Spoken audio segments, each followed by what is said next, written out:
Hey everybody, and welcome to another Crimsonscales video. This one from the Trail of Ashes spin-off expansion. So the expansion to the expansion, if you like. This one on the Orchid Shardrender. If you are new to this video series, this is about the Crimsonscales custom fan-made expansion to Gloomhaven. We're reviewing all of the classes from this. It's not official canon. It's not come from the original designer Isaac and from Cephalofair Games, who make Gloomhaven. This is a fan project, very high quality. Got the original artist as well to do all of the art for the characters. There's a whole campaign. It's a print and play file if you'd like to go and check that out. Also, you can download a mod for it for Tabletop Simulator as well. This actually was a expansion to that, like a little kind of mini expansion that adds onto that again, called Trail of Ashes. That's what we're reviewing in these next few videos, because we've already done all of the ones that came in the kind of base set of Crimsonscales. If you would like more information, then just go over to thecrimsonscales.com. You can get all of the information about it there. There was a physical version of this available at one point. I don't think it's available at the moment, and whether or not it will ever be available again, I don't know. But as I said, it is a not-for-profit, and you can just get the print and play files or Tabletop Simulator file if you really want to give this a go. Before we get started, a big thank you to all of my supporters over on Patreon and the subscribers on Twitch. I really appreciate it. Thank you all so much. And a big shout out to Truck Driving Gamer and Mike Kira for the legendary support. That is very, very kind of you both. If you would like to come and hang out live, then just come over to twitch.tv/mandatoryquest, where I stream every Monday, Wednesday, and Sunday. Sound like a bit of a broken record now, but you know, I'm always playing Gloomhaven pretty much. Always talking Gloomhaven, at least. We're always happy to talk to Gloomhaven. So come hang out if you'd like, and yeah, ask me anything you might have live. Okay, that's enough of an intro. Let's get into the Orchid Shardrender. Sequestered in the deepest reaches of the continent, a special group of orchids have tended fantastic crystal gardens of incredible power for years uncounted. Lifetimes of meditation taught them to resonate with these crystals, harnessing the energy in their very skin as both armor and armament. However, this sensitivity has made them vulnerable to a mysterious corruption, driving them into the light for the first time in ages. Some search for a means to fight the corruption, others merely to escape it. Whatever their reason, these Shardrenders use the imposing crystal's carapace that earn them their names to devastating effect and make a welcome ally or a deadly foe. Cool. So this is a really like fun idea. Like orchids, you know, this kind of like harkens back a lot to the Crystal Cave sort of event. I think it was one of the community ones that was put into Guildmaster, I think, right? So if you played Gloomhaven Digital, in Guildmaster, there's a road event, which I believe is a community one that won a competition, I think. Might not be, but anyway, there's an event that's basically, you know, you come across kind of like an orchid meditated in a cave, you know. So we know that orchids, you know, use crystals, and it's obviously they have growing on their bodies. So it's cool to kind of maybe explore that in a bit more depth. Crystals come in many colors. This color's awesome. Yeah, the artwork on this character is really cool. I really like the artwork for sure. You're pretty convinced the colors orchids can be comes down to what color Alexander was feeling at the time. Yeah, he was really into his yellow and orange. A bit of purple coming off. I like it. Good color scheme. Okay, so let's go and take a look at the kind of character map. So first off, we've got 11 cards. Now that's a lot of cards. I don't think we've done an 11 card class for a while. I think we did like a string of 10 card classes for a while. So 11 cards. So obviously that means that we have the potential to burn cards maybe a little bit more freely. You know, possibly, you know, we can start looking at like burn passive effects as being, you know, something that could be very good for us to play. And, you know, possibly we might be a bit more of a tanky character as well. I mean, you see like 7 health here. That's good. That's good as well. Like for a starting character, that's not as high as it goes, but it's not as low as it goes either. So it's, you know, it's a reasonable amount. So this character's sort of hitting the reasonable numbers. I think the Tinkerer is is there any character ever had more than 12 than the Tinkerer, right? There might have been like some from Crimsonscales maybe, but from base Gloomhaven, like Tinkerer's always had the most with 12. So, you know, 11 being basically the best you can get, really, unless you're the Tinkerer, right? Doomstalker has 12. Ah, yes, you're right. Doomstalker does have 12. You're right. All of them dooms. Yeah. So anyway, 11 is definitely on the high end. Gemini has 7 and 7. Yeah. But like trying to calculate the like that doesn't necessarily mean like 14 cards in terms of stamina and stuff, right? Like I haven't actually run that character through a stamina calculator yet. It'd be interesting to see how that works out. Selfish. Welcome to the quest. Thank you so much for the follow. Welcome. Hope you're doing well. Drifter also 12. Yeah, Drifter 12. I mean, that character does need it though. A lot of potential there to lose your buffs and those charges just being eaten up very quickly. Okay, so let's talk about the kind of core mechanic then. So it's crystallize or crystallize probably. The Shardrender has unique persistent bonuses with use slots called crystallize, which protects you from enemy attacks. Whenever you would suffer damage from an attack, you have a crystallize active. Advance your character token 1 space for each point of damage suffered to reduce that amount of damage. Okay. Interesting.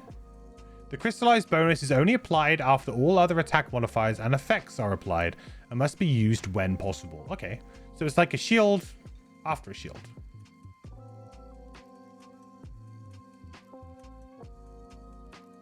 Oh, it's you advance it by 1 space for each point of damage. So that could advance very quickly. Very quickly. The quest continues, my friend. Hey. It does indeed. Truck driving gamer. Welcome back, buddy. Good to see ya. Thank you so much for all of the support for 8 months. Appreciate it, man. And for all of the support on Patreon as well, dude. You're awesome. Thank you so much. The quest continues, my friend. Good to have you here. I hope you're having an awesome day, bud.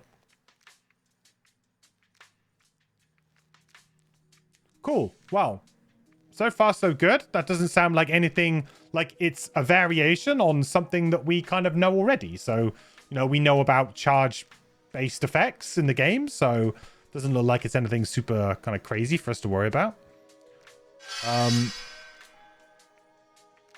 Ooh. An eccentric toaster. Thank you so much for the Prime Gaming sub. I really appreciate you using your Bezos bucks here, my friend. Appreciate it. Welcome to the Adventure Party. Good to have you here. Hope you're doing well. All right. So you can only have 1 crystallize active at once. If a second crystallize enters your active area, move 1 of the cards to your discard pile. Okay. Fair. So we kind of like augments, but crystallize, but like with charges. Okay. Getting a kind of augment plus sort of actives vibe. Your crystallized actions also contain additional effects, which are separate abilities. These other abilities can be performed when the card is played and may provide powerful bonus while the crystallized ability is active. Oh, okay.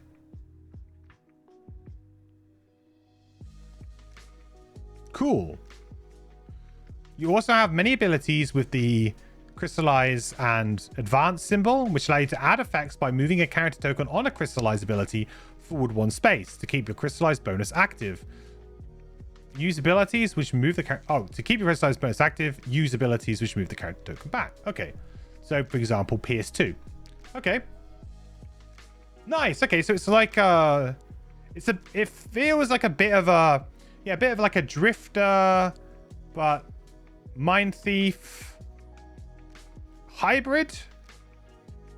I guess we'll have to see what the actual crystallized effects are, really. Like, it's hard to, like, you know... Really, like, this is quite a simple mechanic, really, but obviously the meat is going to be on the cards, not here.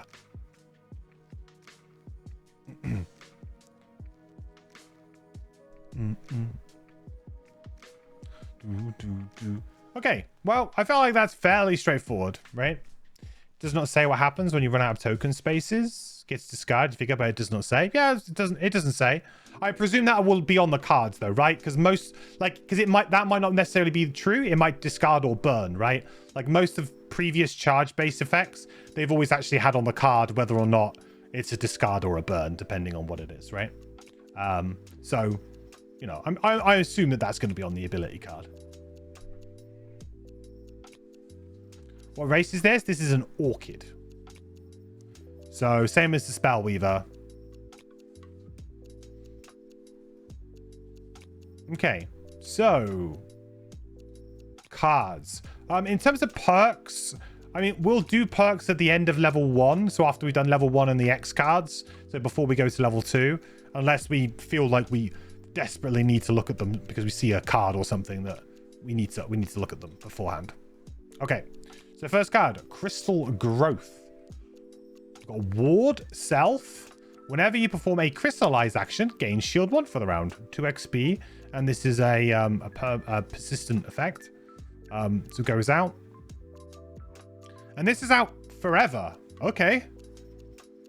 This isn't a single round effect. This is basically out until you choose to discard it. So similar to an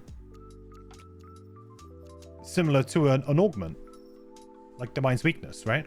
So ward, for people who might not know what ward is, ward essentially is the next time you take damage, you take half damage instead. That's just essentially what that ability does. So it's a little like, it's like a token that you put on your mat, and then the next time he does it. So obviously this is the one-time effect. So when you play this card, you're going to get the ward.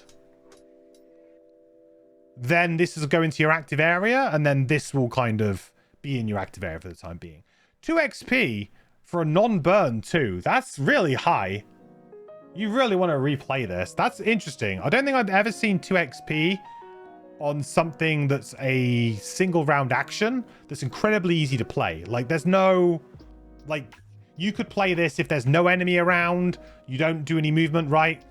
Sometimes like with your gaining XP, you know, you're like, oh, I want to burn some cards to just get XP towards the end of a scenario. If there's no enemies to kill, you can't play your big burn attacks. Whereas this guy, you can play as many times as you want. You're going to get that 2 XP, right?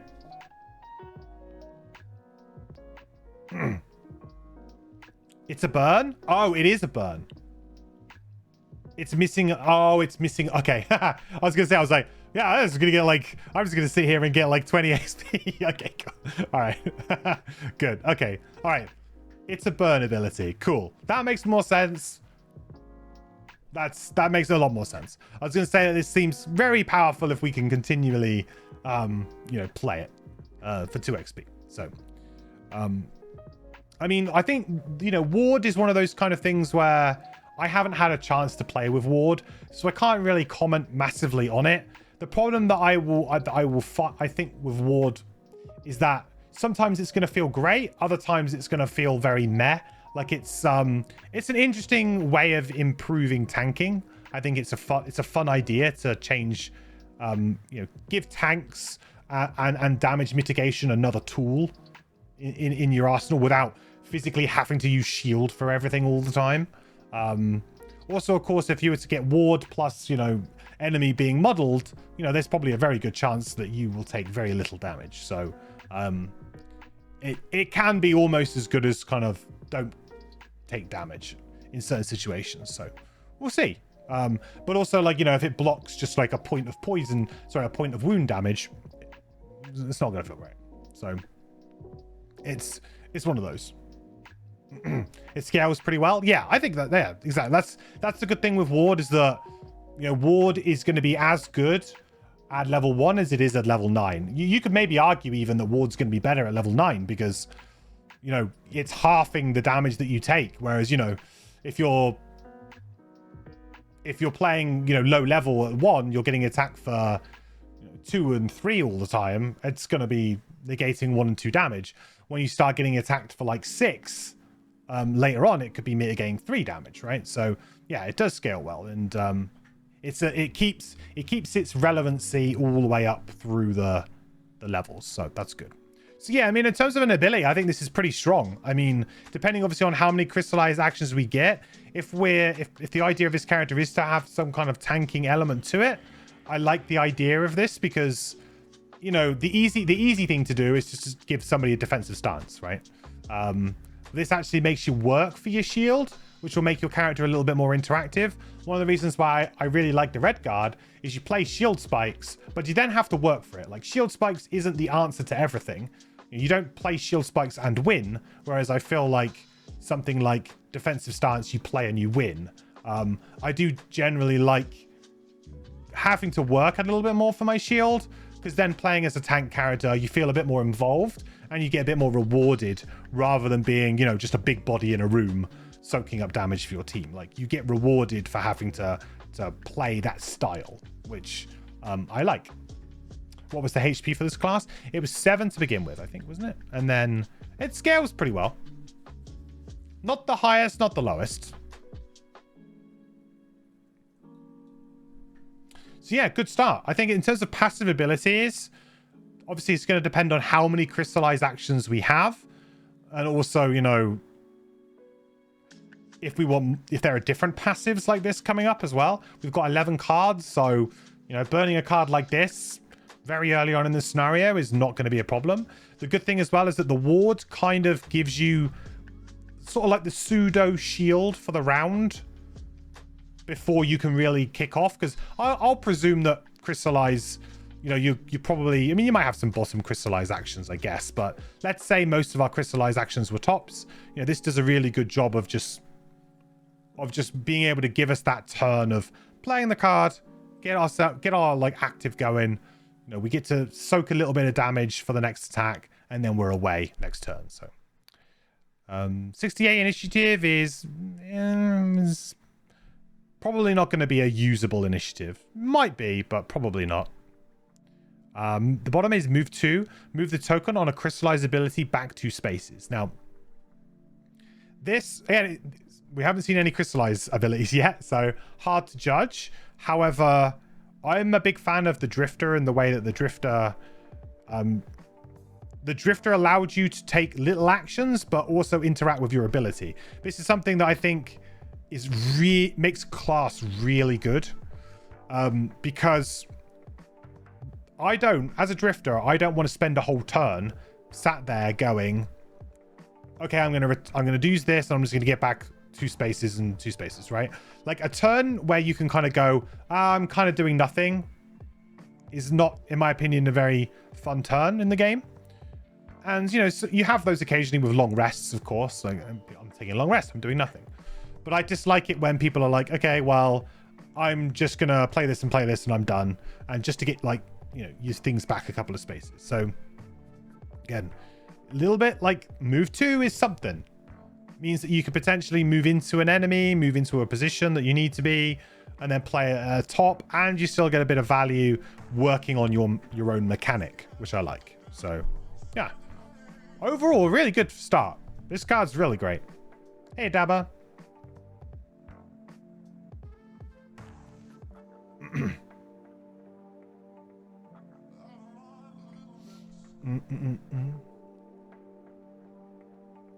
The updated version of the bottom shows the mover token back with icons instead of text. Okay, yeah, sure. Same thing. As long as there's not like too much of a change here. But this is good. A move is not no move. Exactly. And, you know, even if this just involves you moving onto a piece of loot because the room's clear and you just want to move towards the door and there's an opportunity just to move onto a piece of loot, you know, it kind of gives you that, cool, I get to move here, I pick up a bit of gold, I move back a token. Maybe your top action doesn't do anything, but that might be okay. You know, you've done a little something on your turn, so rather than just stay on one spot. Okay, so next up we have Impaling Spike. So we have our first kind of attack here. Newt Newt. Oh, Newt Newt. So we have attack 3. We've got I can't think of the word. The brute card? Why can't I think of it right now? Not impaling spear. Impaling spear? Why can't I think of it? But it's similar to that. Skewer. Thank you. Skewer. That's the one. Impaling spike, skewer. So it's very similar to skewer here. And in fact, it's incredibly similar to skewer, except for the fact that skewer is consume air to add the pierce, I believe.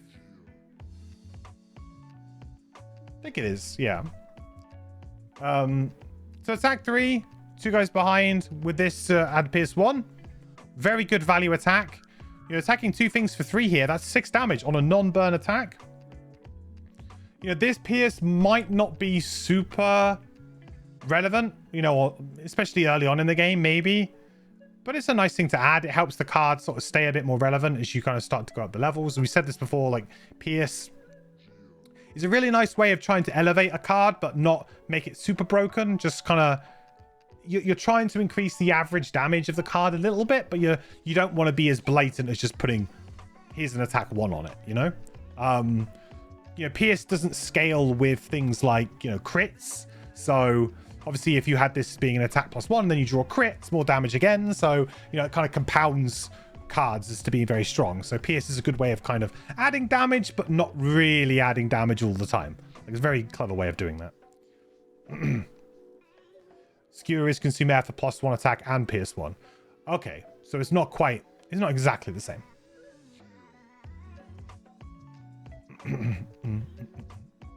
You're writing the lyrics to a song about Dig Pit. Okay.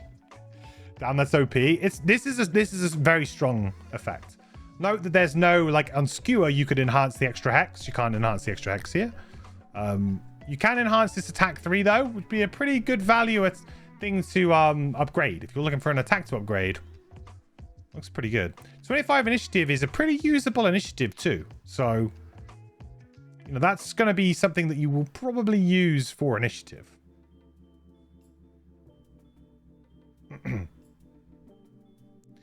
Although air only comes from Leaping Cleave for Skewer, so it's more specific. Yeah, Brute has a kind of like a dedicated setup, I guess, for it, whereas you have a much more freedom here because presumably we're going to have quite a few of these. You can start to see we're going to get a run of these crystallized actions coming up, so that'll be good to go for. But I mean, it seems pretty strong. So whenever we perform a crystallized action, so I guess that's whenever we use this. Is that right? Or is that to do with these? I guess it's to do with these.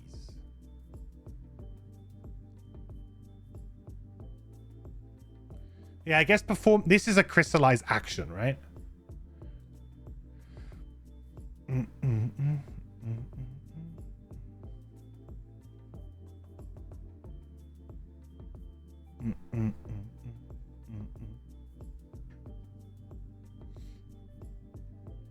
Okay, so the bottom of this is move 3. Ow.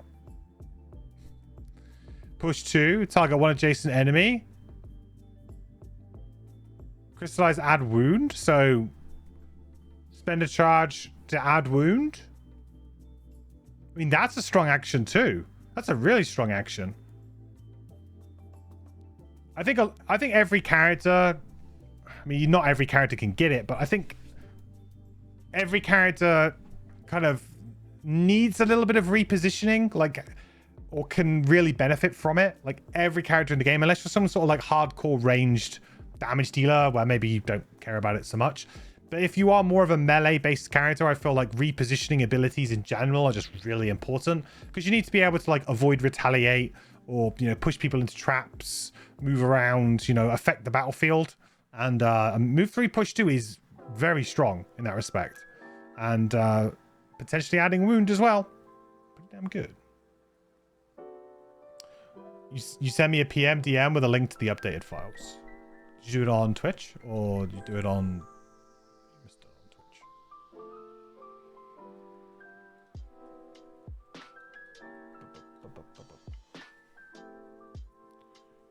Go.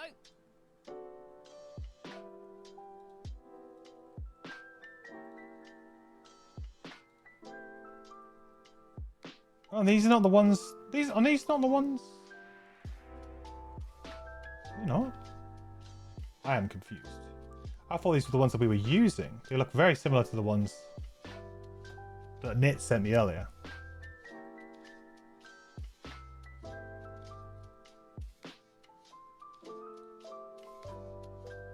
Are they in order too? Oh, they are. Okay.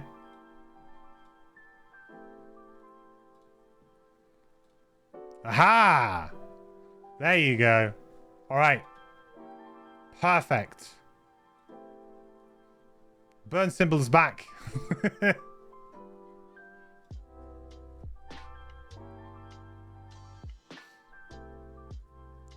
Does look like it's in order still, which is good.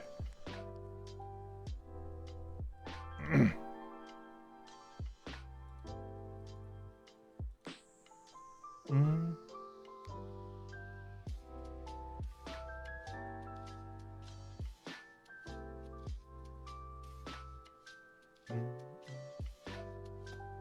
Bomb could work well against living corpse-esque enemies. Yeah, for sure. Very slow moving kind of enemies. Be interesting to see if we get any ranged attacks as well on this character. I don't know if this is going to be more of a hybrid. I get the feeling that this character is going to be fairly hybrid in different ways. Feels like, you know, it's open to, like, it, whether it being a melee or ranged is not, doesn't feel like it's intrinsically linked to the identity of the character, you know? It feels like, yeah, you could easily make any variety of different attacks and probably justify them. Cool. Well, yeah. I mean, this is a super strong card. Really strong. You know, it's the kind of card that you're gonna use for many levels.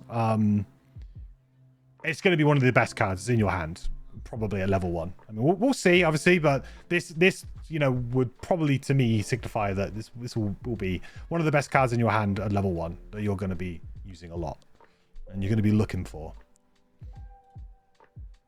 All right, good. So on to our first crystallize. So Jubilant Recovery. We're going to attack 3, model, move the token on 1 crystallized ability back 1 space. Okay, cool.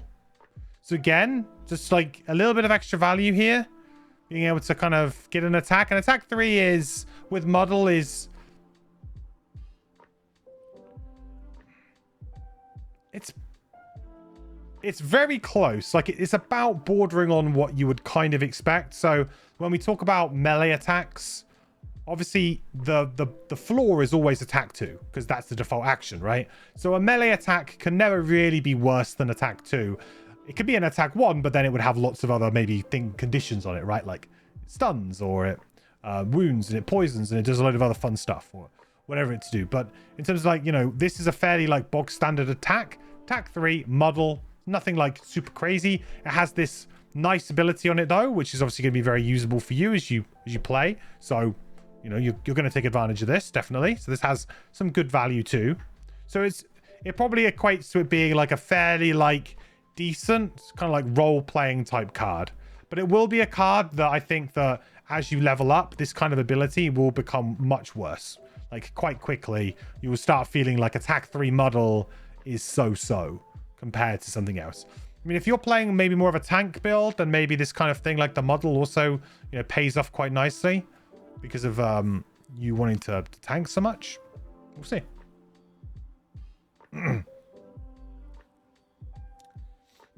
Enhanceable push 2. You're right. Enhance push 2. And a terrible initiative. 44 initiative. Yeah, 44 initiative is obviously pretty terrible. It's unusable as an initiative card, so you kind of just disregard it, really.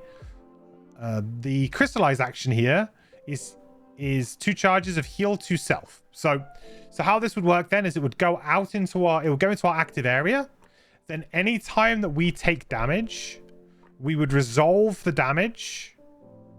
Then any additional damage, every single point of damage that we take would do this. So this could be like a heal 4, right? Heal 2 and heal 4, and it's quite an interesting way of it's also a fairly interesting way of dealing with like poison and wound, because it would trigger after an attack. So let's say you get attacked by, you know, an enemy that has poison or wound.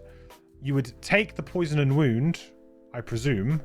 Then afterwards, you would then go to like resolving damage, like taking damage on your character. And at that point, you would then trigger the heal actions, right? It doesn't trigger on the attacks. It's separated with a dot. Oh, you're right. Okay. That confused me. So this is a crystallized action that doesn't actually do anything. It just functions as a way of spending charges. Is that right then?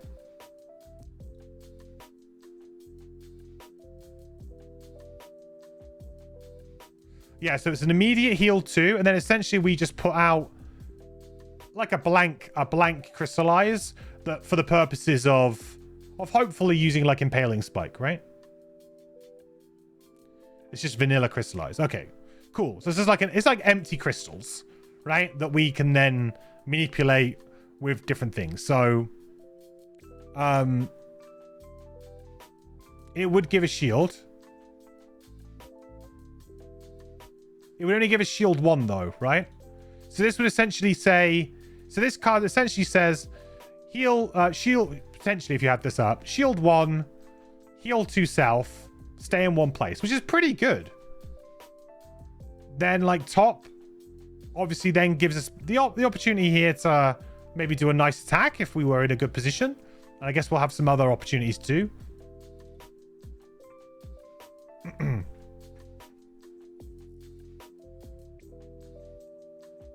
Crystallizes by themselves. The tracks are always just basically blanks. Right. Okay, Scuzzy. Gotcha. Okay. I see. So it's more of you using the actions to move them across. Gotcha. The 2 charges prevent 2 points of damage. Do they?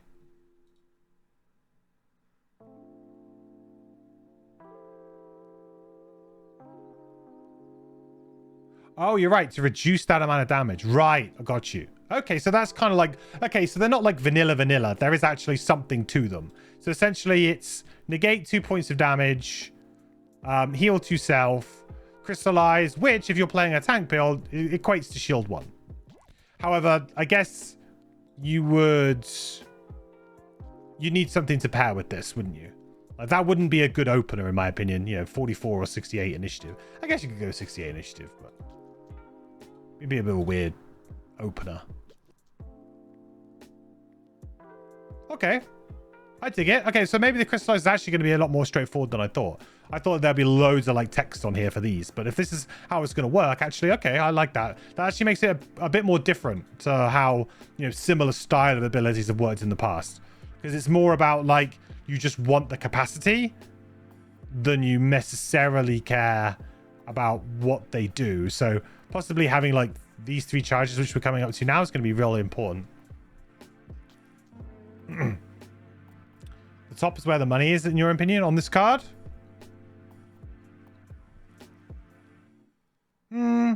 See, well, I mean, the thing is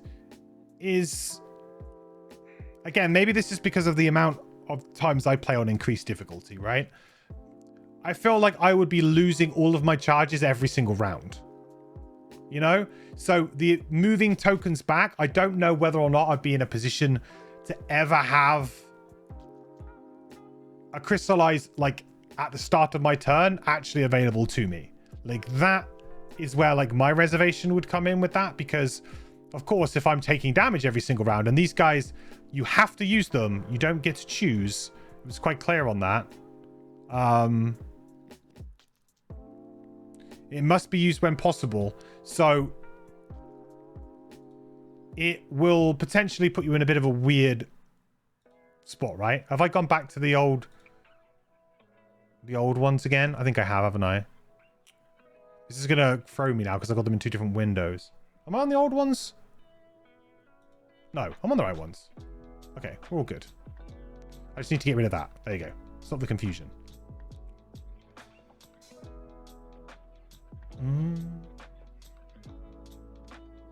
Cool mechanic. You love how you can use it to tank or spend for damage effects. Yeah. Like, I don't like, for me, who plays on increased difficulty, I feel like there will be a bit of a challenge here to keep those charges, depending on the playstyle, right? If you decide to play this character as more of a, you know, damage dealer, a bit more sneaky, then maybe you don't take as many hits. Maybe it's not an issue. But if you are planning on playing like as a pretty hardcore tank, I think you might struggle to like keep these things around because you're going to be taking a lot of damage.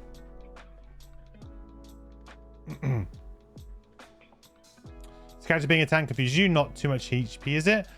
Not a huge amount, but like a decent enough. And like, I mean, I don't think you need to have a good amount of health, right? I think it was interesting that we had the Amber Aegis, which was a character that tried to flip it on its head a little bit by saying, I'm not going to give you a load of tanking abilities. I'm just going to give you a bunch of health. Like, here you go. Like, you've now got a massive health pool to play with.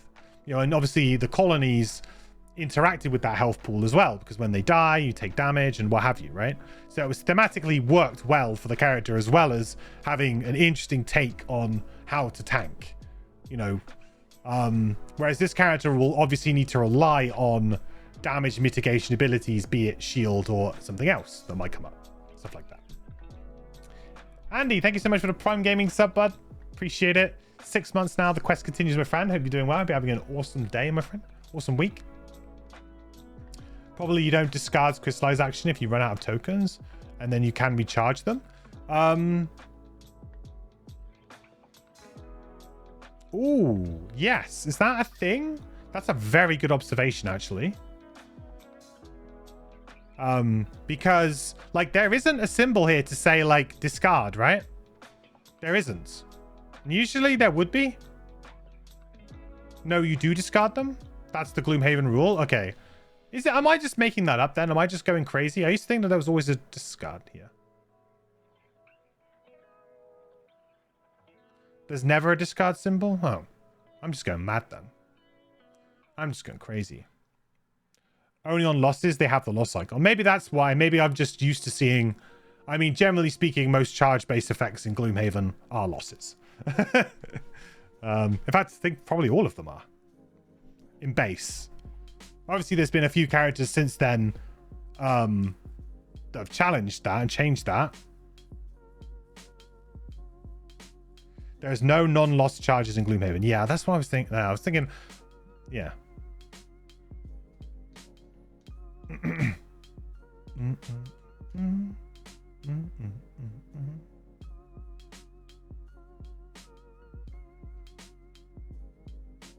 Bright Spark has a ton of these. Yeah. That's very fair. Just threw me for a second there. I don't know why, but I just, for some reason, I just thought that there was going to be a symbol there. But yeah, there hasn't ever been a symbol there. It's just, like I said, it's a weird adjustment to make because, as I say, you've been playing Gloomhaven for so long and you just very rarely see reusable, well, there aren't any reusable charge-based effects. So, you know, it's only when we're talking with like Crimsonscales characters that this has really come up. So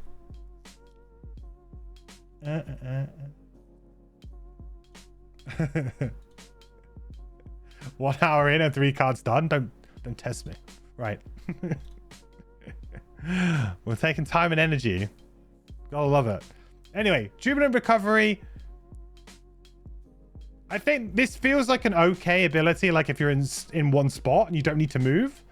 And obviously playing and keeping these going is going to be a core mechanic of the character. So, you know, there's going to be some element of we need crystallizes. So which are the best ones? And this one, you know, just a heal 2 on the bottom seems okay. I would probably rather be using them as having these as bottom abilities than tops.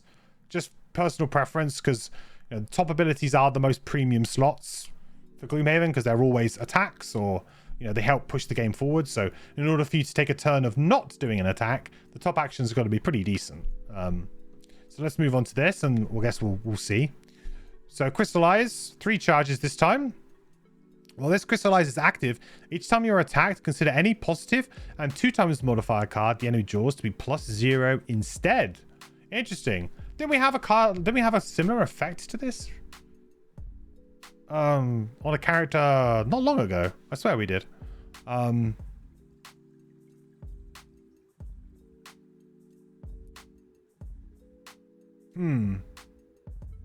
guess my sort of problem a little bit with this is that obviously Iron Helm exists in the world and Iron Helm kind of solves the ×2 problem.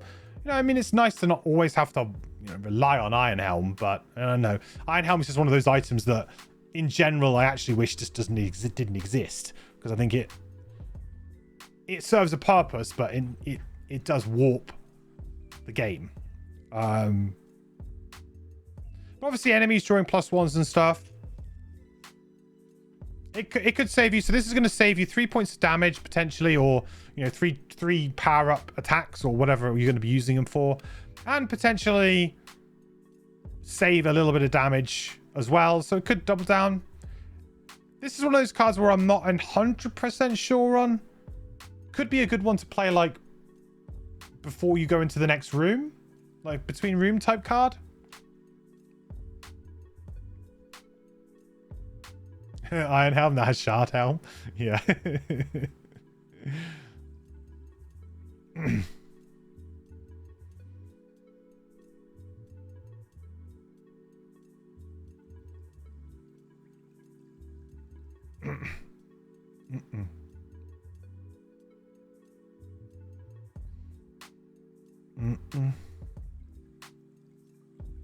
This kind of gives you a lot of control of how heavy you get hit by an attack. Why don't I do the math on this to see how much it mitigates on average?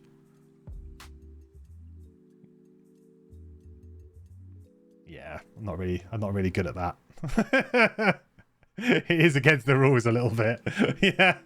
Math in this stream. Come on, we just sense how good a card is, all right?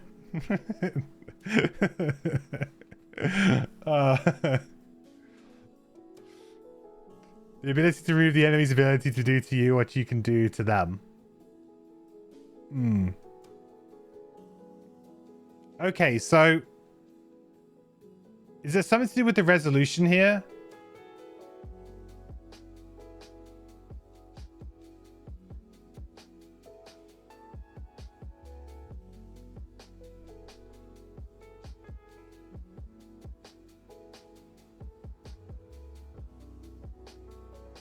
How does this card make me feel? This card makes me feel so-so, but it is 3 charges, so, and that could be good enough. Like, I guess the thing is that if you're everything we've seen so far has had a bit of a tanking lean to it, right? You know, like healing yourself up, that's sort of a little bit of a tanking kind of.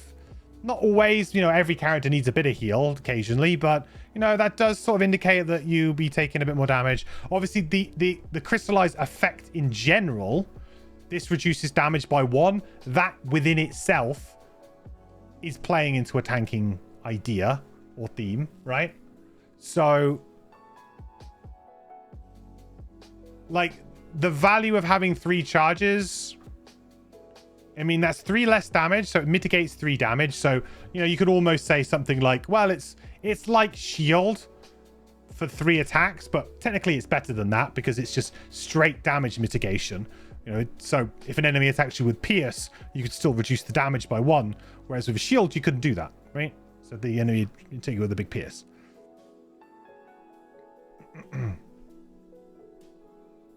See it as a heal 3 with something extra, but then it's not a heal.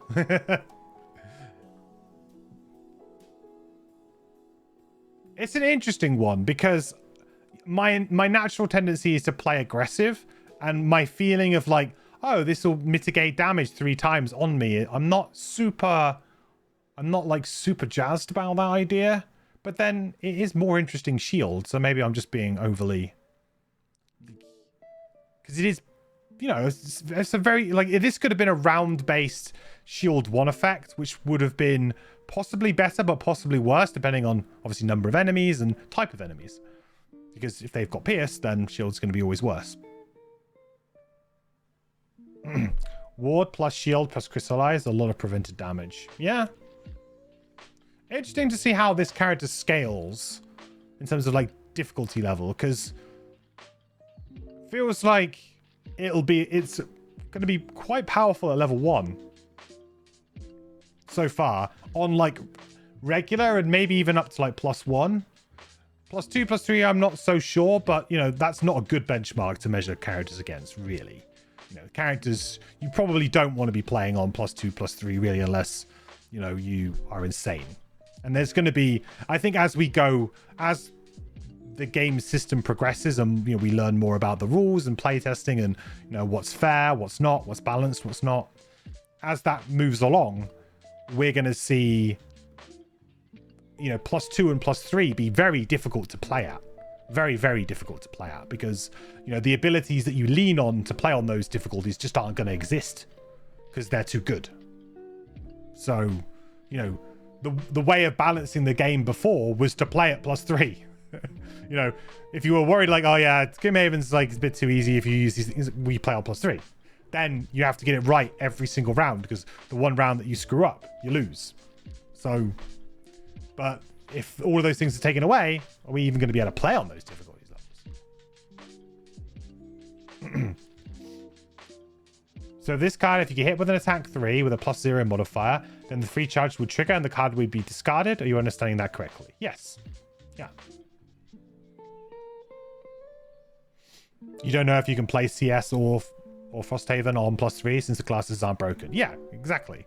And that's good. It's good that we're moving in that direction and that playing on that difficulty will be not necessarily impossible, but you might end up, you definitely will have like kind of more of a strategy to be like, these are the classes that can play at that difficulty. These are the classes that will really struggle. Like you'll have more favored party comps. Whereas I feel like you can play most, as long as you kind of do the basics well, most classes can do fairly well on plus difficulty from base Gloomhaven.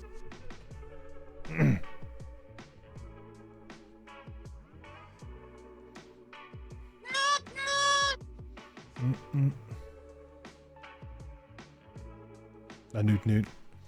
The idea is that you take exactly so much damage that you keep it. So I get what. So the idea here, I guess, is that you're trying to. I mean, with ward, this is pretty good, right? As well. But yeah, I guess the idea here is that you want to kind of keep it.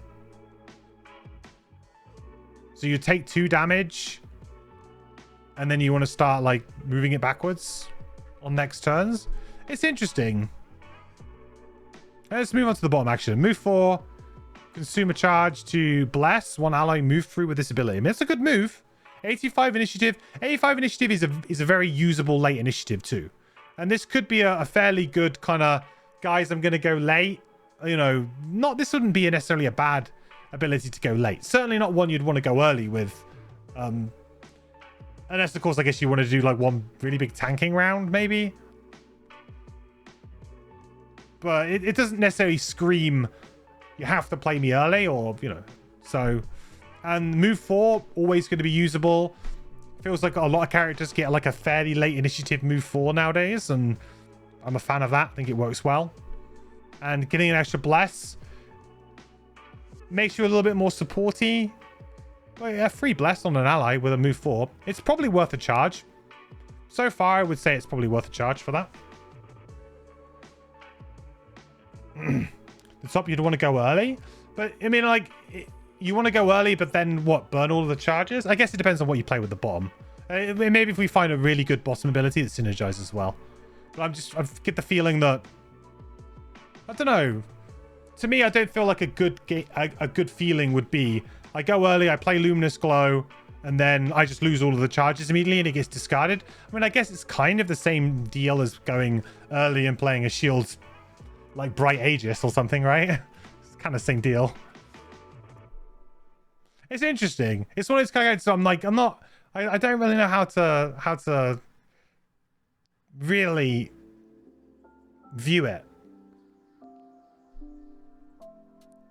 Anyway, let's move on.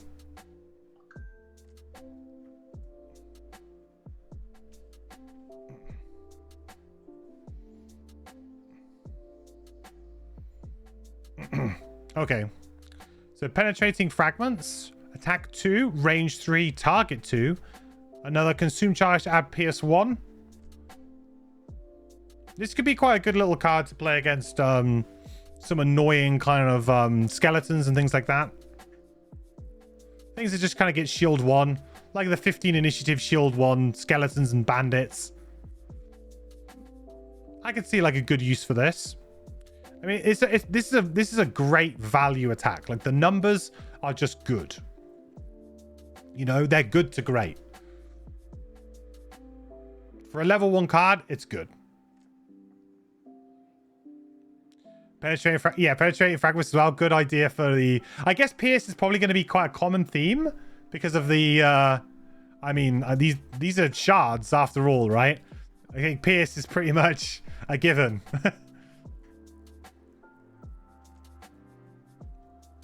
Pretty much a given. So, I like that. Good value attack. 76 initiative. Yeah, late-ish initiative. Not like super late. Maybe a little bit awkward on the initiative front there. it's kind of it's verging towards awkward territory because it's late, but sometimes not late enough to ensure you go late. The bottom is once during each of your attacks, you may move the token on a crystallized ability forward 1 space to add +1 attack and pierce 1 to that attack. Nice. All right, there you go. There's your offensive one. So we had like the defensive passive. A little bit spicy. Defensive passive. Aggressive passive. I mean, realistically, could you play both? Your 11 card class might be a bit risky, but it's possible. Now, obviously, adding +1 attack is going to be super good. But it's only once during each of your attacks. So in theory, this would be... So let's say we were using this, for example, an Impaling Spike. Maybe not the best example because you got the PS1 here anyway, but let's say you were attacking this. You know, you would... The first target, you could use this to get +1. So you could get +1 and PS1 on one target, but that would be it. It's not across the entire attack action. So it's not like a huge buff, and it's only once during each of your attacks. So yeah, so this works much better with I mean, so to be fair, it works fine with AoEs too, but it's not like a big AoE buff. It's not like a power potion. Do I have insight into how they balance hand size in Gloomhaven?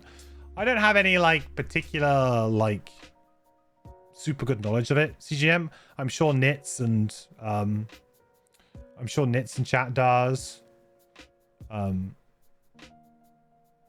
probably just Scuzzy as well. Or Scuzzy will too, yeah.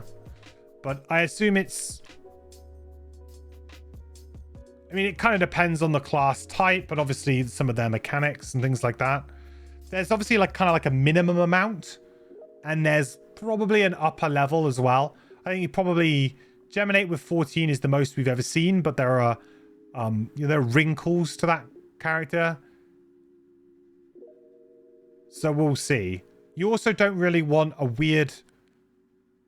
You probably don't want a very weird play space where, you know, one... Like, for example, if the Geminate's got 14, and then you've got... You know, you've got, like, a whole group of characters all with, like, 8 or 9 for whatever reason, because they've got, you know, Reviving Ether or whatever. I mean, Reviving Ether gives you a lot more turns, but yeah.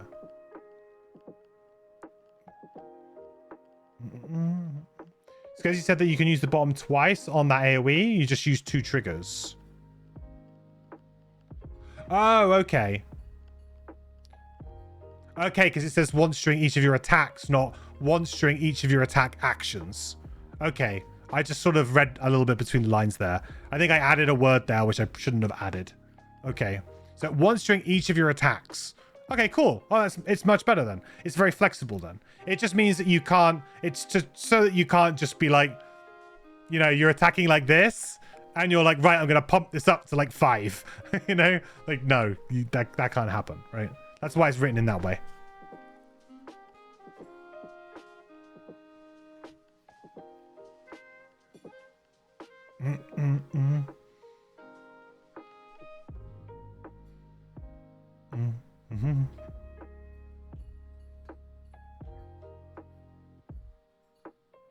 Well, I think I like it. I think I like the bottom quite a lot now then. And I still liked it before, but I feel like now, like, this is the kind of thing that I usually really enjoy. Giving myself some extra buffs. Also, if you want to play a bit more of like a damage dealing character, maybe not take so much damage yourself, slink around a little bit.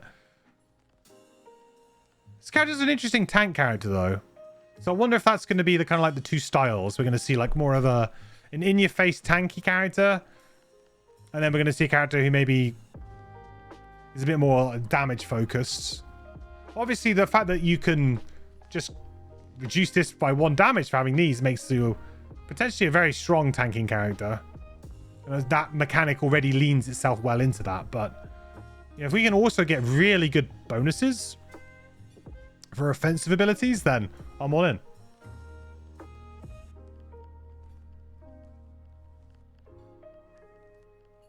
Playing a hybrid seems doable. Yeah, I mean, I think it seems like a kind of character where if you wanted to, like, okay, I've got this crystallized. I mean, so far we've seen a lot of consume for PS1, right? We've seen a lot of consume for PS1. So we had one which was wound, consume for wound, pierce, bless, I guess, as well. So 2 pierces, a wound, and a bless. So far, that's a fairly mixed bag, you know, in terms of abilities, I guess. And now we get extra attack. So, all right, well, this card's... So far, this card plus the first card we looked at, these are kind of like, okay, build around me style cards, right? You know, you see a card like this, and you immediately kind of know, right, well, I'm being presented with 2 clear kind of build paths already at level 1, potentially. You know, the juices are already flowing, you know? The creative juices are there, because you've got the base. Here's the base. Right. You want to do a lot of crystallizers, right? You're going to get a load of shields. It's going to be great. Cool. All right. Let's focus on that. Or, hey, let's get a load of charges, try and keep those charges up, and let's pump for a bunch of damage, right? So you've already been given 2 kind of clear, like, building bases to go from. Now, whether or not, you know, you could support both of them in there, I mean, this is a very strong attack regardless. So I think that, you know, this might be an ability you just want to play anyway. It's a very strong, it's very decent, good value attack. And this is also a very decent, good value move action because it's going to move back. So, you know, the bottom of this is going to potentially work very well with a damage-based build that wants to sit back and just, you know, constantly use those charges for damage, then get those charges back. Use them for damage. You know, it's going to help you refuel in a very efficient way. So, you know, both these cards are probably strong enough to be certainly played together. And whether or not you burn, which one you burn, is maybe going to come down to your personal preference. That's what you want to go for.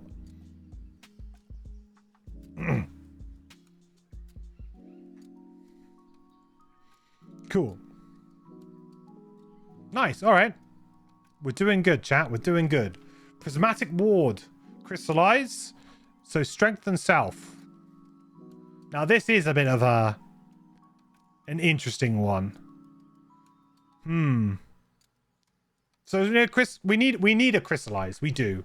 This is a very much like a setup. If you're playing offensive, I mean, you've got this guy down. Let's say like turn 1 of the game. If you want to play offensive, is this card and this card. Probably on like 76 initiative, right? Play the bottom here, play the top here. I'm not moving. Next turn, I'm immediately going to be able to jump in to 2 attacks with +1, pierce 1, and advantage on them, right? That's a very, very strong, like, opening. You need to obviously have the time and the space to do that opening, but that's potentially a very strong opener. The thing with this card, though, is I would probably find that what's interesting to think about here too is that if you have to have this card kind of in your active area all the time, it's almost like a burn, but it's not a burn. Like, so the Mind's Weakness, right, is a card that you should discard and play again. You should really discard it and play it again because it's giving you more stamina. You get XP when you play it. You get XP when you play out this one too. But Mind's Weakness has an attack built into it, right? So the act of playing the Mind's Weakness, you still get to attack and get kind of like, you know, a good value turn. Like the turn of playing the Mind's Weakness is not a bad turn usually. Sometimes it can be if, you know, your opening turn is Perverse Edge, Mind's Weakness, and you've got nothing to hit. But, you know, generally speaking, it's a good card to discard because you can just start playing it again, give yourself the stamina, keep going. This card, I feel like as time goes on, are you more likely to be like, nah, I've got 2 charges here. Like, I can have a very strong next turn. Like, are you going to feel more like, actually, I want to keep that in my active area. I don't feel like I want to discard it. Yes, it would be nice to get the strengthen, but I got to take a whole turn to do that, which is quite a big investment, right? So I think there's some interesting, like, play there, potentially, right? And then also, at that point, you've essentially burned the card because you've put it in and you're not getting rid of it, right? I mean, maybe towards the late game you could discard it to help you not exhaust at some point, but you know, it's kind of like it's a dead card to you at that point in that respect, you know. So having that 11 cards is going to be maybe quite important.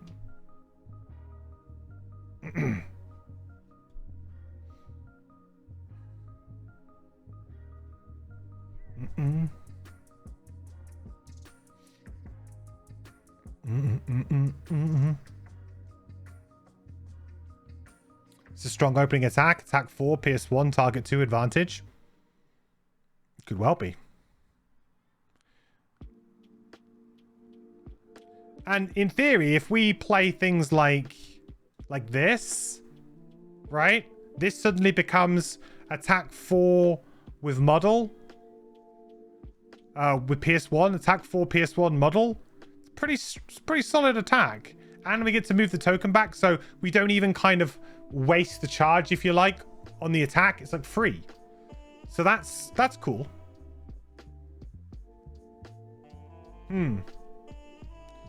I feel like in order for that kind of build to work, we need earlies and lates, right? You kind of want to play like a scoundrel. I mean, if you've got ranged attacks, you don't necessarily have to worry about that as much. But, you know, so far, like, this is a melee attack, right? So you kind of want to go early and late. Try and get the damage in, run away if you're not going to be the one tanking. Because you don't want to be wasting those charges on damage, potentially. So this is, like, Prismatic Ward, to me, I think it's a very interesting card because it gives you a very powerful sort of next turn. Obviously, if we get any bottom attacks, it could be potentially really powerful. So then I think we start talking in another light. We'll have to see what cards come up. Now, if we get like some sort of simple attack bottom effect, then suddenly this shoots up in value, I think. But as it stands, I feel like it's going to be really good on like the first turn. And then maybe you just leave it there for the entire game for the most part. Don't really worry about the whole strengthen effect again. Only discarding it when maybe you need to for stamina reasons or for whatever, between rooms, however you want to do it. But certainly like mid-battle, like if you're in the heat of battle, this is not a card you're going to be like playing because it doesn't affect anything, or you'd be hard pressed to play it. You need to find little breaks, either it being your very first turn, and then from then on you need to find little breaks to be able to play it without feeling like you're taking, you know, too much of a turn off to kind of set yourself up. 1 XP when you play it, so obviously you kind of maybe do want to play it a bunch. Get more XP every time you do it. But it's an interesting one. It's the type of effect that I would find myself probably losing on a long rest, though. You know? The bottom is move 2, ward self. That, to me, seems pretty decent, too, in terms of, like, tanking-wise. So, again, you've got kind of like a more of an offensive top, defensive bottom. I mean, move 2, ward. I mean, that's solid. That's probably better than move 2, heal 2, right? Depending on, obviously, your situation, but possibly. Move 2 ward seems good as well. Yeah, I think so.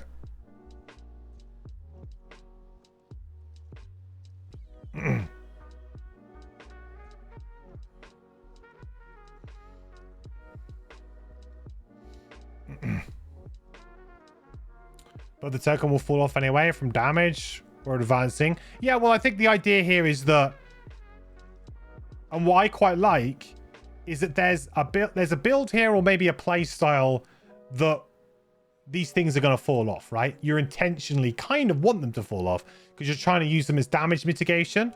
You're trying to use them as tanking abilities, you know, reducing the damage you take by 1. Like, that's the kind of the use, as well as obviously giving you some other bonuses as well. That's the idea. Whereas there's also a use for these, which is saying, actually, not doing that would be really powerful for you because you can then use them to pump up your damage. So then there's more of a reserved play style where you're probably trying to, yeah, be a bit more of a scoundrel type character, weave in and out of battle, you know, try and work out enemy focus, initiative, try and play a bit of a smarter game with your positioning and trying to just avoid. But it might be difficult to do that all the time. And sure, I'm sure there are going to be situations when you're going to be really annoyed because you'll be like, damn it, you know, the something happened and, you know, some enemy drew like a target 3 or target all and you ended up getting hit when you really hoped you wouldn't for whatever reason, or an AoE comes up, whatever it might be. Yeah, it's going to happen, you know. So there will be times when things will fall apart a little bit for you, but at least saving a point of damage is like, you know, not necessarily a completely negligible effect. Like it's like, yeah, okay, I didn't get to do my cool thing I wanted to do by using the charge, but I saved a point of damage. Like, okay, like, yeah, it kind of sucks, but it's not that bad. Like you know, I got some benefit from playing it. You know, what would be worse is if these guys didn't even save damage, you played them out, then it could get super frustrating because you'll feel like you're not getting anything for playing the card, right? But the idea is that you've got something there that's like a resource that you could use in different ways. Like, hey, you can use it to try and mitigate damage, or you could use it to maybe power up a really good attack. Like, what do you want to do? Or maybe not even an attack, power up a cool move, right? So, you know, it's just flexibility. See you, Dabber. Ward lasts until next hit, right? Doesn't fall off at the end of the turn. Yes. It is until your next. Similar to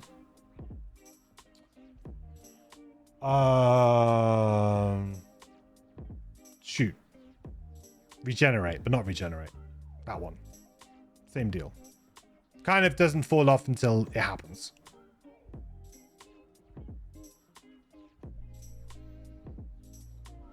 Okay.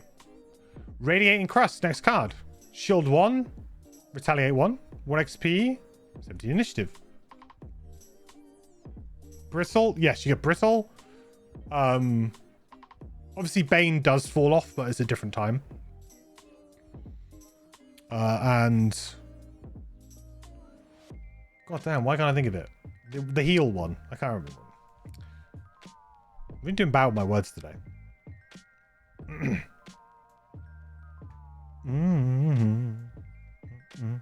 That's good. Putting Ward up at this late initiative wouldn't be that great otherwise. Yeah.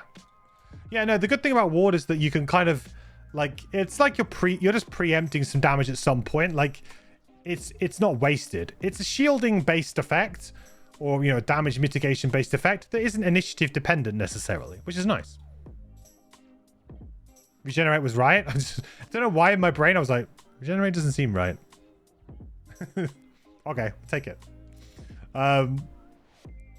Shield oneself, retaliate oneself. 1 XP, 17 initiative. So a very simple, very, very simple tanking card. You know, if you're tanking, effects like this are valuable and you're probably going to want to use them. Pairs quite well, I would say, with the heal 2 bottom as well, right? Because you could play this, trigger the Crystallize, so you would trigger the shield 1 for the round anyway. Then go on 17 initiative, of course, you get a nice little heal. Then so you got shield again, so now you're up to shield 2. You got retaliate oneself, and you potentially got 2 lots of damage mitigation through this. So, you know, that's a pretty strong shielding turn. Shield 2, retaliate 1, and you get yeah, a little bit more damage mitigation with these charges. That to me seems like a pretty decent turn. 17 initiative is obviously maybe not quite as early as you would like to get underneath all of the annoying enemies, but, you know, it's...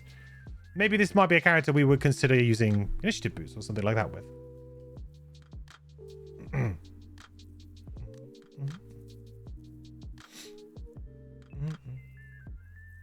Enhance strengthen. Oh, God. Is Bristle going to be an enhancement in Frosthaven? No. Don't think so. I mean, I don't know. It's super expensive. And they only put it on very select places. Possibly. Just make it crazy expensive. The enhancements is something that I'm very interested to kind of play with in Frosthaven when we get going, because I feel like your economy is going to be stretched much more. And I'm sure they've tested this to make it all work, but in Gloomhaven, you really only had 2 things to spend gold on, right? You got items and you got enhancements. And a lot of the time, items, you know, you go through a long periods of dry spells without having you know, meaningful upgrades that are worth a big investment in Gloomhaven a lot of the time. You know, you quite often just buy a lot of the starter items and then you occasionally get the odd item that comes up, but perhaps you get them for free because you bought them, right? And then you can sell them for half the gold. So like a lot of the time the gold was sunk into maybe increasing your prosperity at the temple, but also just enhancements. Whereas now you're going to be, oh, you're collecting wood, you're collecting, you know, furs, you know, you're collecting stone, you're crafting items with herbs. You know, you're not like, how are enhancements going to fit into this, right? You're crafting weapons and armor, you know, the system, the economy has just immediately become more complex. So it's going to be interesting to see how they all kind of fit in. Legit, you can't eat peanut butter brittle without thinking of the condition. I never heard of peanut butter brittle. I don't know what that is. Yeah, the bottom of this anyway is move 3 with jump. Enhanceable move there. That looks right for a +1. If you move through one or more enemies with the move ability, move the token on a crystallized ability back 1 space. Excellent. I would definitely be enhancing this to a move 4 jump. 17 initiative, move 4 jump. Probably move a token back. That's very good. Really, really good. That's like, I'm going to be playing this card forever type good, you know? Like, really good initiative, really usable move action with some upside. I mean, this card looks like the kind of card that I would play from level 1 to level 9, right? Easy.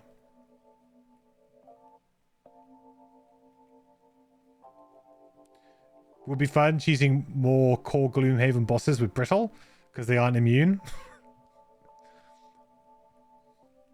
Well, that's when the whole like rule thing comes in, right?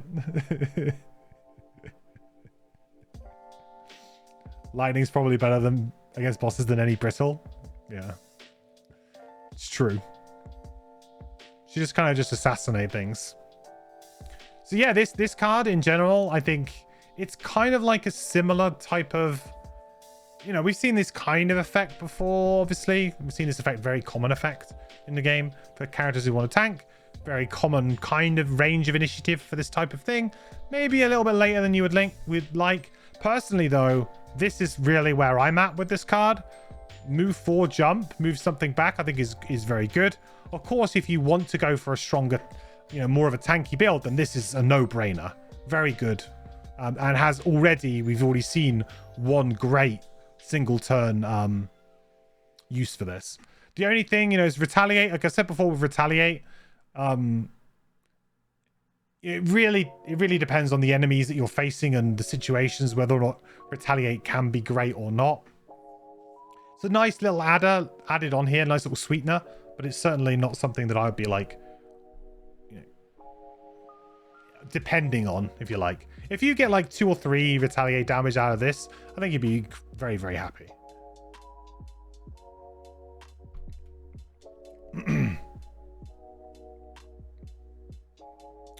Cool.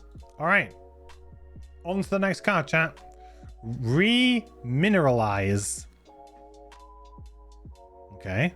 Mineral crystals. Attack 3. Add +1 attack if you have a crystallized active. Nice. Okay. So potentially attack 4. If the attack ability killed 1 or more enemies, move the token on a crystallized ability back 1 space and gain 1 XP. Nice. Okay. Well, with our empowered attack here, we could be looking at an attack 5 with Pierce 1. If we were going to be using this, which I would suggest that we probably are. And I mean, attacking something for 5, there's a good chance that we can land the killing blow here. Obviously, it's always a little bit awkward when you have these like on death abilities. I always see them as like more of like a Brucey bonus, as we say here in the UK. A Brucey bonus, which is that essentially, you know, it's I wouldn't depend on it, but if it happens, awesome. Like you wouldn't, it wouldn't necessarily be like a reason. Like I probably wouldn't. Maybe if you wanted to finish off an enemy who was on 2 or 3 health, but you're probably running around trying to do as much damage as possible anyway. And if over the course of a scenario, this allows you to get maybe like 3 tokens back. I think that's really good value. And that's probably where you're at. It's not going to be every time you play it, you get to move a token back. That won't be what it is at all. It'll probably be, you know, at best, half the time. You know, at worst, none of the time, right? So it's going to be somewhere in between that. Attack 5, pierce 1 for free if you kill, yeah. And strengthen and then move it back. Yeah, you could use the strengthen. Strengthen's going to be like super cool as well with this. Yeah, this actually... well, I mean, maybe... I mean, it would be an okay turn 2 play. Like, so if your turn 1 play is like literally, oh, guys, I'm going on 76, I'm playing this, and I'm playing this. And then the next turn, you're like, okay, I'm going to attack for 4, 5 with advantage and pierce 1. You know, at level 1, that's...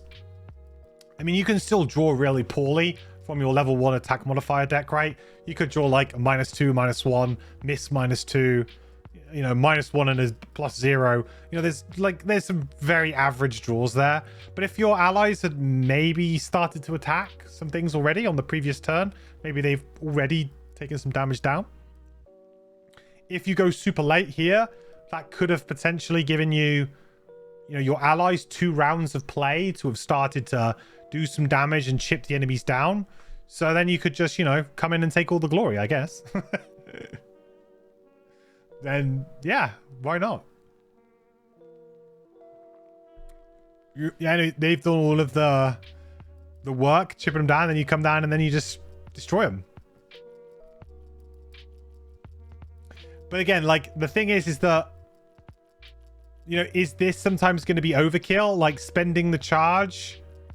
So sometimes it might be a good idea to not spend the charge here and just, you know, attack for 4 and hope that kills. You know, or something that may be like 2 health, just to try and keep your charges flowing, right? Just try and keep that cycle going, because there might be situations when, you know, you miss and this is really close to falling off. So you're like, actually, what I'll do is, because of course you'd have to spend the charge in order to get the effect before you get this, right? So if this token is here, you spend the charge, it falls off, this is gone, right? So when this triggers, it's gone. So it only really works when the token is in this position and you're trying to move it back. So you could be easily in situations with these 2 slot ones where actually I can't really spend the charge. I just need to hope that I kill so it comes back here and then we're kind of good again, right?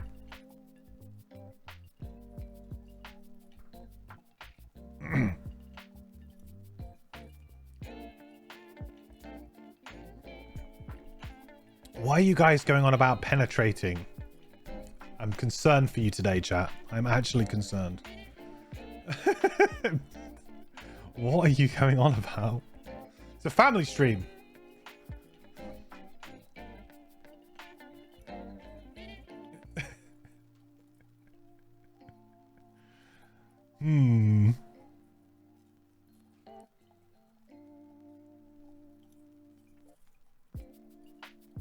Okay.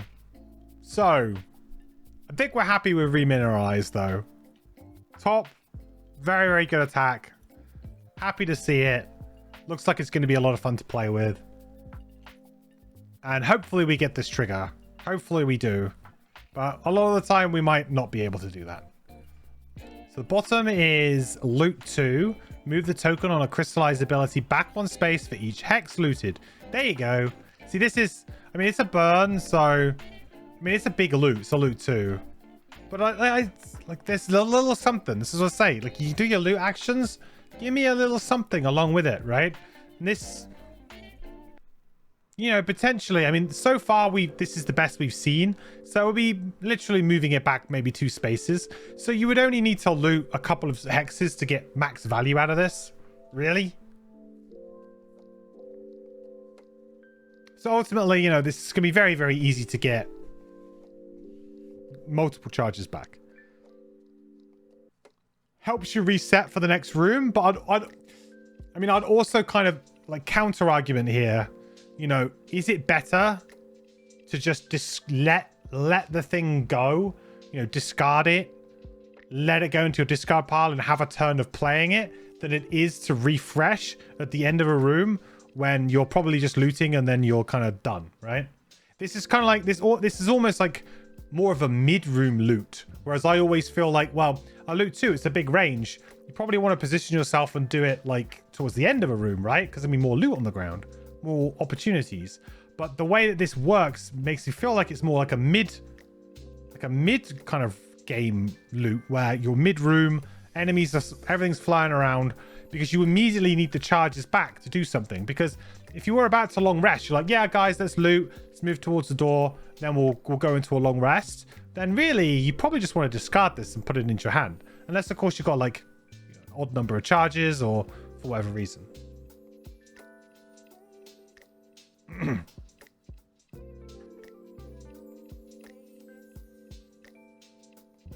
And level 1, the loot's a little bit weak because you can't move it back more than 2 spaces. Yeah. And my feeling is as well is that like if it was here, am I not best placed at this point in time to maybe go, do you know what? I'll discard it and then I'll long rest, get it back into my hand, and then I'll play it the following turn, right? Gives me a bit more stamina, gives me that 1 XP back again. I don't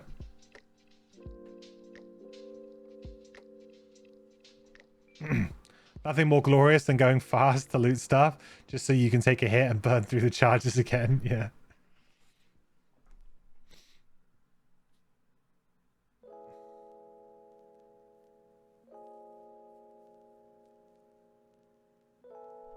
Charges are health.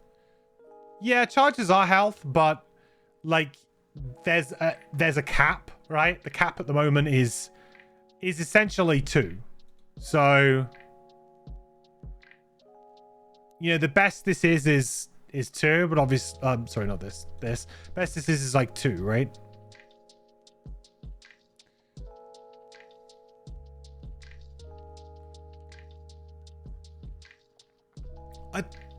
I like, you know, I'm not a huge fan of loot cards. We know that. I think that this is a really good way of making them more usable for sure. And I like this general movement. Now, you know, you're gonna want loot early on in your playthrough, right?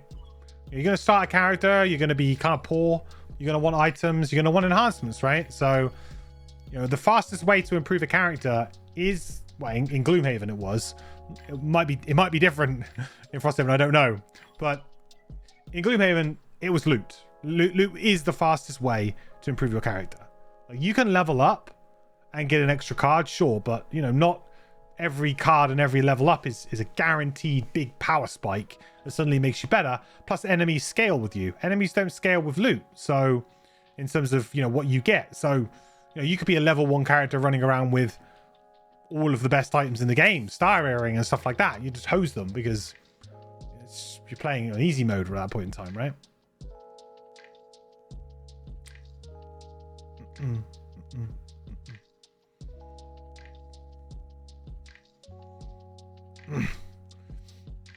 Always take gold over XP. Yeah, I mean, personally, I in one of my early videos where I talk about like general tips for playing, I actually swore off this. In my opinion, I think XP, and that's not necessarily coming from like a like raw power. There's no question. It is loot. It's gold. That buys you power. There's no question about that. But in terms of like, I want to progress the campaign and the game in general. Like, personally, for me, the fun feedback loop has always been retiring characters, leveling them up, getting new characters, rinse and repeat, right? That's where I've personally... So, you know, when I made that video, it was very early on when I started making videos. But, you know, I think that there's still merit to that. Even though I think, yeah, looking back on it now, I definitely agree that loot is, if you just want to improve your character, get loot. But if you want to like experience like the leveling up mechanics and do that, like, then XP is also fine.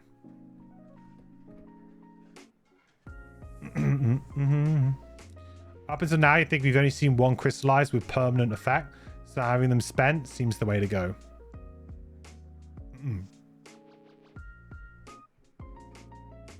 It's interesting. I think the good thing is that this is a very strong top action. So regardless of like how good the bottom action really is, it's a situational loot. It's going to get you a bunch of gold. It's good to pair loots with cards like this because then it makes my decision much harder, right? And it also gives you just an opportunity to get some gold at some point, which is good. You know, when you pair a loot action with maybe a weaker top action, or you know, a top loot with a weaker bottom in some way, that can always get really awkward because then you're in a position where, well, what do I really want to do here? You know, do I really want to take this card at all? Because it's too situational. I don't think it adds enough to what we're doing, right? A newt. You have a morbid question. When a Shardrender dies, can you make jewelry out of its corpse? Yeah, okay. Ruinous Shard, attack 3, poison. Board Game 613 gifted a tier 1 sub to Nits. They have given 5 gift subs in the channel. Hey, BG. Thank you so much, buddy, for gifting Nits a sub. That's very kind of you, sir. Much appreciated. Welcome, Nits. Welcome back, maybe, I think. The quest continues, my friend. I really appreciate you being here, Nits. And BG, incredibly kind of you, buddy. Thank you so much for organizing Crimsonscales and everything. Awesome, dude. Appreciate you. Well, I'm changing my opinion. You're the only source of wisdom. You should update my videos or we're lost. I think I might have updated that comment. I might have actually done another video that I think I might have. That particular thing. Yeah. Don't hold me to that though. But I think I might have did another video where I kind of addressed that. Okay. Ruinous Shard. Attack 3, poison. Great start. Consume a charge to get PS2. Pretty good. I mean, this is really good actually. Because now if we were to consume it, we can get up to like PS. So let's say we had this, right? And we had this. And then we were immediately like, right. There's a living spirit over there. Run up to him. Advantaged. Attack 3 with poison. PS2. Plus we'd get the extra +1 attack and the extra PS. So we'll be looking at attack 4. PS3 poison with advantage. I mean, that's pretty good on a living spirit at level 1. And those guys aren't going to live very long. You're just going to absolutely melt them. What is brittle? It's reverse ward. Yeah, basically it's double damage.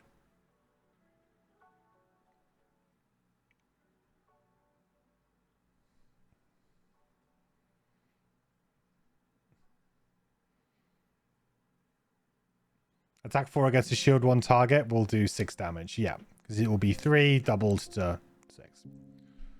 So yeah, the bottom of this is move 3, brittle and stun. Target 1 adjacent enemy. Consume charge to add poison to the effect as well. Oof. This is a really good way of just... I mean, you want to take an enemy out.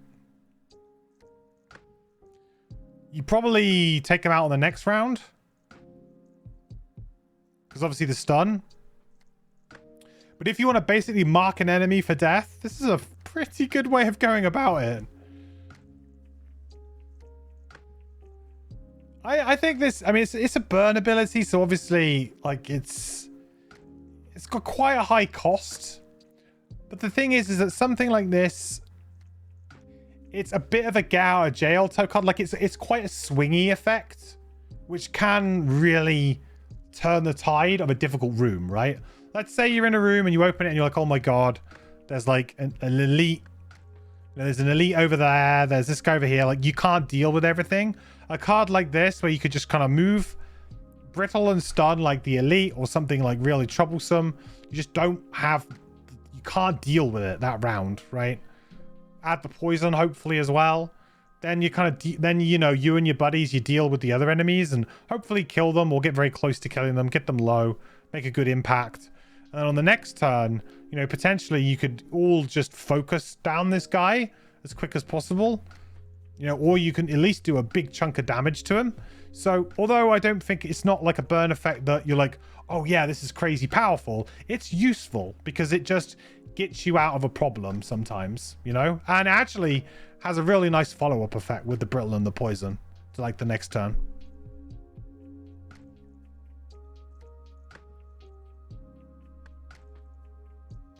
Oh no, there's the least of us, whatever we'll do. Anyway, let's attack it for 14. You like strangling chains a little more because bosses can't be immune. True. Strangling chains is a very, very strong effect though. Get the blast, yeah. It's all fun and games until both brittle and poison get removed with a heal. Yeah, true, but I don't know how prevalent enemy heal abilities are going to be, and like generally speaking, they're not. I mean, if as long as you do this to the enemy that would do the heal action, potentially, right? If you got one shaman in a room, you just do this to the shaman. Then you know you don't have to worry about it. Obviously there are lots of, you know, groups of enemies that could heal each other. That would make this significantly worse, potentially, but yeah. I think this is a very, very strong card. I like it. Really good reusable top attack. Bottom, strong, we're in trouble. Let's just let's get back on track. You know, good utility burn. The initiative's the worst thing about this card, of course, but the rest of the card's pretty good. You meant from allies? Yeah, exactly. But if there's if none of the other people in the room can heal, right? Like it becomes a problem when you get pack healing type enemies, like imps and things like that, right? But if you get like people who just self heal, or like if you're against like a room and there's one shaman and the rest are all, you know, guards or archers or whatever, you know, like it's not so much of a problem. Like, yeah, there'll be certain enemies where there'll be a window of risk and that will suck, but at least you've stunned for a round, you know, you're not completely wasted, but yeah.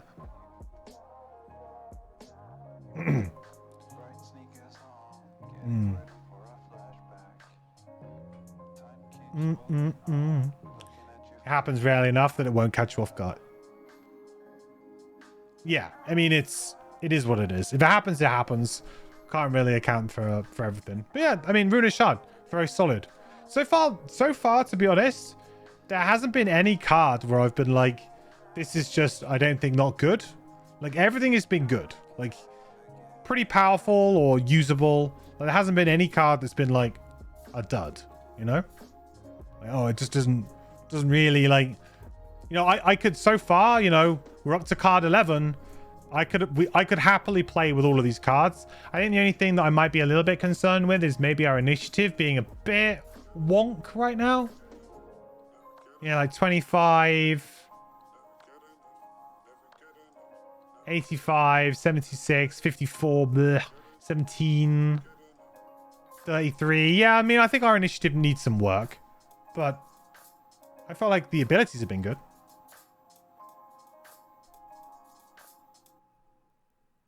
Embrace the trash initiative. Yeah, well, you know, the thing is that obviously if we get a card that's like 5 initiative, yeah, it's probably going to be played regardless of what abilities are printed on it. You'd have to print some really stinker abilities to not play it. Okay, so Serrated Razor. Attack 2, PS1. Wound. Consume to get range 3. Oh, that's a really strong ranged attack. Melee attack, it's probably about right. Maybe, well, no, maybe a little bit on the stronger side. Again, this character just seems to have good value attacks. Like, everything just seems to be really, like, just solid. I would happily play this as either. Obviously, as a ranged attack, I think it shines, but I I feel like that's really not the be all or end all, right? You'd happily play this and never consume a charge for the range 3 all the time. Attack 3, range 3, pierce 2, wound with penetrating fragments. Yeah. But also just attack 3, pierce 2 with wound with that if you just do melee, right? And you don't use the second charge. Like, I think the charges are quite important to preserve.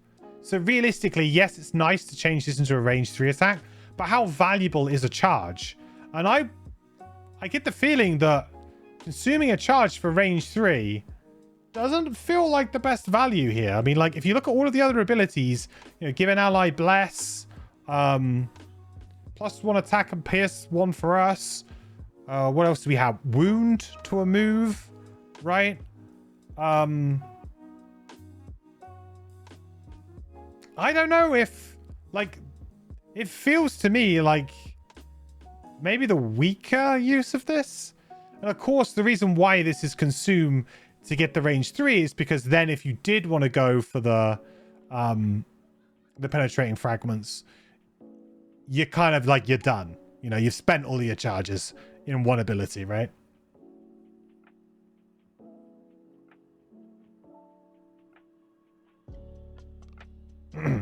The charges look like they'd get knocked off from a single attack. I mean, that's my, I think that's my worry, especially with increased difficulty.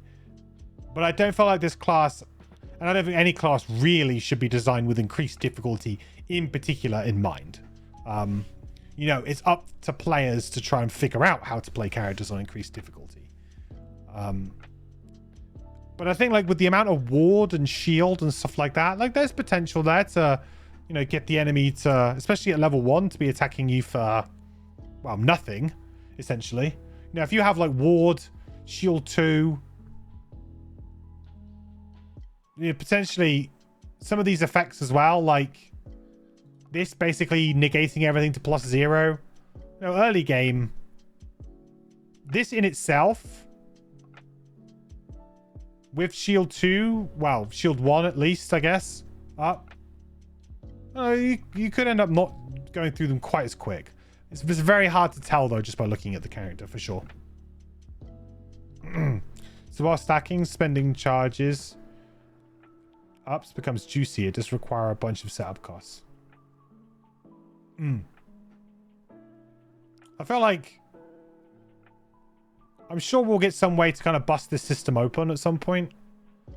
A couple of card that kind of like releases the full fury, go full force.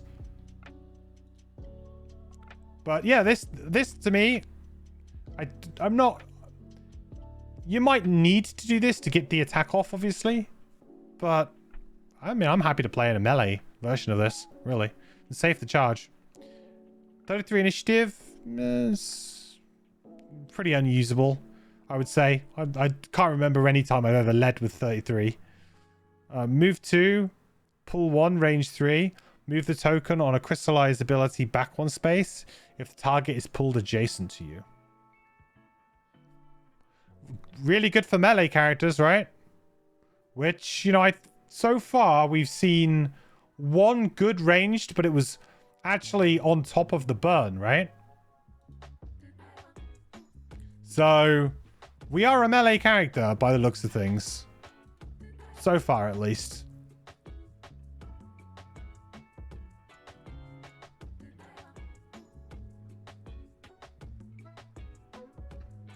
I like it.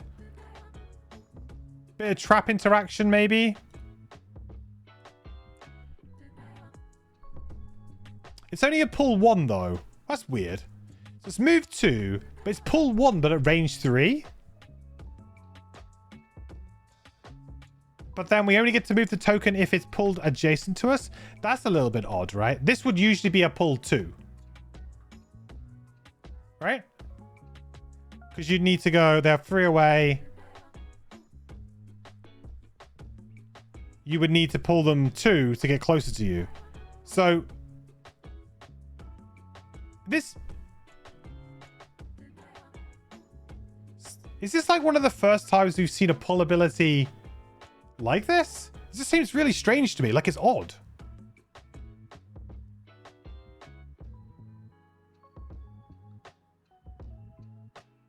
Pull to it would be a move back always. Yeah. I mean, I like the idea that you have to work for it. You know, you don't get like a complete risk free. But I'm just trying to think. Has there been a pull ability before that does not just match the range so that you would pull adjacent? Because I'm struggling to think of one.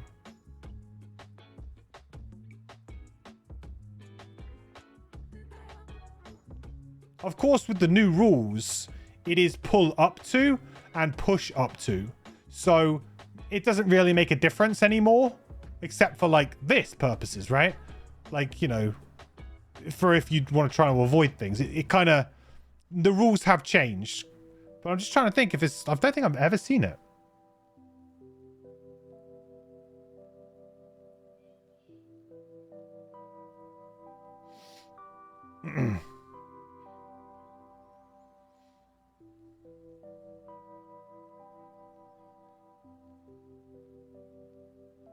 This lines up the skewer type attack, for instance. Oh, that's a good idea. Yeah, that's smart. That's a really good use of it, actually. Pull them in, like, just get that guy. Maybe you line up this guy, and they're, like, together, and you just kind of zoink, pull this guy to here. Get the charge to move back. Spend your charges. That's really cool. I'll tell you what, this character's going to be... I feel like this character's going to have a really nice flow to it. And I think that's why, like, the Drifter, I think, is going to be one of those classes that actually a lot of people are going to come away from Frosthaven saying, actually, that class was much better than I thought. Because it has this kind of, like, flow-like state of play to it, which I think is going to be incredibly satisfying. To be kind of like, I can go this, then I can do this, then I can get to this. Like, you're going to feel like incredibly big brained. Like this character is going to make you feel really smart, you know, because you're gonna be like, yeah, I've got this up. Then I'm going to pull this guy to here and I'm going to line everything up. And it's just going to feel satisfying.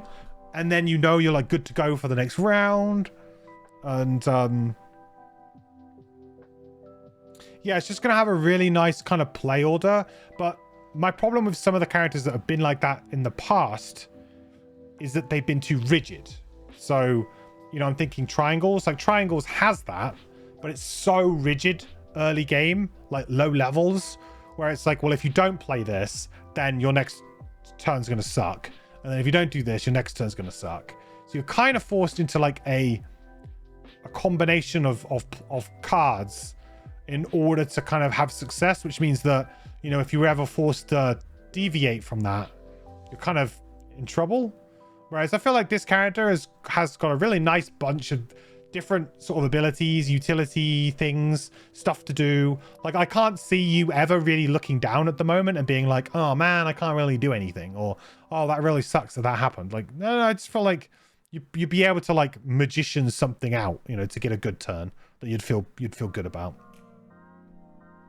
Luminary seems similarly good. Yeah, obviously with the kind of glows and stuff, that seems like similar kind of feel to it. With glows, and then with the scuttles as well, lining up a good scuttle. That seems like quite good.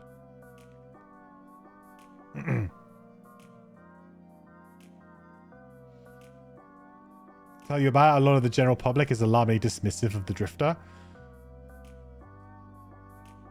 I think we've talked about it a bit in the Discord, right? About how I mean, like, you know, I think there's I think a lot of people bring up legitimate points. You know, it feels more like a Gloomhaven 1.5 class on the surface as you look at it than it does like a Gloomhaven 2.0 class. You know, it feels much more like it would belong in Gloomhaven or in, say, Jaws of the Lion than necessarily belong in Frosthaven. But I think you could also maybe make that argument for the Banner Spear, because I feel like the Banner Spear is a class that, again, is just kind of doing things a bit better.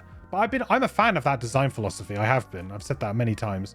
I like taking a mechanic that was proven, works, but maybe just didn't hit the high notes that it could have, and then really elaborating on that, like just going hard on it, like just making it as good as it could be.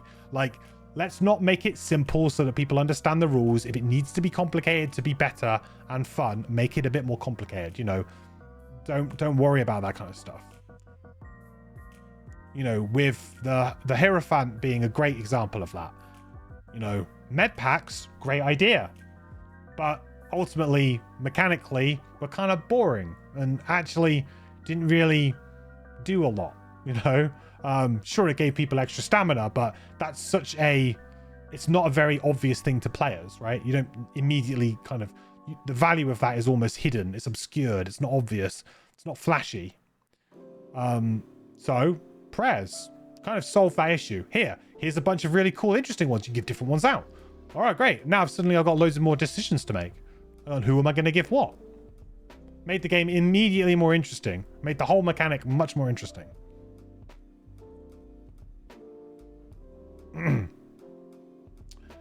It's more that the theme is boring. No, I mean, I don't know. I still feel like it feels... It's because it's a mechanic that's already been in the game, but they've elaborated on it. And that's the thing, right? That's the thing. Like, people are like, what's the new mechanic? Come on, what's the new mechanic? And they're like, well, you've got this. You've got charges, right? Okay, yeah, I've seen those before. Yep. Yeah, I've played Crackling Air. It's bad. What up? You know? No, but this is different. You know, you're kind of like, you start the conversation off on the wrong foot. You know, immediately when you say it, people immediately in their mind go to all of the charge-based effects that they've played in Gloomhaven before and gone, yeah, I didn't really use any of those in Gloomhaven. No, you didn't, because a lot of them were bad. Now they're good, but they were bad. So, you know, you're going to have to like flip the script. You know, you're going to have to like play with it. Trust us. It's going to be better. And we'll go, okay, yeah, it's cool. I like it now. But it's one of those where people have played with the mechanic. So immediately they're like, well, I want to play with something different. I want to play with something that I have never played before. You know, wow me. You know? I actually played Crackling Air, Shameful. Well, that's why I had to redo my Spellweaver guide, because I did actually recommend it in my first Spellweaver guide. Those were early days. They were early days. Shameful days. Yeah. It might be similar with traps. Yeah, exactly. Traps, in my opinion, might end up being the new best control method. Because if we're saying that giving somebody an attack, like if we're saying stun shot from the Tinker is too good, attack 1, range 3 stun, that's too good, right? That kind of level is too strong. If we're saying that all of the non-attack stuns reusable that were multiple targets were also too strong, like Void Warden, sorry, Lurence Oblivion, all that kind of stuff, or Music Note stuff, then okay, how do we keep stun in the game but make it less good, harder to use? Traps. Because you then have to play 2 abilities. You have to play an ability to play the trap, an ability to try and activate the trap in some way. Most likely. I mean, maybe the enemy might walk into it, but if you've done that, well played. You've positioned yourself well. You deserve it. But I do feel like there's definitely some scope there.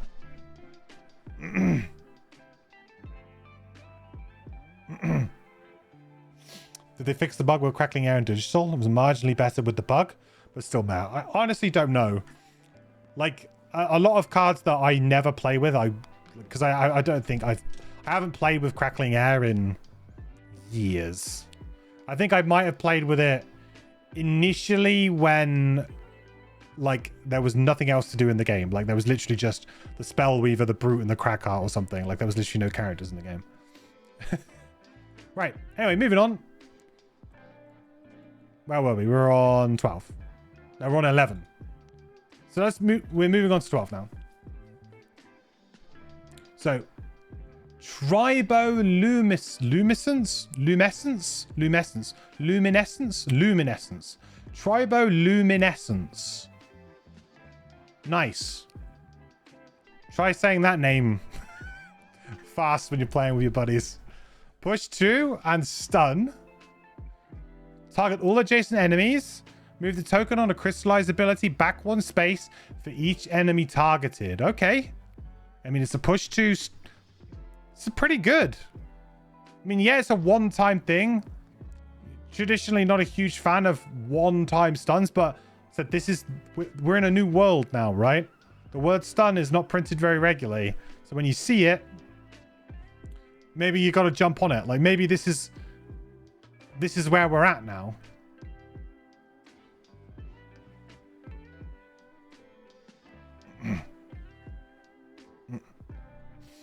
You'd love traps that scale with difficulty. I think that might make them too strong, personally. But I'm not adverse to that idea. I think it'd be an interesting change. But my initial feeling would be that it would be maybe a bit too strong.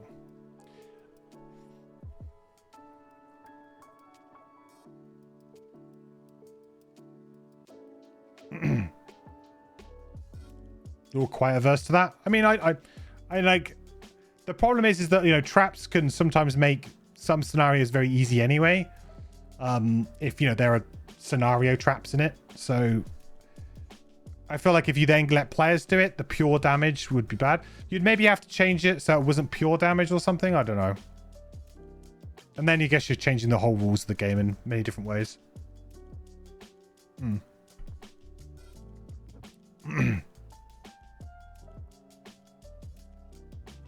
Initiative not great for this. You'd like it to be earlier.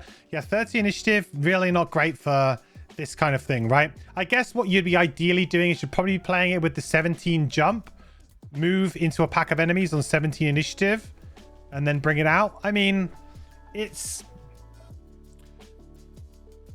buys time. You know, I'm not usually a huge fan of it, but sometimes this kind of thing, you just need some help. Similar to like that. Sometimes you just need to help. And you're a character that's got 11 cards. So, you know, if somebody's going to take one for the team here, you know, you're probably a pretty good candidate for just burning a one-time, let's buy everybody some time type card. So traditionally, burn stuns have traditionally always been pretty bad. But I do feel like in the new kind of landscape, that we shouldn't discount them as quickly as we used to. And perhaps something like this, especially with the push 2, if you could push a couple of enemies into traps or potentially into like, you know, kind of preferential AoE patterns or something like that. You know, that could be quite good. Obviously, moving tokens back here is also quite nice, but ultimately will probably only be 2 charges, which is not nothing, but it's certainly not like super crazy. Perhaps if we get another card later on that's got a bunch of charges, maybe we can start to think, oh cool, we can actually, you know, get back 3 or 4. Like this could in theory scale. We'll just have to see what cards we get.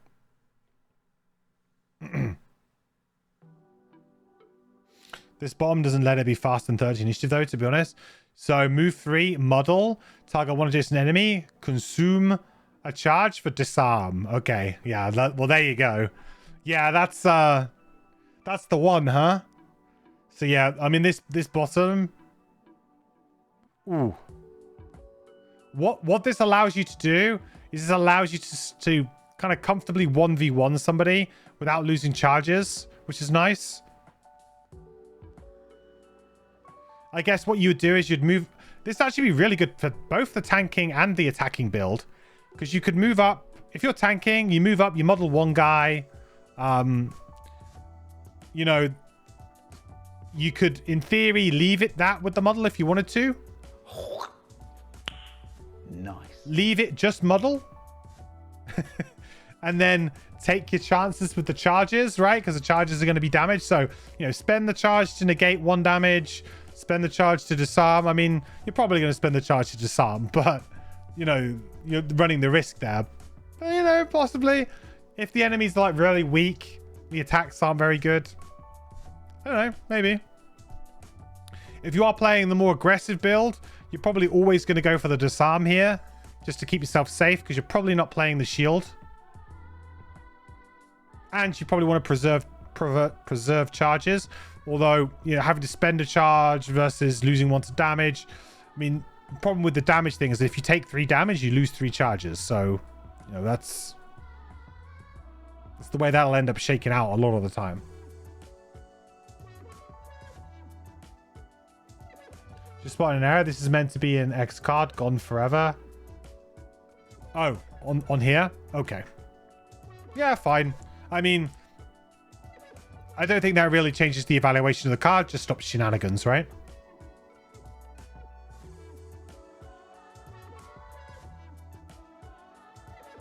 Oh, sorry. This is meant to be... Oh, sorry. I completely misread. You mean this is supposed to be an X level card? Sorry. Ugh. Sorry. I don't know why I saw that and thought you meant this to be a permanent... Yeah, okay. It's going to be an X... That makes sense because we've got 11 cards here and now we're on to card 12. Yeah.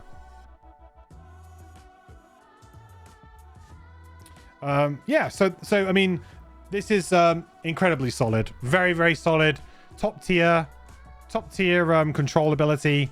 You're going to be playing it all the time. Like, all the time. So, pretty easy pick. I will say that move 3, muddling 1 adjacent, is fairly underwhelming. And I can see situations where you're not going to be able to do this.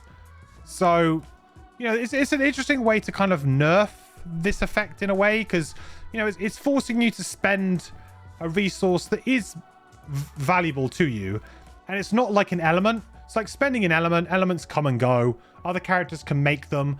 You know, enemies can make them. Enemies can consume them, right? Crystals are very much just your mechanic, so it's down to you to really manage them, and the value of them, depending on how you're playing, what you're playing, is gonna vary to you. So, you know, there are going to be times when you're like, oh yeah, I could move and disarm that guy, but oh, that means that I don't get the +1 attack. Like, do I just go for the +1 attack to try and kill this guy instead? And then if I do that, you know, if I was to maybe play this card instead and I kill it, then I get the charge back. Like, you know, it is, I think it's a very kind of good way of costing an ability, because, you know, if this was like consume an element, right? This would just be like auto, make sure you do this every single time, set up the element, buy a mana potion, whatever you need to do, make it happen. Whereas I feel like having it like this means that, oh, well, maybe you don't always use it for the disarm. You probably want to, you probably should do, but are you always going to be able to? Like, sometimes you're going to be in a position where you're like, I just can't play it for the disarm, you know? Cool card, definitely. Okay, Geode Barrage. Or Barrage? Barrage. Barrage? Is that a typo again? Barrage. Push 1, target 1 adjacent enemy. Consume a crystal for +2 push, so potentially push 3. Pretty good. Move 1, attack 3. That's a typo. I mean, it's either a typo or, you know, it's an it's an Indian side dish. I'm not sure which one it is.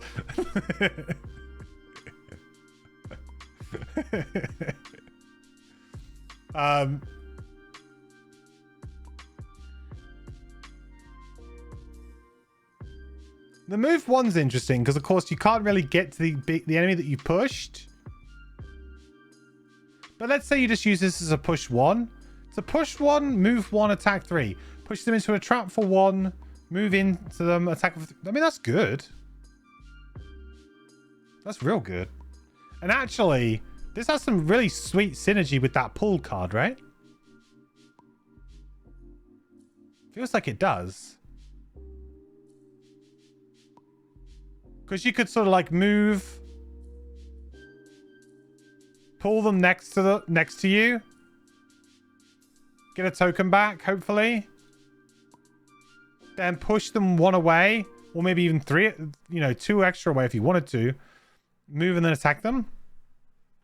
Seems like a really super cool way to kind of reposition an enemy near to a trap.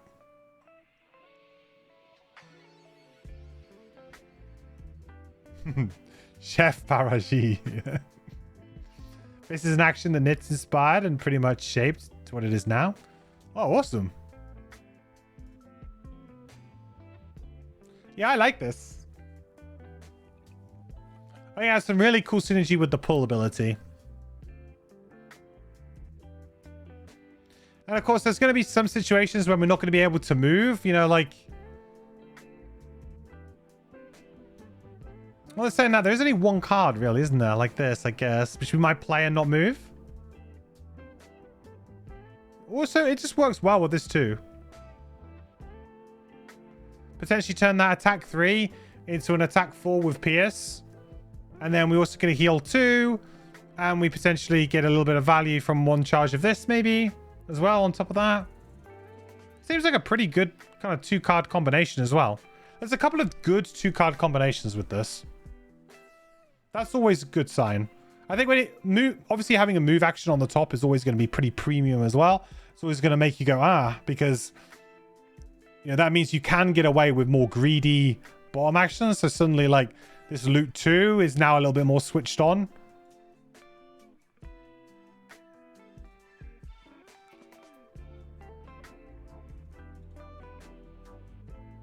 These little moves, maybe. Yeah, I've got a lot of moves on this character, though, I will say. A lot of moves so far. You remember a condition? Taking advantage of push. Ah, yes, Rupture. I don't know if Rupture is part of this character, but yeah. I mean, certainly if Rupture does turn up, then yeah, push is going to suddenly... And pull. It's just it's forced movement, right?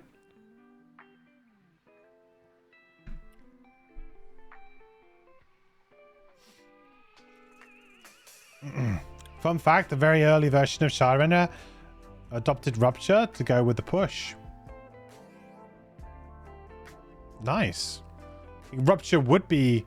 I mean, I don't know if Rupture does turn up later on, but if it doesn't, you know, still, there's some good synergy here with the Ruin Moor if people want to play it. I think Rupture does turn up on another class, I think. I think Nitz, you might have told me that it does in this set. Not sure if it's this one. Ruin Moor and... Okay, so it's on the Incarnate. Well, I mean, there's a fair chance you might play the Incarnate with this. Okay, so anyway, top ability, very usable, really nice little combination of actions. You know, none of which being massively strong, but as a combined sort of action, very good. 23 initiative as well, very playable initiative. So we'll probably... This card's already looking attractive for that, I think. Because I think like we wanted maybe another one. But a lot of these X cards have 20 initiatives. Bottom, move 5. Jump.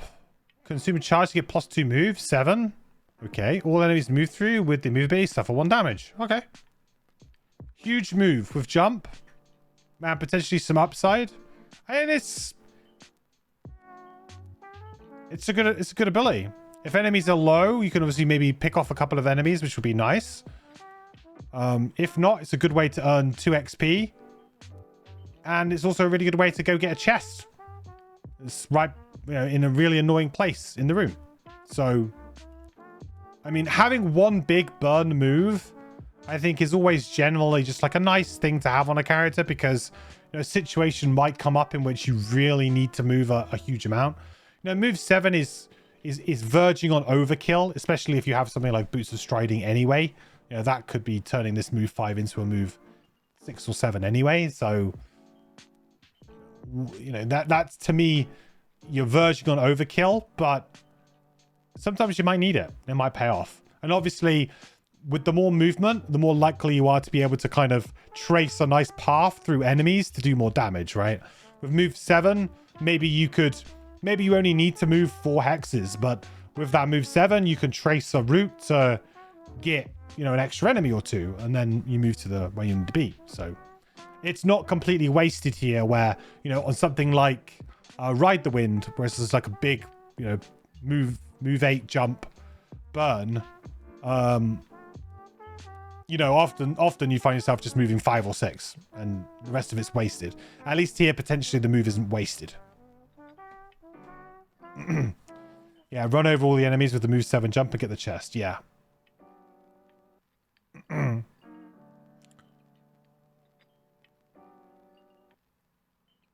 even more importantly, being faster than your mates. Yeah. 23 initiative is good initiative to try and grab the chest on. Probably people won't be expecting you to do that. Okay. So reciprocal resonance, crystallize. While this crystallize is active, each time an enemy ends this movement adjacent to you, it suffers 1 damage.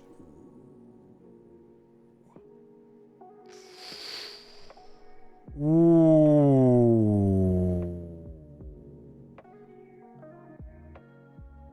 Okay. Okay. Now this is a cool one. Oh boy, is this a cool one. Wow.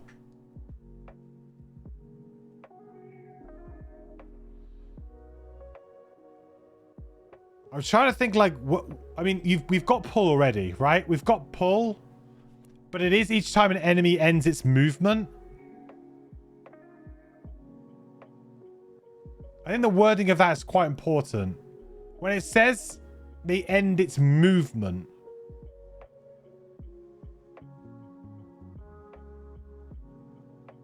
I mean, I think that still works with push and pull. Because that's classified as forced movement, right? Yeah. I'm used to this effect saying something like each time an enemy enters a hex adjacent to you, it suffers 1 damage. Like that, to me, maybe more... I don't know, unless I'm missing something here. Maybe that more clearly conveys... Or maybe it's because you don't... Well, I guess you could maybe make an enemy take more than 1 damage in a turn, but I don't think that would be too bad. It's a great card. Yeah, this is a really good card. And the thing is, this is also pretty good for the tanking build as well, really. It's worded this way so it won't trigger like 3 times when positioning to maximize targets. Right. That's kind of my feeling that might be the way.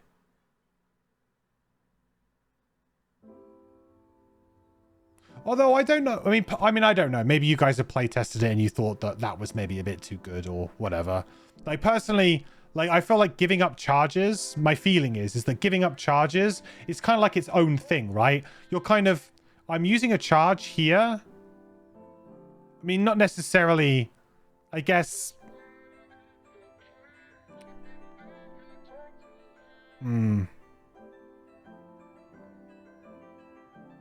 I guess what would be kind of cool is if you lost... I mean, I guess you'd have to maybe remove the charge. I don't know. Maybe it is better this way. I'm trying to think of a way where it wasn't too, like, OP or something. A reusable flame shower, but less damage per enemy movement. I never actually played Flame Shroud Top. In all of my time playing that Jaws Deadly playthrough, never played Flame Shroud Top. I think I need to have another go round with the Red Guard and play like more of a pull build.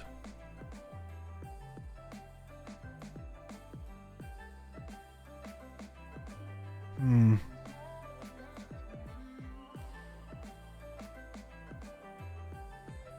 mean, because push and pull, it wouldn't really affect push and pull, right? I guess it could in theory affect push. Like if you were really clever and you got an ally to push an enemy towards you, I guess in theory you could like push in such a way to maybe get like 2 to 3 extra damage depending on obviously where they are and all of that. But I'd say you'd get minimum of 2. You might be able to get 3.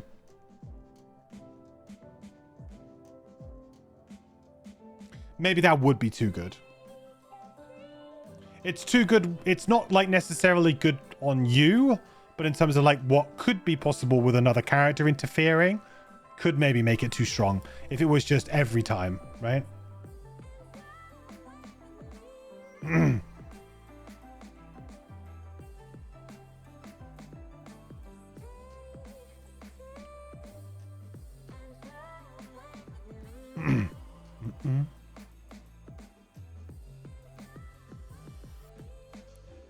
Yeah, I don't know how I really... I mean, I felt like it's still very powerful. I think the 3-slot crystallizers are where we're at, right? I think we want to play a 3-slot crystallize action. That just seems like the max value. And this, to me, seems like a very easy one to maybe keep up for the damage build. But the problem with this is that obviously they have to end their movement. So we couldn't like walk up to them to trigger the 1 damage. They would have to come to us. So it's an interesting one because I guess it kind of plays really well into the tank, really. Because then the tank can sit there, and then essentially it's like they get an extra little retaliate trigger almost while this is up. So a really good play would be to have this plus the shield passive, and then, you know, play the big shield 1 and shield 1 retaliate 1 card and just soak, and you get to spit out a bunch of damage at the same time.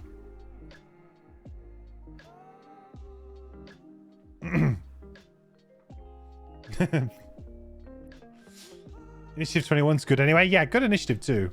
I think it's a very interesting one because if you're playing the ranged build, or sorry, ranged build, attacking build, and let's say you're trying to avoid using your charges as, you know, damage prevention.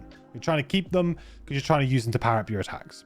So something like this may actually not really have any value. I mean, it could do if you're really clever, because it may be like you kill you get very close to killing an enemy, like you attack it and it's got 1 health left. You're like, damn it, we just missed out, had 1 health left. You could then just, you know, move 1 hex away, and then hopefully on its turn moves into that hex. Bye-bye, right? But also, if you're playing more of a I don't want to get hit type build, where you're playing early, late all the time, you're the one moving to and from enemies, more so than enemies moving towards you. So this wouldn't really trigger. So in that respect, you might be better off just playing the other one, which says, you know, any positive modifier that is drawn to you is instead, you know, considered to be a +0, because it's stopping any damage and could potentially, you know, save you from completely losing all your charges at some point. Right? If you had this on 3 and the enemy like attacks you for 3 and attacks you for 2 and they draw the +1, you know, suddenly now it's 2 charges, right? So like, I don't know, it's a really interesting play. Do you play both? I don't know, possibly, but I think if you're playing the tank, more crystallize is good, because every crystallize that you play is a shield 1 for the round. So it just kind of makes sense that if you're playing tank, you just want more crystallize abilities. But I'm not so sure about more of a damage focused build.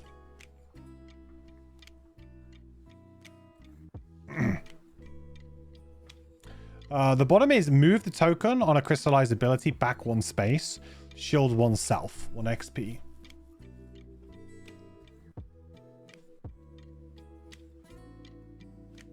Move the token on a crystallized ability back 1 space, shield 1 self.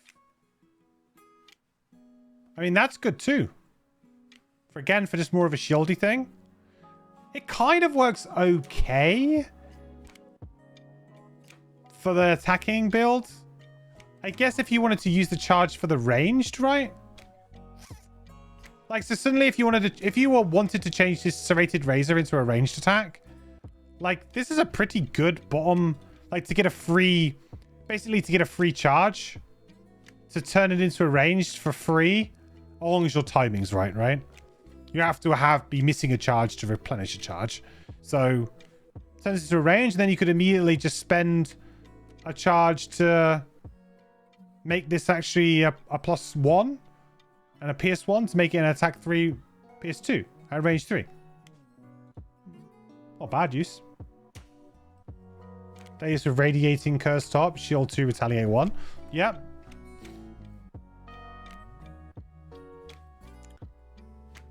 And then if you, wow, I mean, you could also just play any crystallize ability with this to trigger the other crystallize ability, the passive, right? Interesting. Does feel a little bit more like, obviously this is a bit more geared towards the tank, but there might be some situational use here for the attacking build. All right, Splinter Burst. Attack 2, target all enemies within 2 hexes. Pierce 2.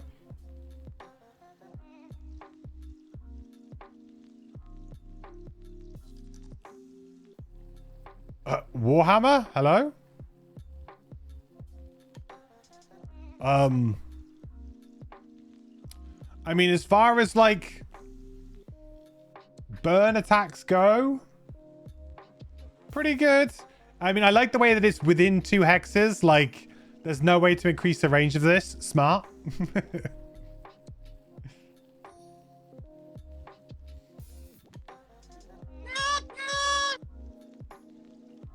Newt. Hey, Phantom. How's it going, bud?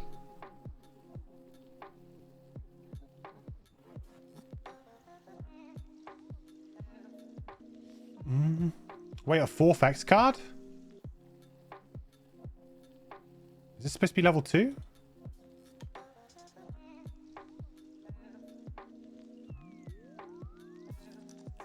I don't know.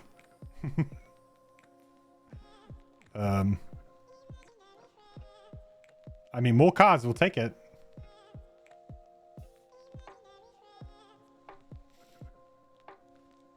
I mean, this is a really good burn top. Oh, yeah, you're right. First, no, but then we counted it, right? 1. Because this is supposed to be X. Oh, is it not? No, this isn't X. Oh, all right. Yeah, you're right. The first one's the card black. Make sure that, Scuzzy, don't make that change. Because I think you made a note. It's all good. That's why that number didn't add up. Good call. Yeah, it's all good.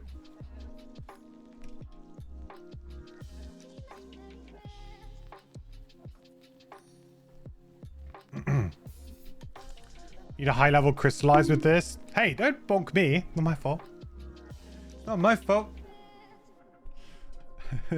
Need a high level crystallize with this so you can move penetrating fragments 6 times. I don't know about that. That seems a lot. I mean, you know, just a power potion with this plus Warhammer is going to be very strong. You know, it's good. It's unstable upheaval.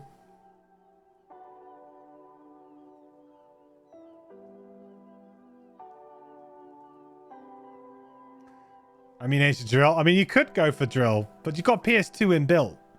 But yeah, maybe. Warhammer for the early level safe plays. Ancient Drill for the spicy big plays. The bottom is move 3. Consume to get an additional move and jump. Want to just... I mean, that's a really good bottom ability as well. Man, this initiative sucks. This initiative is terrible. It's literally just like... Oh... But it's the worst initiative in the game. But this is a very, very splashy burn attack on the top and a really good value move on the bottom as well. So, you know, this you're gonna try and squeeze this card in. You really are gonna try and squeeze this card in. Man, we've had no bad cards. This character's gonna be really tough to find your starting set. Like what your starting 11 are going to be. And I don't necessarily feel like there's like a huge amount of like sideboarding. Like most of they're just cards designed for slightly different play styles. Like it's not like you suddenly got a card here that, oh yeah, we bring that in for that type of scenario, or we bring that in for that type of scenario. I mean, you could maybe make an argument this is better when the enemies are melee. But like, generally speaking, they're all pretty good value regardless of what you're doing. They're tough decisions, chat. Really hard to cut 3, yeah. 50 initiative, you like to live dangerously. What to take? Like, if I had to cut some cards here...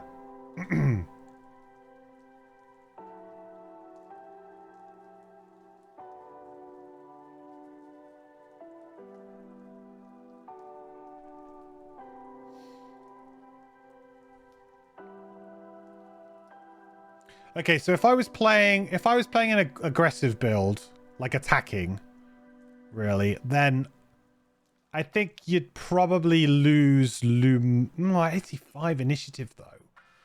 Oh man, you'd probably want that.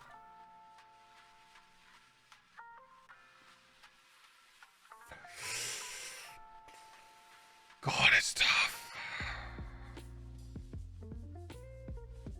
I mean, I want to play Splinter Burst just because, I mean, it's unstable upheaval. I mean, I'm not playing unstable upheaval, no matter what the initiative is. I don't know. I am honestly stuck. Like, I feel like you don't want 2 of 3 slots. Right, where was the heal one? It's a pretty decent attack on the top.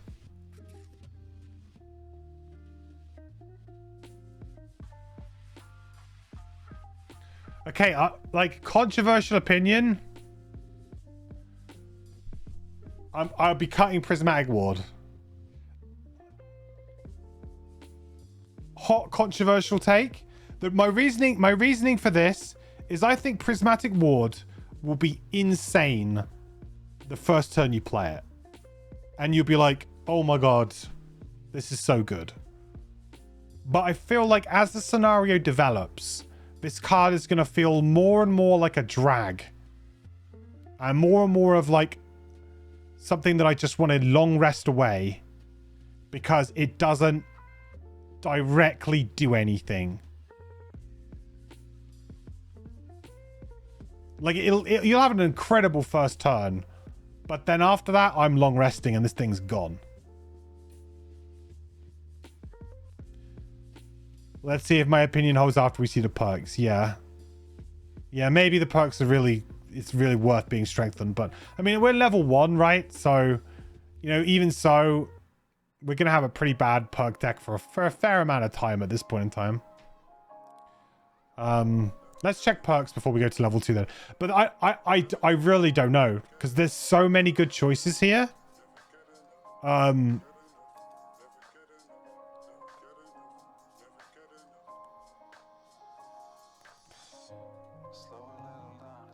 Like, there isn't a bad card. Like, in terms of like, oh, this card is just... Or also that they're not so clearly defined that this is for this build, this is for this build. You cut this card because you're not playing this build, right?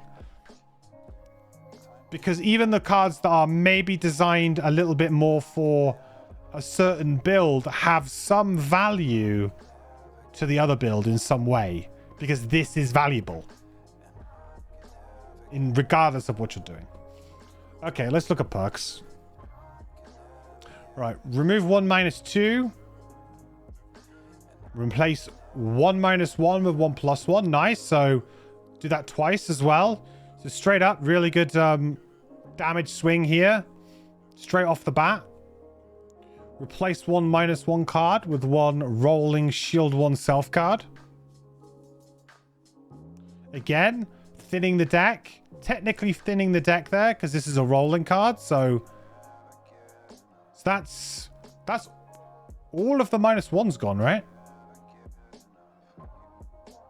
Replace 2 +0s with 2 +0.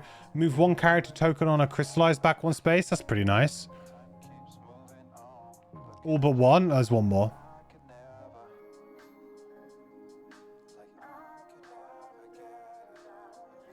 A designer's hint. Too many crystallizers in your hand. Clump up your hand. Yeah, I think you only want, like... I think if you're playing tank, you might want a few more. Because you're just gonna... You want to trigger that shield action as that shield 1 for the round. Get that value. But... Yeah, I think you might want to just stick with 1 for the attacking build. And probably 1 with 3 charges because it gives you the most flexibility. Because the 2 charges, although it might be a bit stronger on that strengthen, if you keep replaying it, I felt like 3 charges is just like, it gives you a bit of a safety net.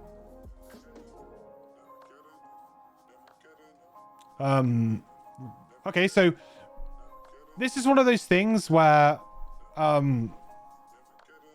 if it happens, that's going to be awesome. And the fact that it's 2, so potentially 4. So you can have 4 plus zeros with this effect on. Obviously, this would be considered a positive. So it would be ambiguity, right? So in advantage situations, this would actually include ambiguity.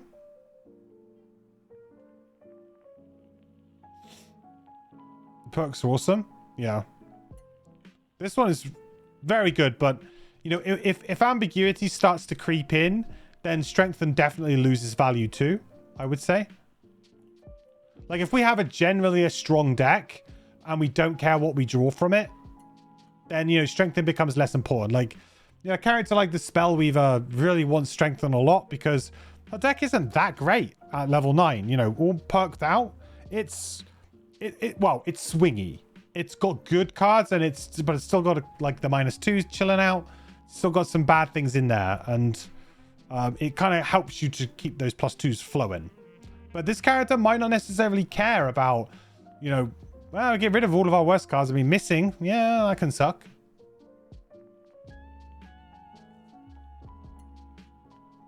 If doing Jaws rules later, you can just choose when ambiguous. So either way, though, I feel like this is pretty decent. Replace 1 plus 0 with 1 rolling +1 +2 instead if the attack has Pierce. Interesting. That's pretty unique. I like that. Again, that's 2 of those. So in theory, you can get rid of another 2 cards there. So the deck's looking pretty lean right now. Add 2 plus 1 +2 instead if you... So that's so we can... Is that we can consume a charge to add +1 attack basically? Or is that if we consumed?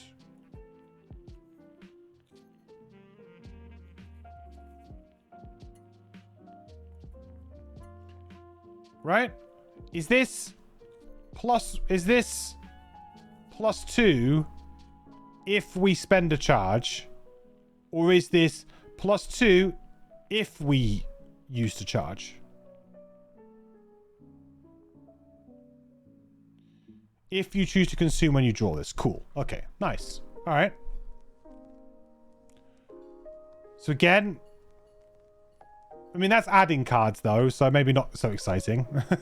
I always go for the removal first. It's always going to be about the replacing and the removal first. Got a lean, look at that lean deck.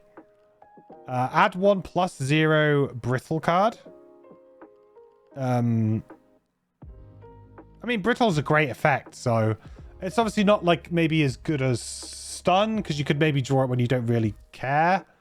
Like stun's one of those cards, like modifier cards, that when you draw it, it's never really a bad thing, because even if you don't kill because you didn't draw the +1, at least you stunned it, so it can't act, which is kind of like, you know, not obviously a bit disappointing you didn't kill something, but it kind of makes up for that. Brittle doesn't really do that, because then someone's got to follow up with another attack anyway.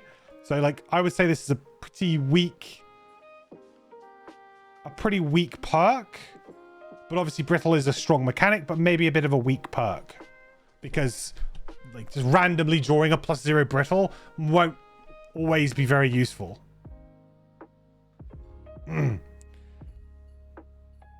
It's almost like add up ×2 card. It's just way more swingy. Well, not really, because you don't get the benefit of the brittle right away, right?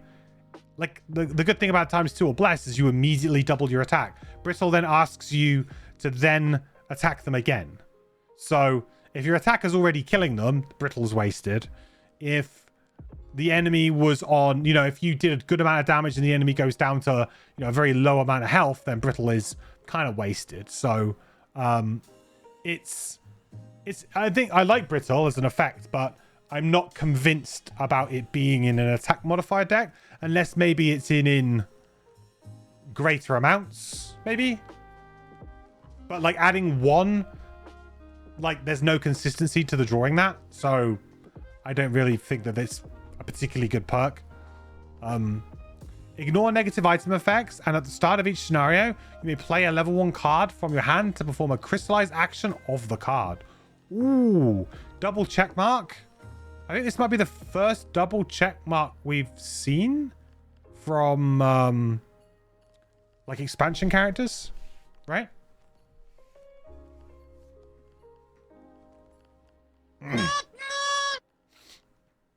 Newt. Hey, it's me.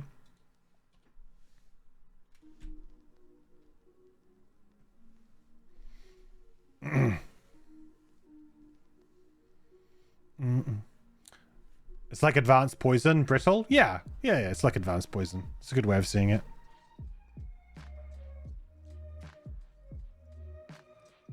That's correct. It's the first. Yeah. Cool. Well, I mean, I like these from the Frosthaven characters, so I mean, ignoring negative item effects is obviously really it's maybe not going to be a requirement of your character, I would say. Depends on if what build you're going, right? But I mean, generally speaking, it never hurts, because even if you are playing just a random, like, you know, attacking character more so, you know, it's nice to be able to wear some armor and mitigate a bit of damage over the course of a scenario. Obviously, 2 check marks is a bit more of an investment, but getting to play a card for free is obviously quite nice. It means that you could immediately start to get a benefit from a crystallize. You could immediately start to, you know, for example, you could play the shards and then immediately get used to it, right? Because that was a bottom ability. Oh, we're way ahead. Right? So then you could just play this and then, you know, play like the ranged attack or something on the first turn. And you're kind of away already with a fairly decent opening turn. You play out your 3. You play out your 3 big boy.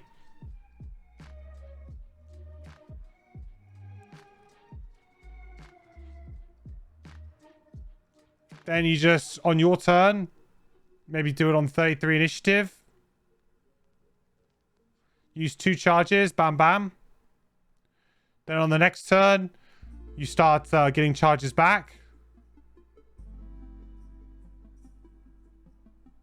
You're kind of away. It's a very, very quick start. Very, very quick start. Obviously, playing a card for essentially for free out of turn is very impactful. Now, it does limit you to only crystallize, but considering that that is your mechanic, it stops you from having that awkward first turn that a lot of characters have sometimes, you know? Like, Hatchet's a great example of this. Like, the Hatchet's first turn, everybody knows what the Hatchet's doing on their first turn. I don't think I've ever seen a Hatchet ever take a first turn that doesn't consist of them playing the favorite or the new favorite. One of those 2 cards, right? And it's like, yeah, my turn's like not great. I'm just kind of setting up. It just doesn't happen. So getting like a bit of a head start is cool and nice, I think.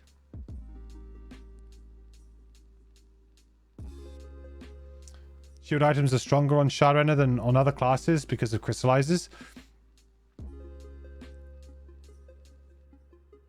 You mean in the sense that obviously mitigating damage means you don't lose charges? Is that what you mean?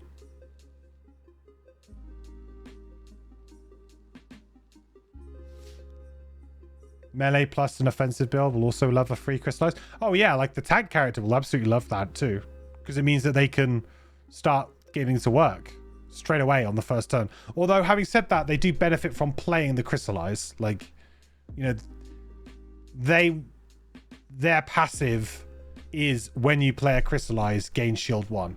So obviously this kind of bypasses that buff for this particular round, but I mean it's still incredibly strong. The other thing is that you are an odd number hand size character, right? Number card hand size character. I butchered that sentence. But you are an 11 card character. Which means in the first round of play, you're going to be left with 1 card. I mean, what you going to do? You're going to stamina potion to get another card back. So now you've got 12 and you can play 6 rounds. Like, what are you doing? Right? This perk takes you down to 10, which doesn't really affect you for the first round because you're going to get 5 anyway, unless you're stamina potioning back. So sneaky, this is actually pretty good for a character with an odd size hand size as well. Means that you can, you know, potentially get this, and you're probably still going to want stamina potion, but it really does mean that you don't need to worry about doing that straight away. You can just be like, cool, I've got perfect number of turns and I know when I'm going to take my long rest. You know, you don't have that, you know, it is always a bit frustrating in Gloomhaven when you've got 1 card in hand and you're forced to long rest. It's always like, ugh.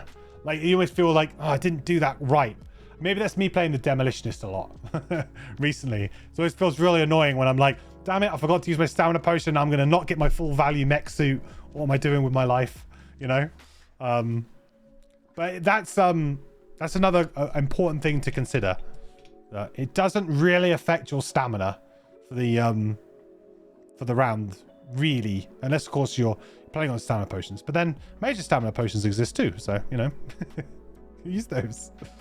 Or original stamina potions, of course, for people who die-hard people who want to only use original stamina potions. Once each scenario, when you would suffer damage from an attack, gain shield 3 for that attack. Once each scenario.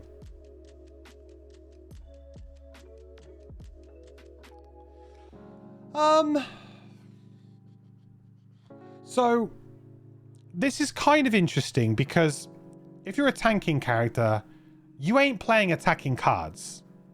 It's not really, I mean, you will, okay, of course you will occasionally, but you know, having really strong perks in terms of offensive perks isn't really what you're about. You don't really need that. It's like when you play, I'm trying to think of a good example of this. I guess Sun, but Sun's a bit of a weird one because you get so much advantage. But, you know, you're not the character who's expected to be killing everything. You know, you're not. You're kind of like, you can help out with damage here or there. You're tanking. You're doing your role for the team. You know, it's an important role. And if you're a tank, like quite often, you know, you don't really care if you draw like, you know, a -1, +1, +2. Like you're drawing cards so infrequently that, you know, spending a lot of energy and perks on trying to improve your attack modifier deck, it's kind of like whatever. So having a perk like this, I don't know whether or not I think it's particularly strong because it's only once each scenario. That to me seems pretty... I'd almost prefer this to be something like, you could have maybe you could do shield 1, but shield 1 3 times rather than shield 3 once. I know that would be hard to track because I guess the idea here is that it's you get given a reference card and you just flip it over when you've used it, similar to how the Frosthaven ones come. But I think perks like this are really fun ideas to give characters, non-attacking characters, things to spend perks on. And that's important. I think that's a good change.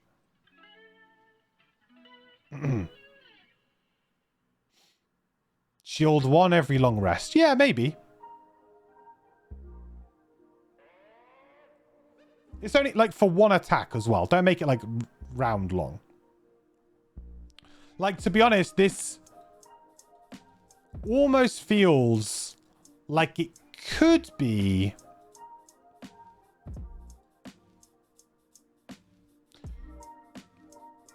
almost be an entire round effect, and I I mean, I think I would probably get it then on any character, maybe. I don't know. Like shield 3 for a round. Oh. That's a tough one. 3 separate instances or a shield 1 on a long rest that could refresh, maybe? If you need shield while you're long resting. No, I think the idea is that it's refreshable. Well, that was the way I interpreted it.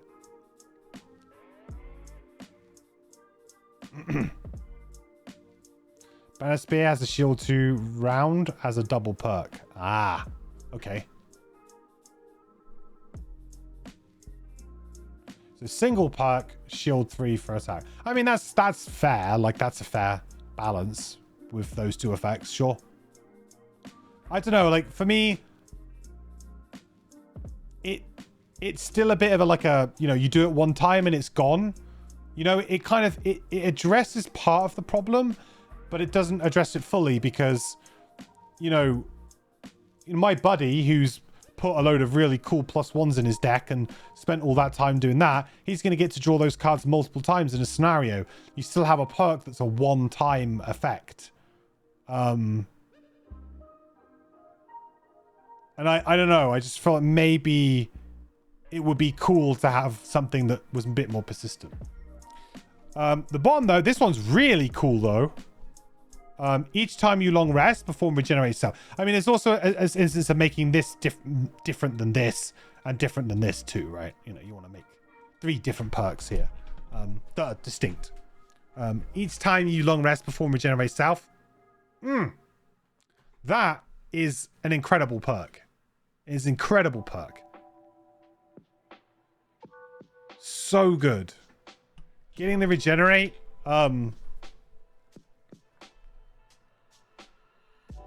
Presumably you get the regenerate.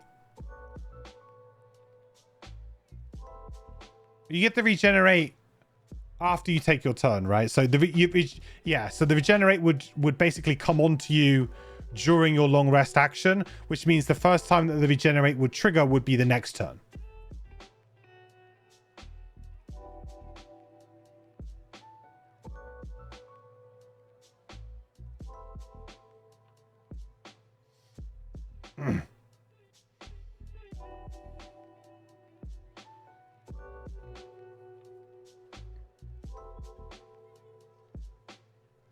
To be fair, most attack modifiers get drawn only like 1 or 2 times at most.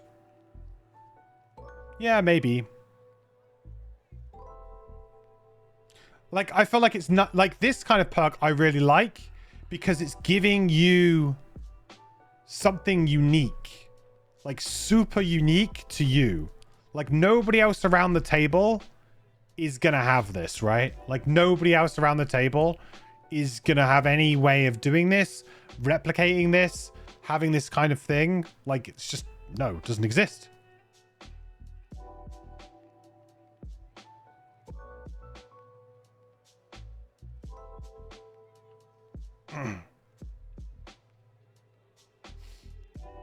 You do agree drawing good attack modifiers is exciting. That's why crits feel so good, even if you draw on an enemy you didn't need it for. Yeah. Yeah, there's something fun about flipping the cards, right? You know, mechanically speaking. Turning over the cards. I mean, this is cool, though, because this is something that, like, I think... I mean, honestly, I think you probably take this on everybody. Pretty amazing perks here. Yeah.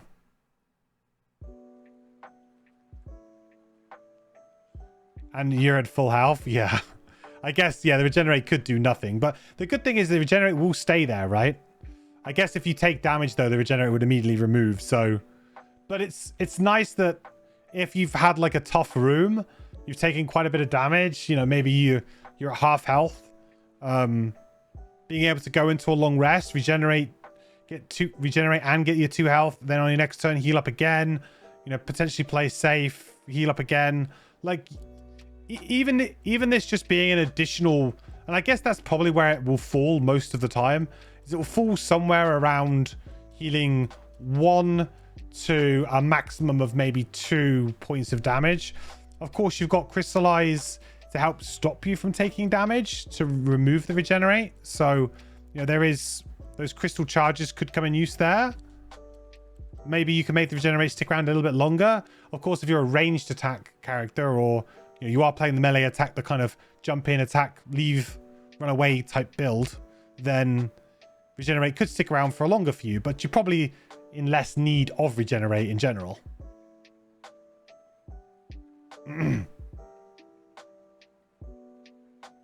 You keep taking that perk and then never take non-crystallized damage.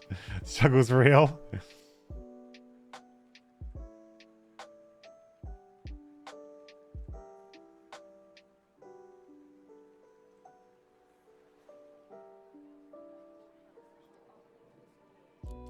You once had the same regenerate heal for 6 because you kept just barely losing your crystallizers but not taking actual damage. Oh. This scales with your health pool. What, the regenerate?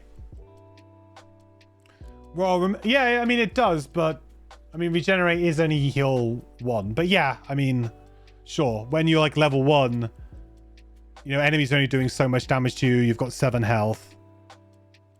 It's probably not one that I would run out and grab immediately. I think it'd be one that people would be tempted to. I mean, ultimately, what's quite cool here is that your first couple of perk points are gonna really direct you as to what you want to do here, right? Because if you're playing a tank and that's your idea, then realistically you're gonna have to bank your first 2 perks. They're gonna have to come down here because it's so important to get the negative item effect perk regardless, just to get going. And you know, it's going to be a bit rough for you having to wait for 2 perks for that. You definitely want to like go hard after your battle goal early in the first scenario that you play. In the second scenario, you know, ideally you want to have, you know, your level up and your first perk through your battle goal to kind of hopefully coincide in a similar kind of time. Maybe you end up getting your perks a bit quicker. If it takes you, let's say, 3 scenarios to level up, you could potentially get, you know, 1 perk point before that. Not 2. I think it would be pretty hard to get 2 before you get to level 2. Well, maybe not. I don't know. This character feels like they level like averagely. Doesn't feel like we're super fast, but doesn't feel like we're super slow either. Cool. Well, we spent a lot of time on this. I've just realized the time. We're going to be like push for time. I'm going to need to like really speed up because we haven't even started the cards that are level 2 and above yet. Okay, let's keep going. But if you're going for more attacking, you're going to be very attracted to the removing the bad modifiers first. Okay, so we've got Corundum Shell, Crystallize 3, Ward Self. Very nice. Plays very well into the tanking strategy for sure. Easy 3 spots. 28 initiative. The bottom's move 2. Move the token on a crystallize ability back 1 space. When you're attacked, you may discard this card to gain shield 2 for that attack. Me spending a long time on a review, don't believe it. I don't like a 5-hour stream. I don't mind a 5-hour stream, but I just have work in the morning. So, you know, I can't go super late, you know. We can go kind of a bit later than usual, but not super late. Move 2, move the token back. When you're attacked, you may discard this card to gain shield 2. That's pretty good too, huh? Seems like a pretty well-rounded card.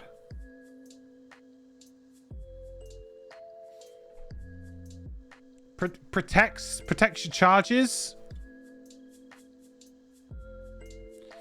Get a charge back. Protects that charge. So that's thematically a nice idea.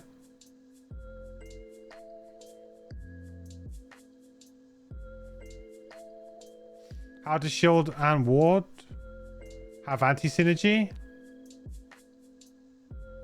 Shield reduces first, then halved. Yeah, I guess they do kind of have anti-synergy in that respect, right? Because the ward would essentially kind of almost cover what the shield does in certain senses. Yeah, they don't stack in a very pleasing way.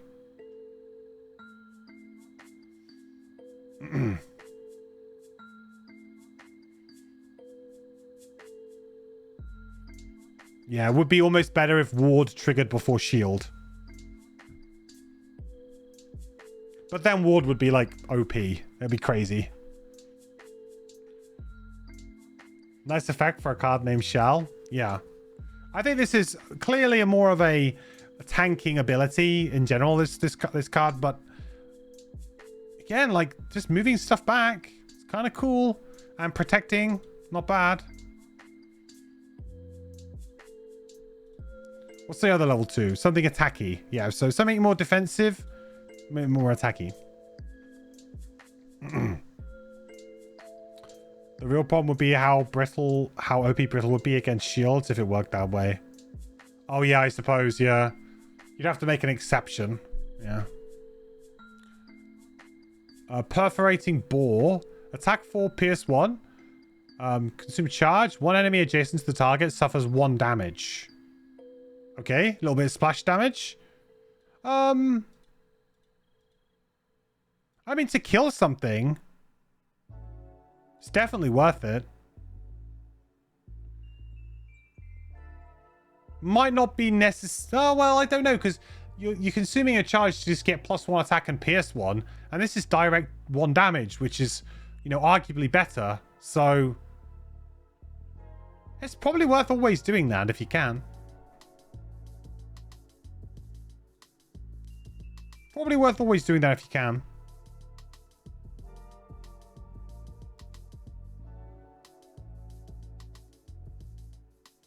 There are 2 sides to it, though. If shield goes before ward, it's possible to keep the ward if your shield fully blocks.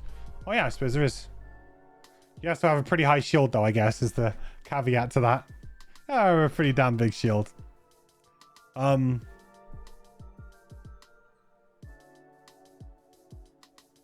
like it.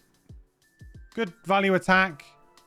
It's, you know, better than what we've had before, but not, like, crazy better. Just, like, a little bit of a step up in terms of power level for some of the other ones we've had.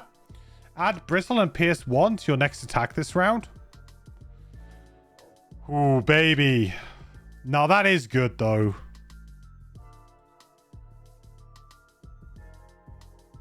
Also, in combination with that move card, you know, we have a pair of boots. Where are you?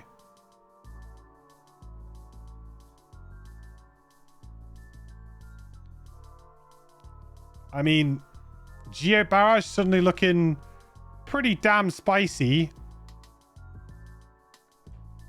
We can essentially just attack for 3. We can even spend a charge if we've already got it. So attack for 4 with Pierce 1. Then we get an additional Pierce that we Pierce 2. And then we get the Brittle for next turn, or for an ally to just follow up and kill it. That's very strong. I have a feeling that, like, just any card that has the word Brittle on, we're going to be taking.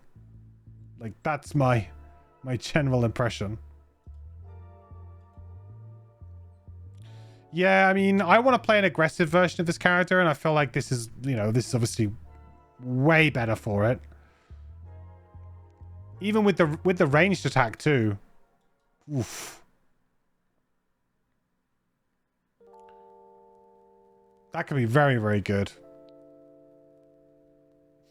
Pretty awesome bottom. Yeah, this is going to be huge.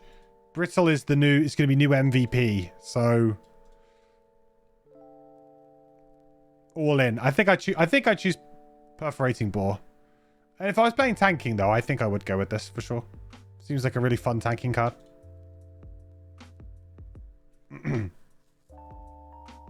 Right, level 3, Searing Stone.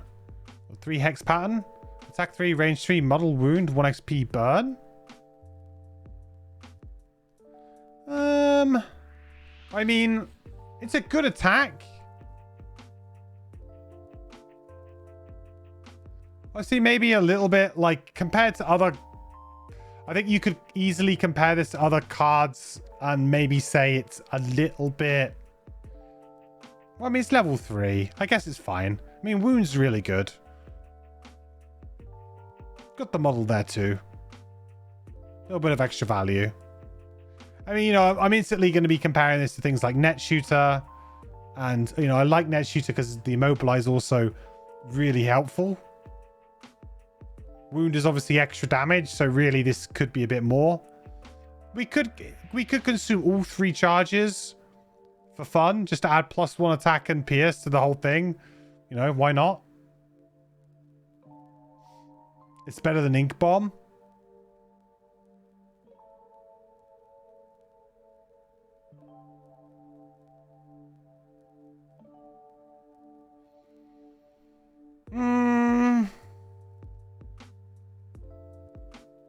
It's pretty close.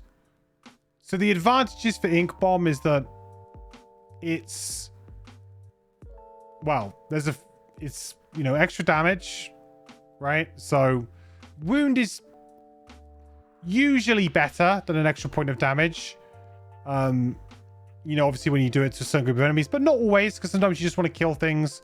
Like, but of course, if you come up 1 damage short, the wound should kill. But some enemies, you know, some bosses are immune to wound. You know, you can only apply wound once. Ink Bomb also gives you 1 XP per hex targeted, I think. So it's a bit more of a big XP earner. Creates dark. So there's a little bit of value with that. They're probably about on par. I wouldn't say that they're necessarily better than Ink Bomb.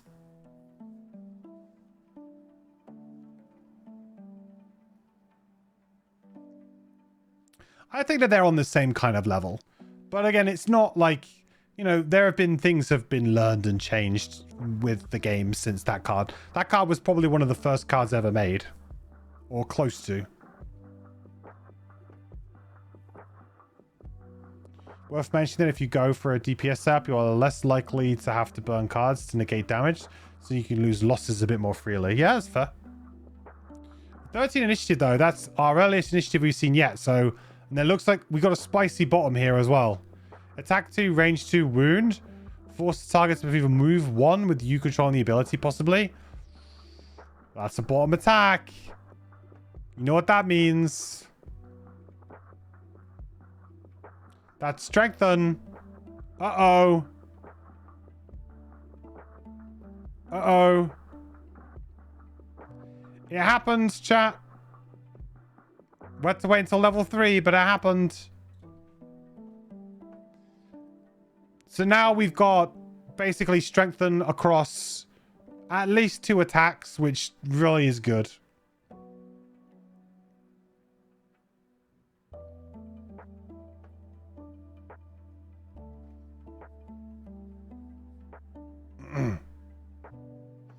Would adjacent enemy with retaliate avoid retaliate? It's not a push. So this, you mean with this? So this kind of happens. That's a good question. Well, there's no dots here, so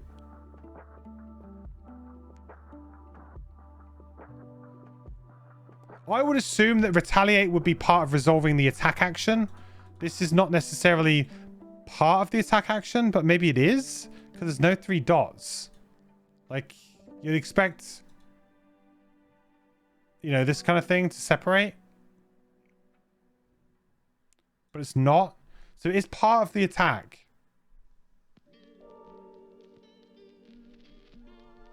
This would happen after. They still need to perform the ability.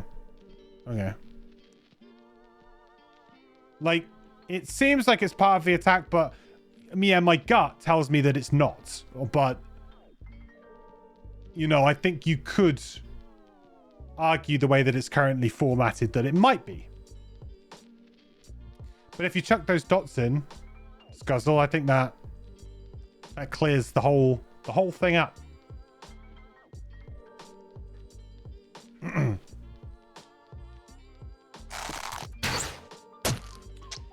Hey, CPA Gamer.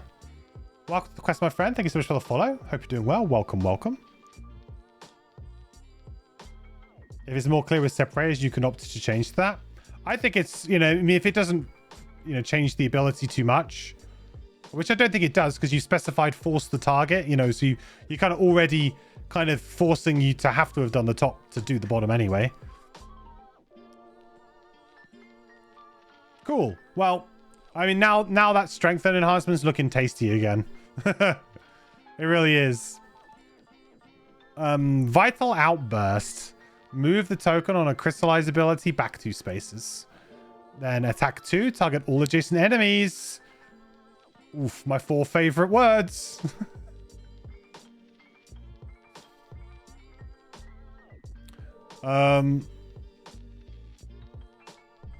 This is really good, right?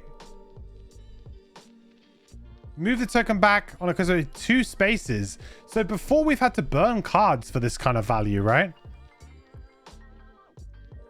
Or there's been some other, like, some other factor at play. Like we had the burn loot. That did it. There was the other attack. All adjacent was burn. Was a burn, and we got to move the token back. This we get to do before the attack too. So importantly, if we are sat there with our 3 charges, you go bang bang, and then hopefully you go, you know, at least get to spend 2. Maybe you want to go all out and spend all 3. And just do a really big attack. That's potentially 9 damage with Pierce 1, Push 1. On a non-burn ability. Plus, lots and lots of little combos. I think that's pretty good.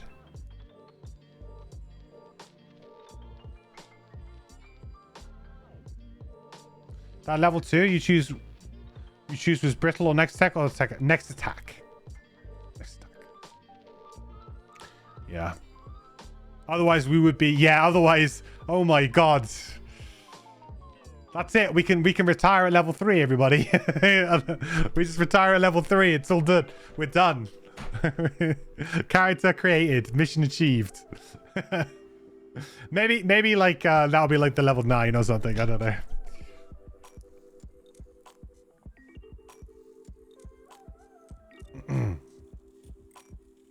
Time to see if you can convince me to like a retaliate card. Okay. I mean, I like Shield Spikes. Shield Spikes is the perfect retaliate card. It's perfect. Because it doesn't have the word retaliate on it. Zing. Right. Retaliate 1. While you have a crystallized action, whenever an adjacent enemy targets you with an attack, that enemy gains poison.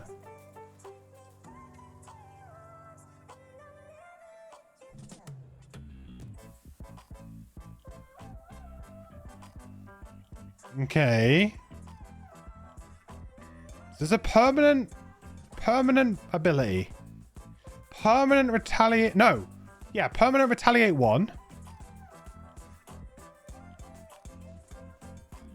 And permanent, like, poison.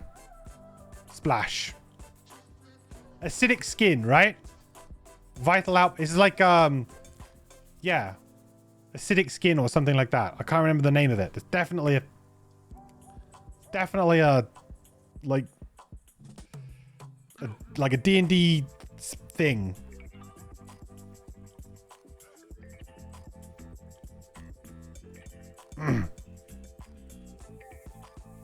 Moving tokens around on tracks feels kind of fiddly. Just was. I mean, I think that's that's a fair thing to say. Like, that's one of my concerns about the Drifter has always been that it's a bit spreadsheety. I don't think this character suffers as much from that though, because it's like, it feels like you get through the charges quite quickly and then you kind of use them, and like it doesn't feel like the Drifter feels very much because you're a bit more in control. Whereas in this one, ultimately you could just lose all your charges pretty quick, but you get to replay them. The thing with the Drifter is that you put them out and then the trick is keeping them out. And you're choosing when you need to use it all or not use it all. That feels a little bit more spreadsheety because it's definitely a bit more like back, but this back. Whereas I feel like this character is like, you're going to blow through a lot of charges sometimes, and that's going to be okay because you just replay them. So it doesn't, it's sort of, I get that though. But I feel like the thing that's happening a lot with all of the Gloomhaven classes and with the Frosthaven classes is they're all getting more fiddly, right? I mean, Blink Blade, that's got tokens. That's pretty fiddly. Deathwalker, that's got tokens you place on a board. Maybe a bit fiddly. You got to move them around as well. Maybe a bit fiddly. Like, the level of fiddliness, I think in general, is on the rise, and that's just a natural kind of after effect for the increasing complexity of the game.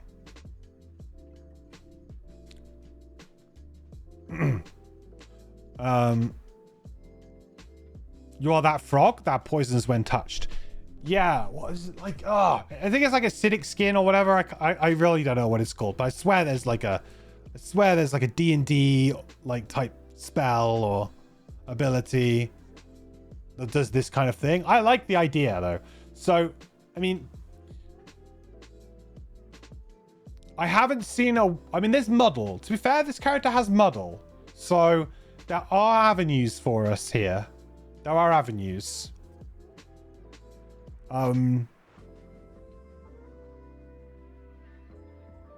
Move in. Muddle like a ranged enemy. They're going to attack you, take retaliate damage, and take poison.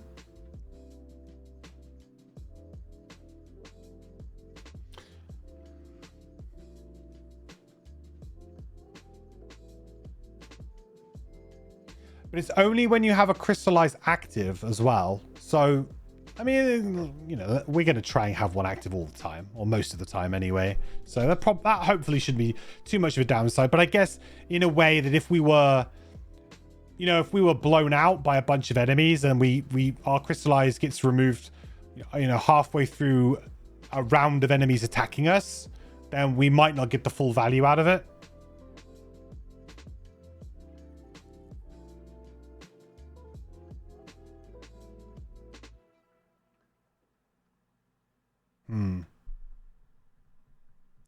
I like it, but I'm not like I thematically like it because it's different and it's pretty unique, and it's definitely something that you can add to the tanking kit that doesn't feel like,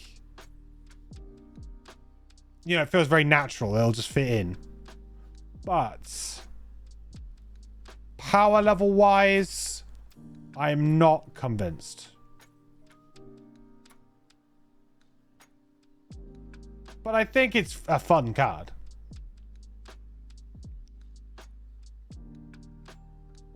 It doesn't matter if the enemy breaks the crystallize, though. It's still poisoned. It's only later attacks are... Yeah. Because it's while you have it active, and then they target you with an attack, right? So in theory, you would kind of give them the poison before you even resolve their attack, right? They would get the poison through the act of targeting you. So the poison happens before the damage. That would then potentially remove it. Seriously, it's a lot of poison? You think it's at least pretty... Well, you say it's a lot of poison. It's a lot of conditional poison.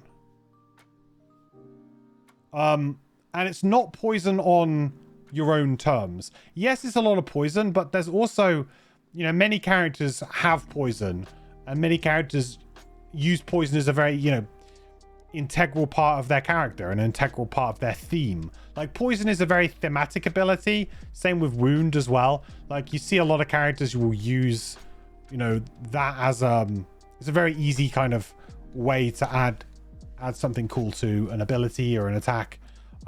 So I think the poison is it's a more common effect. Yeah, it's a lot of poison, but it's a lot of work.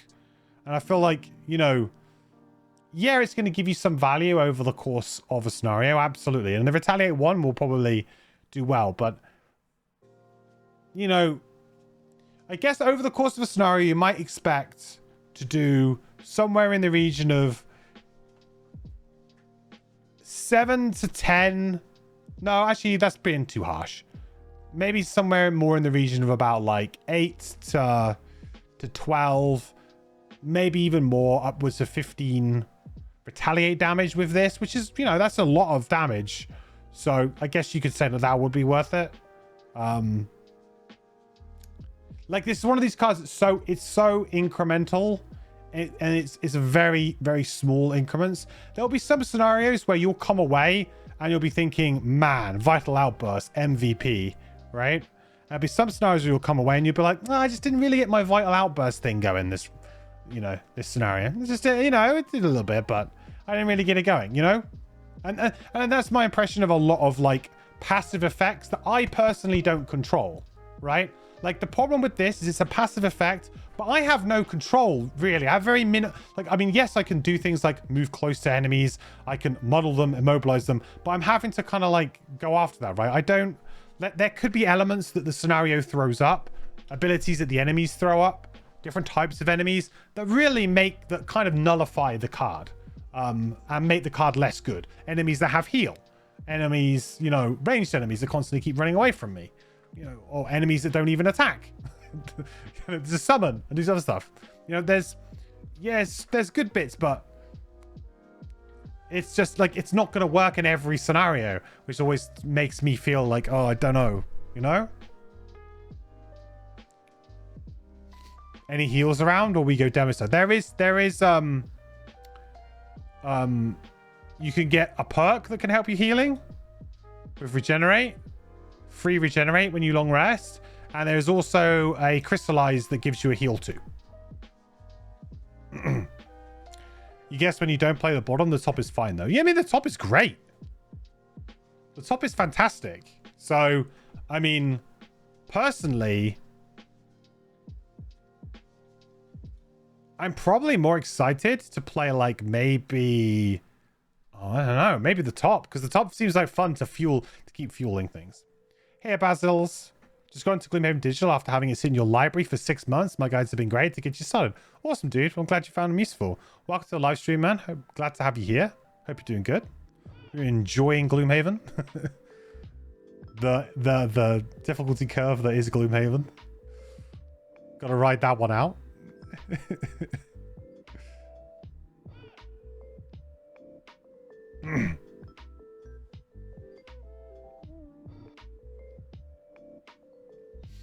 You've never been that impressed with Vital Outburst, weirdly, which is strange because it's very solid.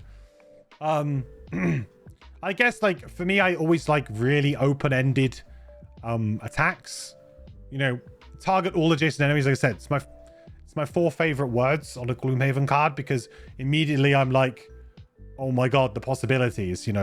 Suddenly all of these items can now, that give you little bonuses go up. But the landscape of what items are actually available to you, like if I was playing, this expansion and Crimsonscales stuff, and maybe I wasn't playing with really hardcore Gloomhaven stuff, maybe I don't have Warhammer, maybe I don't have these other items, maybe I prefer to try something new, So it's like old habits die hard, really, right? I mean, I see a card like this, I know it's incredibly solid, I know it's going to scale really well with, a better perk deck, because of course I'm going to then get it. Advantage, it's going to make this super good. Power potions are going to make this super good. So Warhammer, then moving into Ancient Drill, moving into whatever. Like, there's a quite an easy way that you can see that this attack will be better in the future. But also, in terms of like, this is the lowest initiative that we get,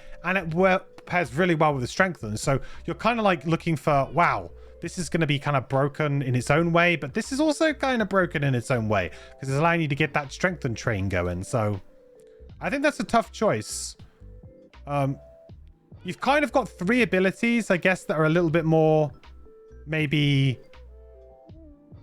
damage focused, but then this could also be really, really powerful for the tank build because you just want to move them tokens back, and you get some damage in the meantime, and hopefully flip some of those rolling shield 1 cards too.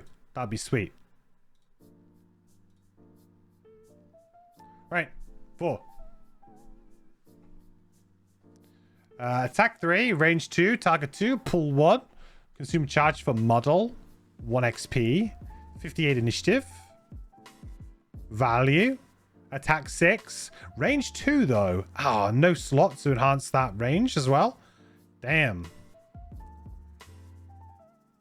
I mean, that's good, but Epidemic was a card, right? I probably shouldn't be made, but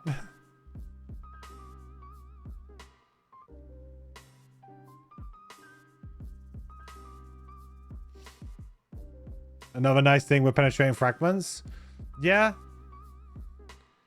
Funnily enough, this is the one you'd want the range increase on, though, right? If this was, instead of muddle, this was range increase, I think I'd be all about it. But it does make it a little bit more tricky to use. Range 2 is surprisingly restrictive. Like, you feel like, oh yeah, range 2, that shouldn't be hard. But then you just get in these weird scenarios where you're like, I can't get it to work. Like, you're against ranged enemies and they've split up and all over the place. You'd be surprised how often range 2 is quite limiting.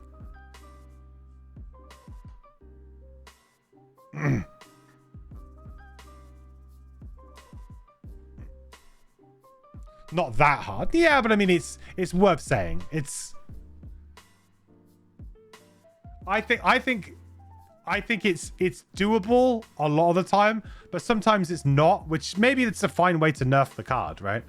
What I'm saying is I don't think that you can always look at cards like this and be like, oh yeah, it's 6 damage every time. Like, because, you know, especially like towards, like, if you start a room, I guess when there's more enemies alive and they're a bit more bunched up, but as like the scenario kind of progresses and, you know, things get pushed around, people move around, it becomes a bit harder to lock in those 2 targets.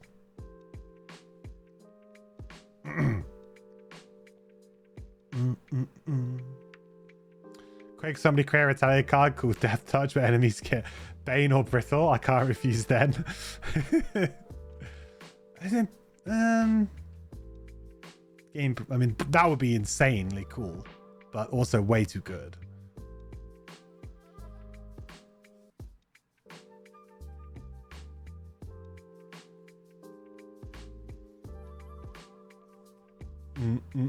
Just pretend you're going skewer and back off to the side. Yeah, I guess. I don't know. I mean, I don't mind them, but I've just personally, I've had a couple of, I've played a lot of range 2 attack X's, you know, target 2s or 3s, and I've always found them to be like maybe a little bit I mean, also potentially because I play a lot of solo, maybe I'm just, you know, not as good at my positioning for those kinds of abilities. Maybe if you're playing solo, you're a bit more focused on it. Maybe it's not so much of an issue. But it's a very strong attack. There's no two ways about that.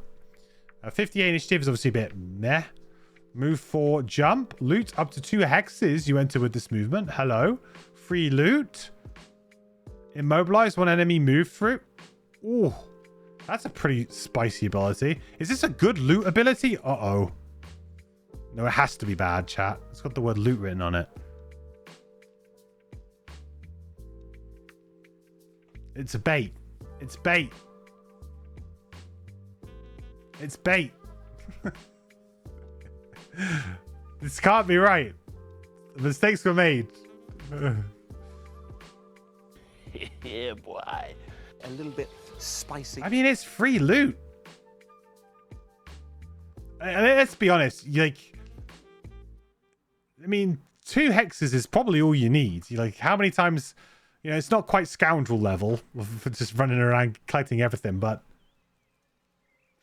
the initiative is awful at least. Yeah.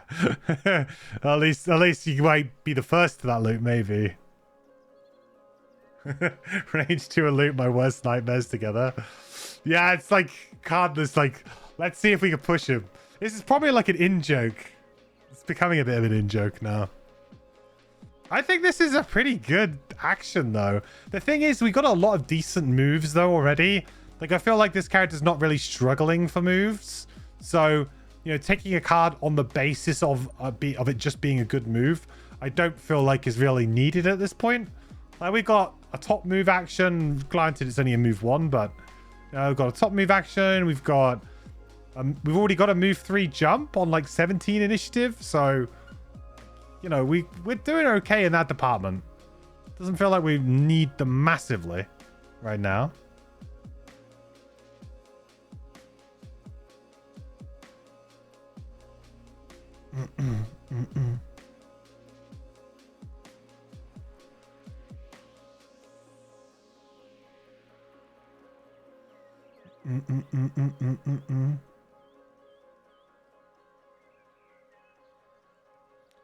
Someone needs to make a class that uses loot as a resource. That already happened. The smuggler.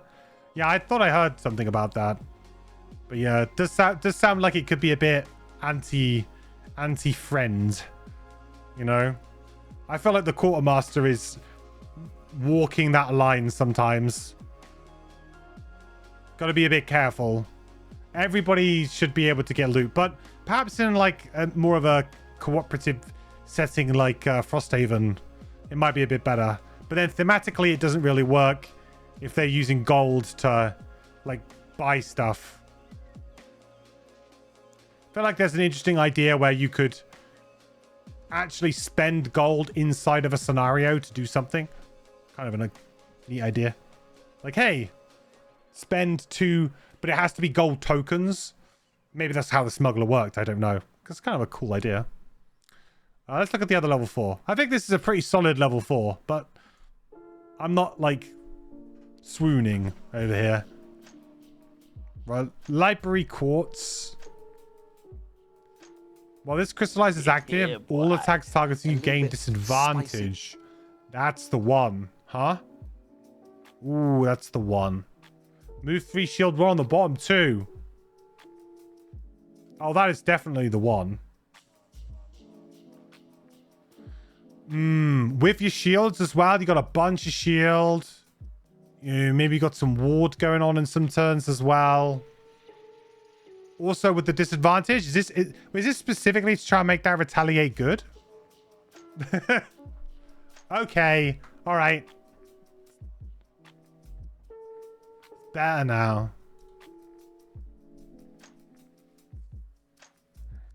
Does make it better.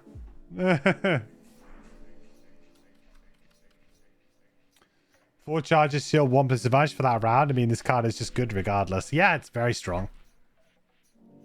I mean, just gaining disadvantage can be huge. And if you manage to keep this up for like multiple rounds as well as you're just going along, I mean, if you have somebody who's got curse as well, like if you got an ally who's got cursing going on, boy, yeah, gonna have a field day with this one. Move.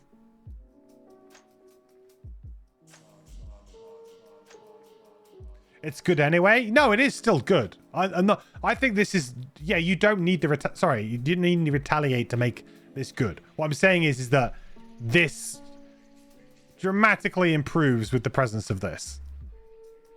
You know, retaliate basically gets switched on. You know, it becomes like a will I retaliate or not to I will retaliate. You know, because of this. That's the kind of. You know, it means that suddenly retaliate is a viable option. Whereas I don't feel like it's a very viable option a lot of the time because you just... It's too inconsistent. Great initiative as well. 14. Not the earliest we've had, but pretty much. I mean, 13 before. Now on to 14. The bottom move 3 shield 1 is just fantastic as well. I mean, to be honest, you probably want to play this with the tank. With the attacky build. The thing is, with the attack build, though, you probably just want something like a bit more of a reliable attack. And I guess glistening facets. It's easy. It's range, so you can hopefully keep yourself a little bit more safe. I don't know. I mean, this is also allowing you to just move in early, get that attack off. Or sorry, go early and then move away. It's an interesting one. I think that, you know, this is probably the card I'm more excited about, but this is solid for sure. And low initiative moves are always going to have value regardless of what build you're playing, but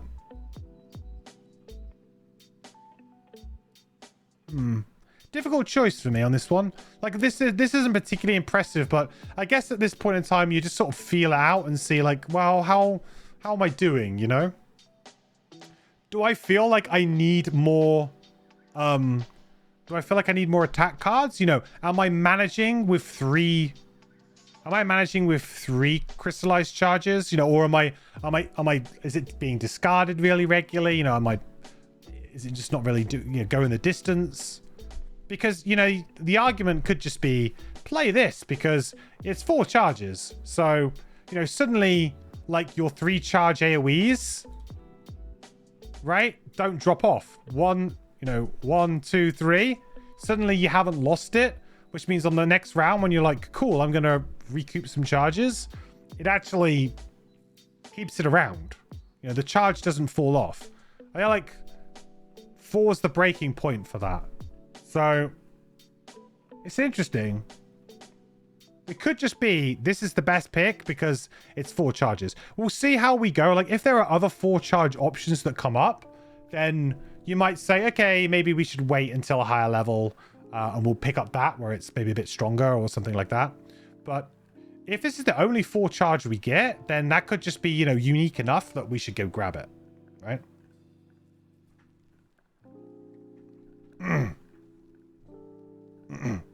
You always take glistening for DPS. The top is so good. Yeah, I mean, it's very, very, very strong, very reliable attack.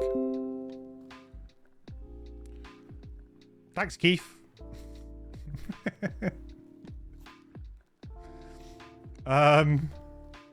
Right. Level 5. Amassed formation.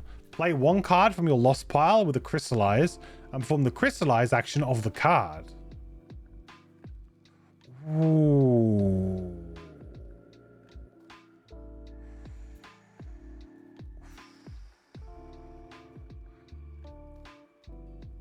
Wait. What?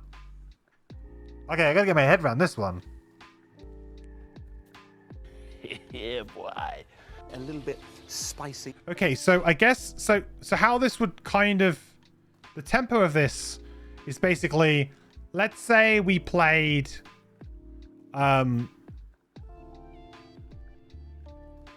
let's just use this for example.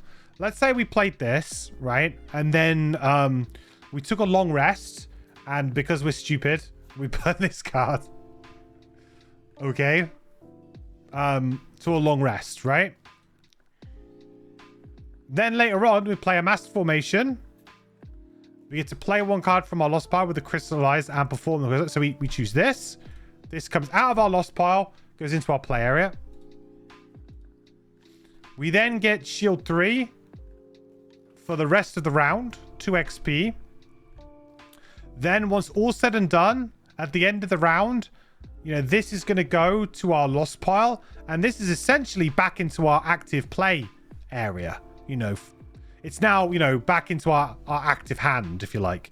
It's no longer lost. So you're kind of doing a swap here. So basically it's you're trading a shield 3 1-turn action plus maybe, I guess, like a strong crystallize in the same turn.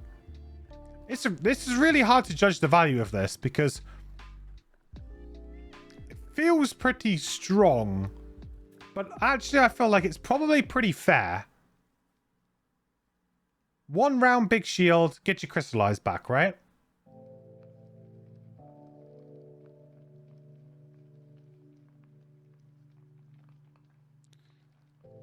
Or maybe if you make a short rest, if you make a mistake on a short rest.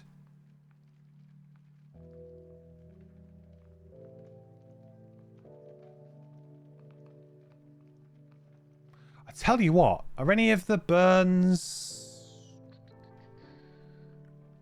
There isn't shenanigans here, is there? Is there shenanigans, chat? Like, do we have a huge bottom burn action? Or like a top burn action, but the other half of the card is a crystallize action? You know what I'm talking about.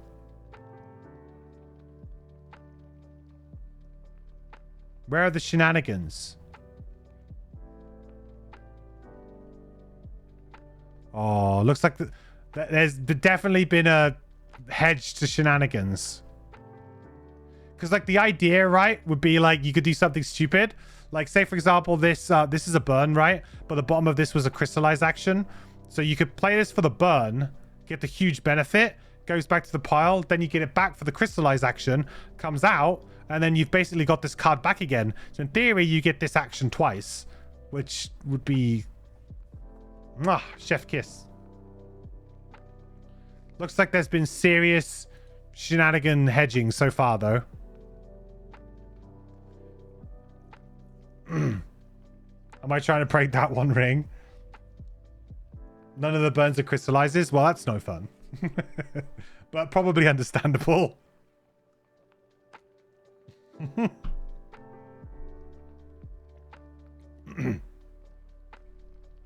Pretty decent once per scenario. You feel like it's not incredibly powerful, but it also doesn't cost much. I mean, it's a fair, like, you're getting a one. You're basically just swapping a loss for a loss. It's not, and especially if you just, if you're doing it just as like a, if you're doing it, you know, as like you lost another card part of a long rest, or maybe to damage, you just burnt it or something, you know, and to get it back. I think you can have a very powerful turn, right?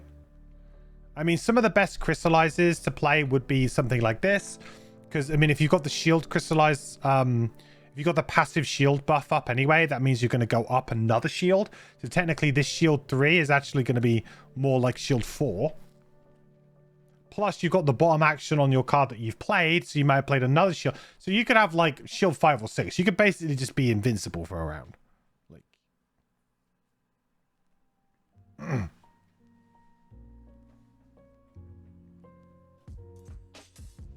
It's more burn crystallizers, didn't promote switching crystallizers, so they stuck to non-losses. I think it's a good idea. I mean, it also makes the character more unique, in my opinion, to have that. I mean, a burn crystallize, you'd be so scared that you would just lose it randomly. And I think it makes it distinctly different than something like the Drifter. Gives it its own theme, flavor. It's like the new mech suit. Yeah, kind of. So the bottom of this is a crystallized, which is good. We're kind of keeping an eye out for bottom crystallizes because positioning, I think, is quite important with these types of things. We've had a lot of tops, you know, now a couple of bottom crystallizes, I think, might make them a bit easier to play. This crystallize may be active while another crystallize is active and does not count towards your limit of 1. Ooh. Hold up. Move 2. So just an extra 3 charges? Wow. That's really hard to value. That's... I mean, it's extra 3 damage, but... It depends on how much you want to be moving the tokens backwards and forwards, but... Certainly if you had something very strong like this, like obviously you don't really want this thing to not be active, right?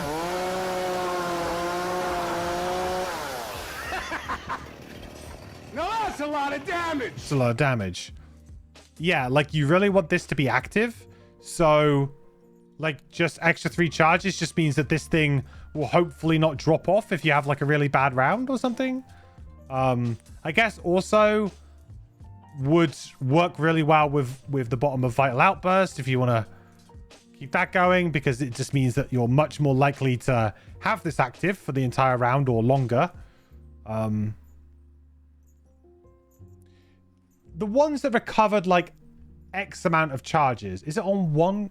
Does it specify?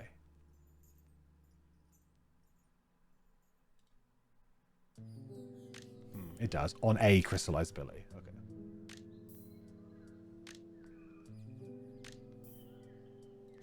Just wondering if there's like a spicy way you could get 7 charges back or something. No, doesn't look like it. Okay, well, I think that's interesting. I think that having a crystallize on the bottom is going to be very strong for potentially the attacking build as well anyway, because, you know, you want to play your top attacks. So let's say, you know, you accidentally get caught out, your crystallize goes away. So now you can't use your buff, right? You want to attack this turn, but no, I've lost my buff because my crystals are gone. This guy, play this down, move 2, hopefully get into a good position to attack. You can immediately attack, use a charge to get a buff. Like that to me is also a very, very good use of this. So, and it doesn't interrupt your flow of play where you're physically having to stop, play a crystallize, okay, now I can attack next turn, right? It doesn't interrupt the flow of attacking. So I feel like this would also just be really, really valuable as just, I mean, you can almost ignore this on the attacking build. Like this may be a bit more suited to a defensive character than an offensive character. But just having like on the bottom, get 3, move 2, would be super useful on a 16 initiative to an offensive character. So, I mean, I think this is great. And this, you could just pick it for that. I mean, I don't know what the other level 5 is going to be, but that's pretty damn strong, in my opinion.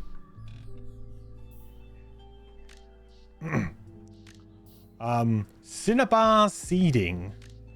Attack 3, pierce 1. Consume a charge to get poison. And then just attack 3 things. I mean, that's pretty good too, though. Okay. Okay. Yeah, that's quite good. Damn. Good value attacks coming out of this character, huh? And you're always going to have those little buffs you can do. Make them a bit stronger. This could be attack 4, pierce 2, poison. You know, strengthen the turn before.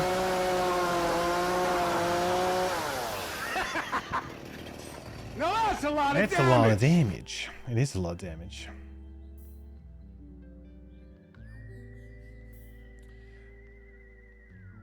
Some tough level up decisions on this character too.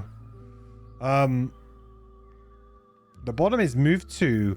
Add +1 attack to all of your attacks with a pierce value greater than the shield value of the target. 2 XP.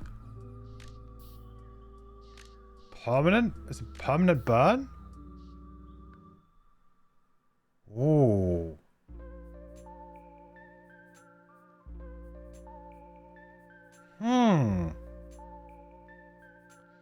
Now, this is really interesting because there's a lot of enemies that don't have a lot of shield. Like, they just kind of incrementally maybe get the odd shield here as you level up. There's a lot of enemies that just don't ever get shield. There's some enemies that get like 1, 2, 3, like high levels. How easy is it for you to get the pierce level up? I mean, you've got lots of cards that also allow you to consume charges to get pierce. A little bit spicy. What's really interesting here, though, is does this actually replace the other buff? Or do you use this in combination and just go all in? Because the other one adds pierce. So they kind of work quite nicely as like a tandem, because you get the...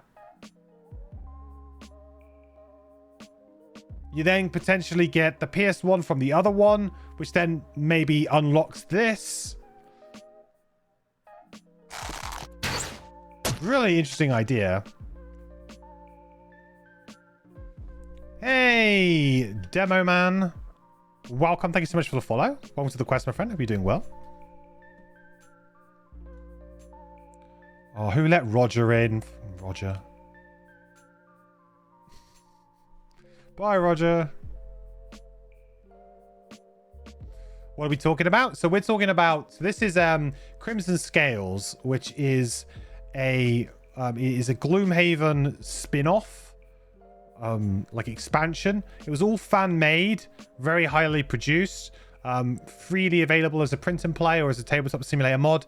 There was a printed version. Now, what we're looking at today is we're looking at Trail of Ashes, which was an expansion to that expansion with an extra 5 classes and its own little kind of vignette, little story.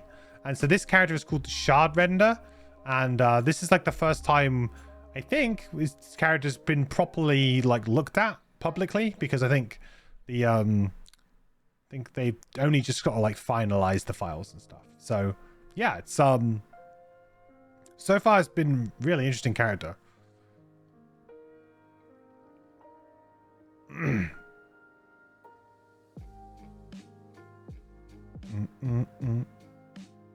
You're playing this plus penetrating fragments, you're all in?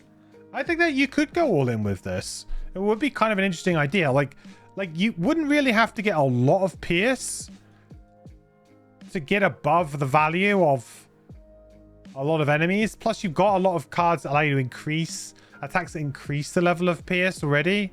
I think it was interesting that this has kind of come up. Like, this is actually a really, really good idea, because Like we have so much Pierce on this character, and thematically it fits incredibly well with the theme of the character anyway. So it just sits really well with the character. But ultimately, Pierce can be useless, right? It can be like oh well, I get Pierce, but it doesn't matter, or it can be great, can be useless. And I've always thought that Pierce has been a criminally underused mechanic, and I've liked the fact that, you know, the new kind of design philosophies seem to be, you know, we can't add decimal points in Gloomhaven to damage. You know, we can't do an attack 2.5, but we can do an attack 2 with Pierce 1, which just generally equate to a 2.5, like over the course of scenario and the way over the course of play, long periods of time. So it's really cool to see that actually kind of unlocked in a different way here, and actually used in a much more like completely different way. And this, I think, suddenly, like I've said this before, I like it when you get to a card and then you're immediately like, oh man, I should go back and look at previous cards to see how many we have, right? Like what number can we get to?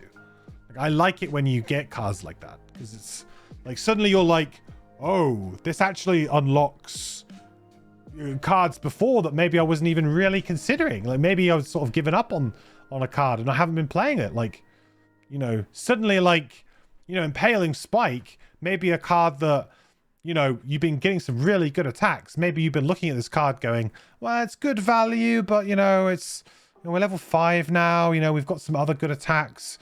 You're struggling to find room. You know, maybe it's a card you're looking at going, maybe I'll get rid of it. And then suddenly, like, bam, let's breathe some new life into this card.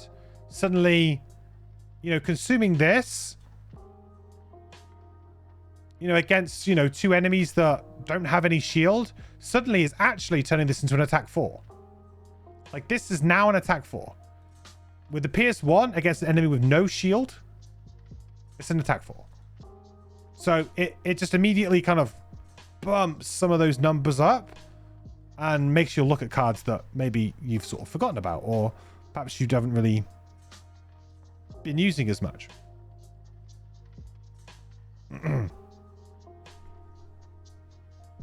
Also, when you have exactly 1 more Pierce, the enemy shield feels so good. Yeah. I think it's a really cool. I think it's really cool. A really tough decision again. I think I would like to play Cinnabar Seeding, like, for the aggressive build. I feel like aggressive build's going to be fun. I mean, attacking build's going to be fun too, definitely. With this is some shenanigans, which is going to be kind of fun. But yeah, this I think I'd like to give this a go. The annoying thing is that this is so good on its own anyway. Maybe we'll end up coming back for it. Level 6, Reflecting Surface, Ward Self, Attack 4, Range 3, gain advantage if you have a Crystallized active. Well, that's a pretty versatile card. Attack 4 with advantage, non-burn.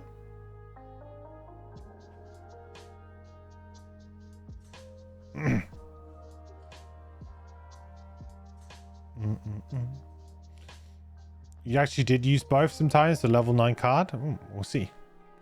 So this is, I think the attack value on this is solid, but maybe ultimately a bit underwhelming for like level 6. You know, we're starting to push up. Obviously, if you compare it to some of the previous sort of non-burns cards we've had, the ward is nice. It's very flexible. It is advantage, so you know, you've got a good chance of maybe drawing some additional damage. But like as we've shown before with the deck, we actually have a pretty solid deck that I'm not too worried about always having strengthened with this character. I feel like, you know, we pretty much always drawing good stuff. Like, we have 1/1 left in the deck.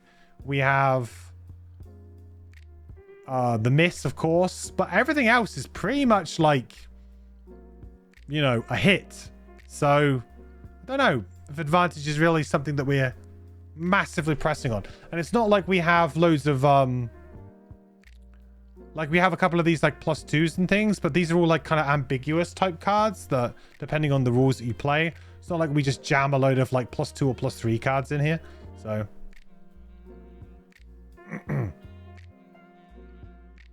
more good stuff. Yeah, It adds a lot. Obviously, it could be attack 5, yeah, with the pierce, and yeah, it can be even more than that maybe as well.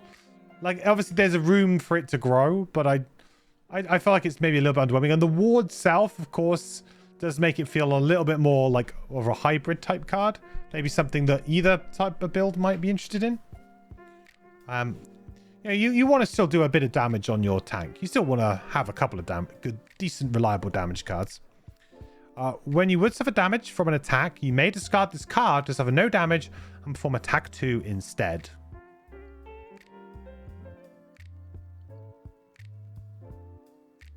I mean, on the tank, it seems pretty reasonable to me. It's a you may, so, you know, if, for example, you were attacked by a ranged enemy, you could choose not to leave this there. The you may, I think, is important here because it basically means that you can, or you should be able to definitely get the attack 2 action. But it does feel a little bit clunky.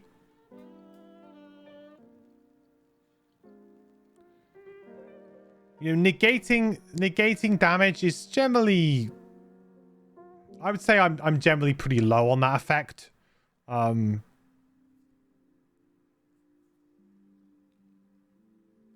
pretty low on that effect in general. You know, if this card said, you know, ignore, like, on the next source of damage to you, ignore it or something. I don't know. Like, so maybe if it was like, ignore the next source of damage attacking you, and then a separate ability, attack 2, just on the bottom. Would that be better? Would I take a card like that so that I had a bit more control? Like I could immediately use the attack 2. And then obviously you'd still get the same kind of damage mitigation effect. I don't know if I would play a card like that. I don't think that would really do anything for me.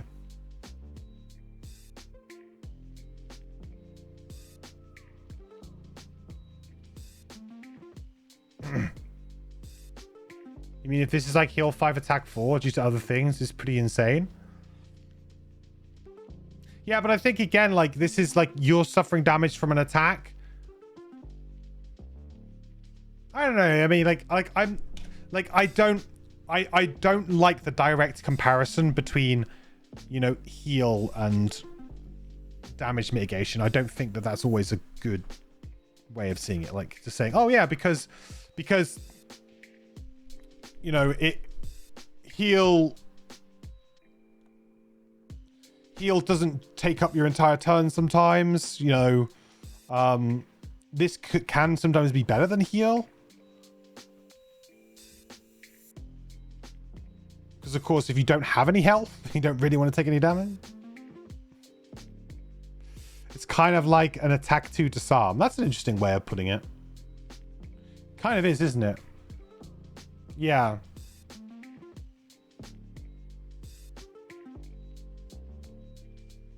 I don't dislike it. I think it's fine. It just feels a little bit clunky. That's all. Like, I don't think it's bad. Necessarily. But I feel like it's a card. It's a card that I don't think that the damage build would, or an ability that I don't think the damage build is going to be super high on playing.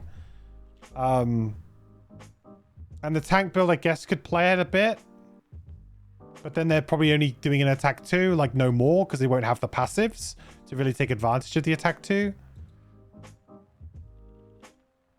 I don't know, maybe a very tactical play of this when you're playing the attack build, when you are actually in range, could be good. I don't know. This is one of those kind of cards where I feel like I want to play with this and find out like how I really feel about it. I can't tell. Like my initial feeling is that I'm not super high on it, but maybe it actually fits like into a really nice rhythm of play or something that would actually be really cool.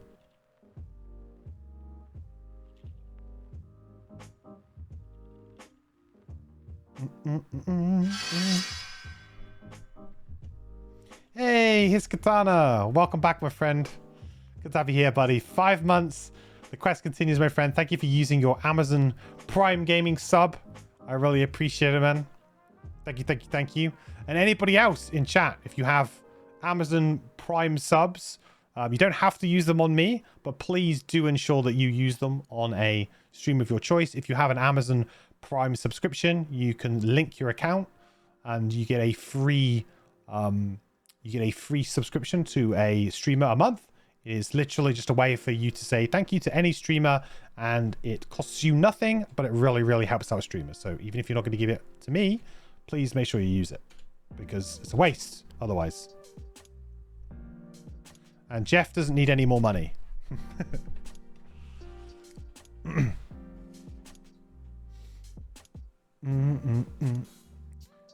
It's the best kind of heal. It says attack. Yeah, maybe. Yeah, maybe. I mean, yeah, I'm warming up to it a bit more, but I mean, the top song, solid, very solid. Let's look at this guy. So Spiked Carapace is the other level 6. Crystallize. 5. Ooh, 5 charges. Oh, swoon. Well, this Crystallize is active. After each of your move abilities, one adjacent enemy suffers 1 damage. Oh, there it is. That's the attack build one. Oh, hell yeah.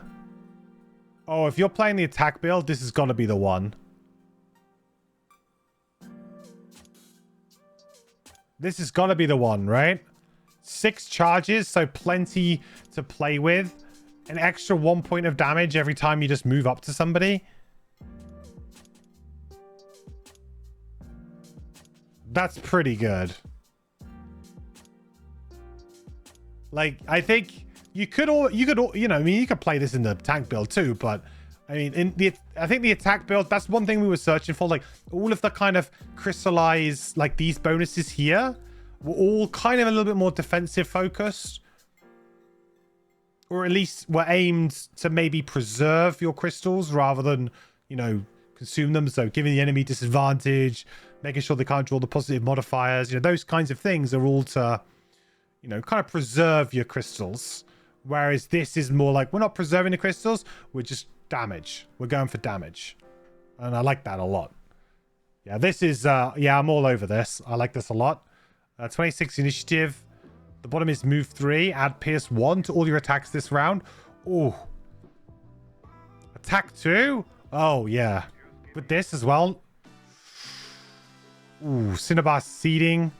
Just got better. Yeah. Spiked Carapace is great. This card is super good. Really strong. Really smooths out a lot of things. Gives you a nice benefit. Like this is like quite a big like power spike. Get it? Huh? It is quite a big power spike, I think. Suddenly having 4 charges, extra damage, like for free. We've got a move top as well, so in theory we could trigger this twice in a round. Get 2 damage. Seems very good. Nix. Oh god, please no. I hate Spiked Carapace. I can never play against Spiked Carapace. I'm the guy who just wanders into it, or like I'm the guy where I'm playing like I'll be playing like some kind of AoE support, and they literally just walk into my AoE and Spiked Carapace screw me over. Like I'm playing like Jakiro, and they just walk into my annoy me. Ugh.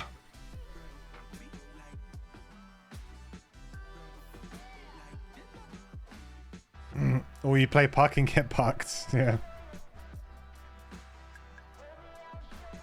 I'm glad that, I mean, Nyx is the kind of, he's the kind of, you only come into him, I think, in like weird games though. Like luckily, no, I very rarely come into a good Nyx player in my MMR because I'm so bad. Most people just don't play it very well, so. But then you occasionally get the Smurf who's running around with like Dagon 6 or something stupid or whatever level it is. Just, yeah.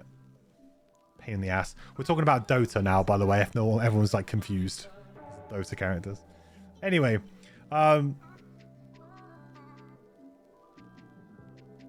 Spike Carapace. I think this is excellent. I mean, this is a good value card, of course, but I mean, this made the decision very easy for me. This is a very clear decision for me. And to be honest, I mean, I don't know. Maybe it'd be a bit closer if you're playing more of a tank build. But I mean, this has got a lot of charges. I feel like just upgrading your number of charges is just a significant boost every time. Gives you much more flexibility, right? Right. Level 7, Rapid Calcification. Move 3, jump. Attack 3, target all adjacent enemies, immobilize. Move the token on a crystallize ability back 1 space for each enemy targeted. Okay. Well, this is control. Get to move in, attack everything for 3, immobilize them. Get some tokens back. Then run away.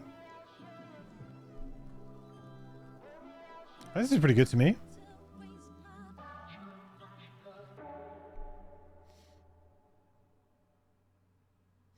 Level 4 crystallize is good for tank, so maybe you take reflective surface then. Yeah, I could do. Go back.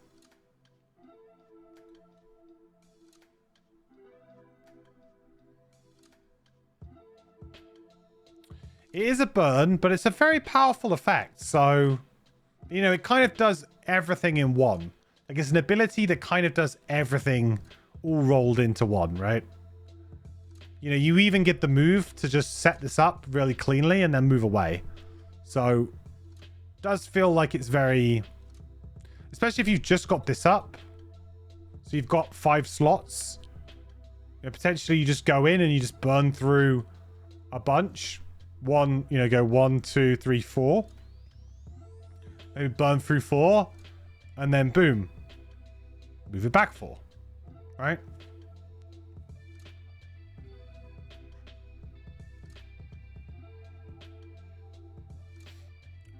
Oh dear, I've just seen what the bottom of this card's got written on it as well. Oh dear. So the bottom of this card has the word stun written on it. And the word move written on it. And the word heal to on it. Heal to self. And it doesn't have a burn icon. Okay. Okay. I mean, strong card is very strong. The good thing about that as well is it will work quite nicely with the top of Spike Carapace because we can now safely move into an enemy, do a damage to them, stun them. They can't do anything about it. And we can heal up while we go along. To be fair, the heal 2 doesn't really matter because you're at full health because you've got some big old crystals. Yeah, I suppose. It's true. Hey, I'll tell you what would be a fun way to pimp this character. You need to like get little crystals for these. Right? You could use... I've got loads of stuff that you could use for that. You could use the diamonds. From diamonds.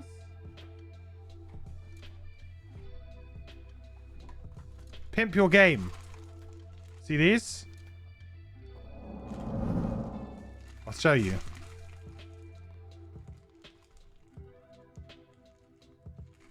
Use actual crystals. Well, yeah, I mean, I guess you could. They're from diamonds. They look cool. I mean, they're supposed to be uncut diamonds. Can you see them? Can you see them? No.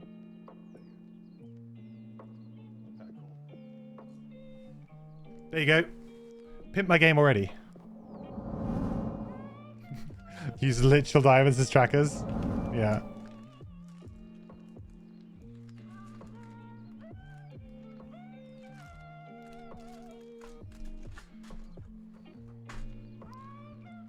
Easy way to pimp this character. Nice elbow pit. Thanks. How'd you like it? That one's for free.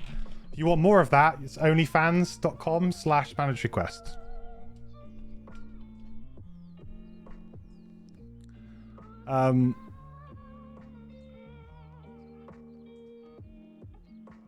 What's the other... I mean, what's the other card going to be? Yeah, boy. A little bit spicy. This is just so strong, so... Oof. Kind of good too, though. So, unyielding stalagmite. Attack 3. Brittle. Pierce 1. And push 3. I mean, we know Brittle's going to be very good. We do have some bottom attacks, so we could kind of make use of this Brittle fairly quickly. But it would probably end up being like disadvantaged or something. It might be a little bit odd. Well, actually, no, because of the push. So we'd push them away, and then we would use the attack.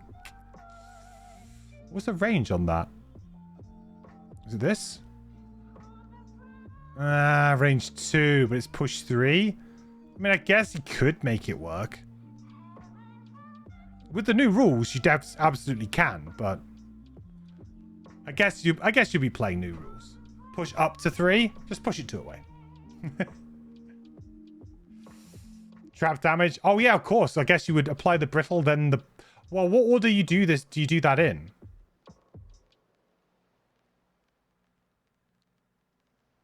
Wouldn't the brittle, pierce, and push all kind... Well, not the pierce, but the brittle and the push, would they not both basically apply simultaneously? So therefore, it would have to be like a future go?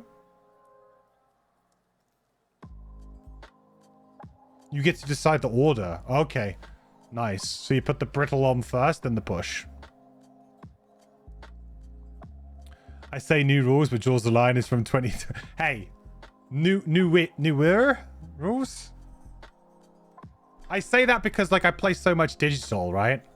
Like, digital players, like, what are you talking about? It's a new rule for them. And I'm really surprised that they didn't put that rule into digital, if I'm honest. It was like the one house rule that I was like, please put in the game. Because, to me, it should be quite easy to implement. And, I would assume it was. Maybe not, but I assume it is. And it makes pull so much better.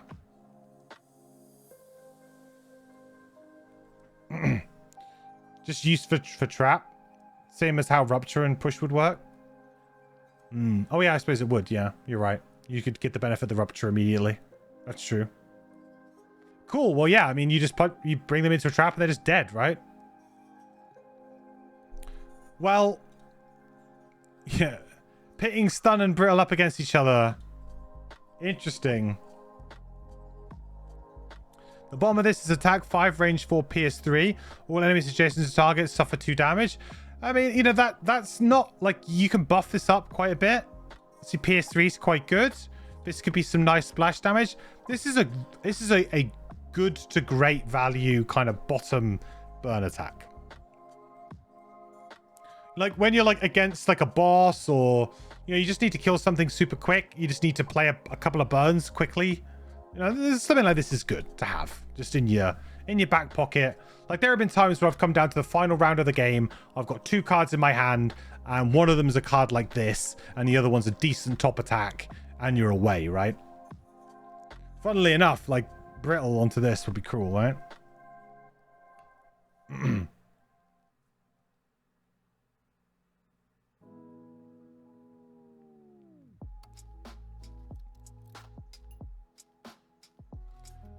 Cat bomb time for 3 hex attack A. Yeah, I suppose. Yeah.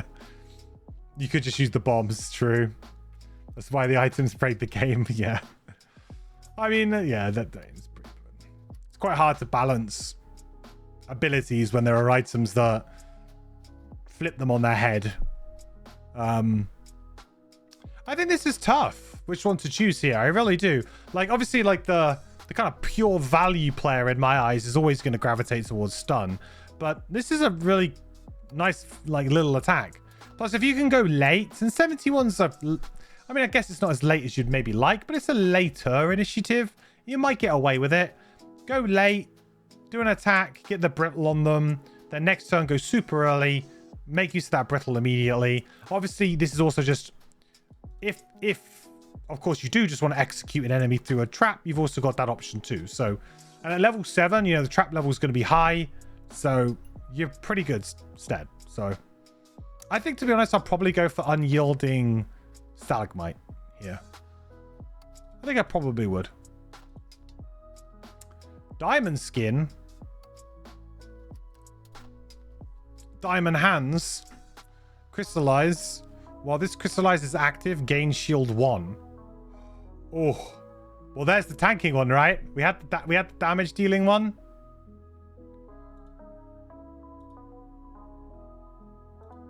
Now we got the tanking one. Basically permanent shield 1. Or it should be. 19 initiative. Whenever you do not have ward this round, gain ward. Oh my god, that's pretty cool too. Just like basically it's a round's worth of ward, right?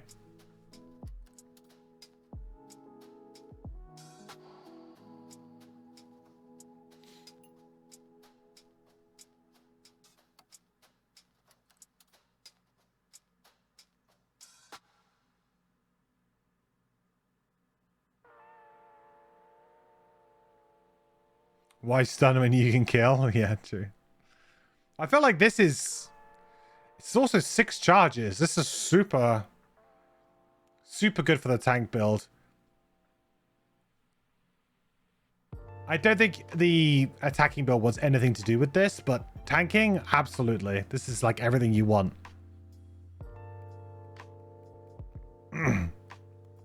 Although, interesting discussion, or an interesting point...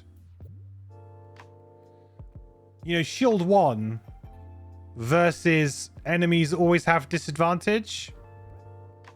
Obviously, this is more charges, so it's a bit safer. Soaks up more damage over time. So I think, like, comparatively, this is probably better because of the number of charges. But it's always an interesting discussion. Like, disadvantage versus shield 1 for the round. I think that they pretty much even out most of the time.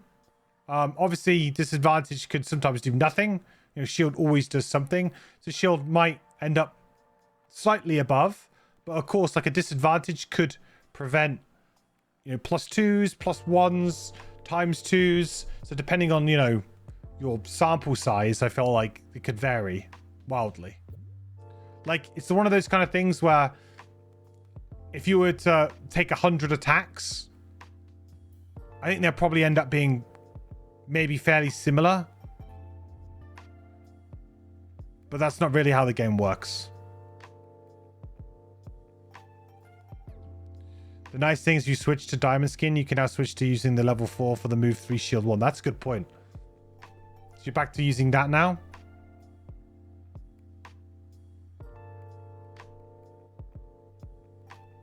Where are you? Not there. I've gone way past it. I don't know. See it. There you go. Yeah, true. So, oh yeah, you definitely do that then.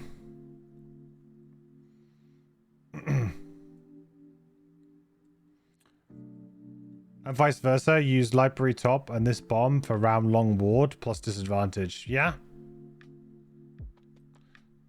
Both work quite well together, huh?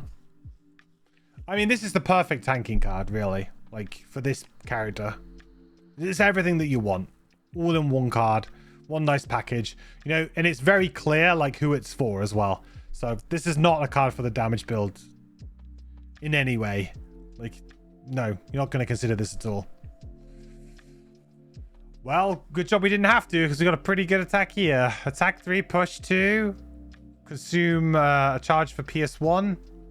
It's a lot of people you're going to attack. I will say, these kinds of abilities in the past, this particular pattern, with you in the front and a bunch of enemies like in a kind of a cone, I've never found to be very good. Now, I don't know if that's just because I've had the wrong character for it. No, that's a lot of damage. That's a lot of damage. Because, you know, like I've tried it on like Spellweaver. I've tried it on Elementalist. Maybe they're just not the right types of characters. Even things like Flamethrower on the Tinkerer is always just a little bit like out of sorts. Now, this guy is a bit more of a melee character, so it could be that we find ourselves in these positions much more and we're like happy to press forward. So we don't really worry about stuff like that. It's not as counterintuitive because all of those three characters I just named are usually played as ranged characters. So I don't know. It's just one of those patterns where I just don't ever feel super great about it.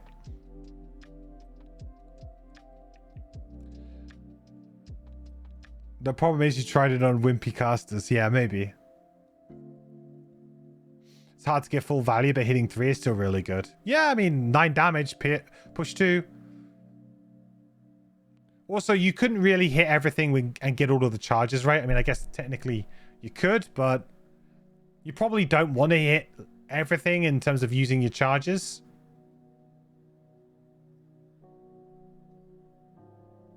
I mean, it's another good value attack. We're getting to that realm a little bit.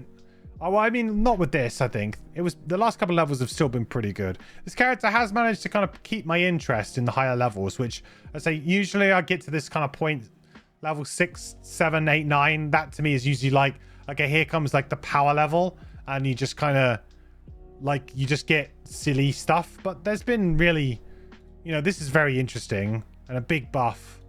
Yeah, this could have been a level 9, for example, but it's not, and I'm kind of happy that it's not.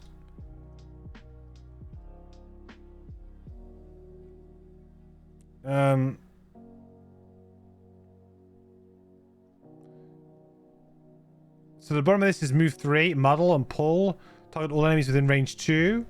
I consume a charge for all adjacent enemies, suffer 1 damage.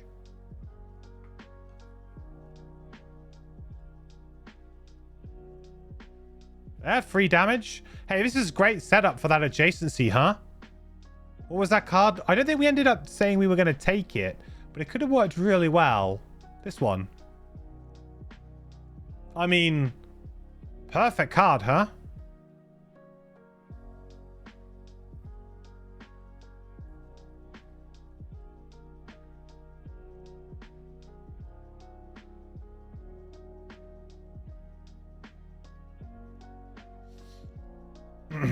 Back to reciprocal resonance, level X.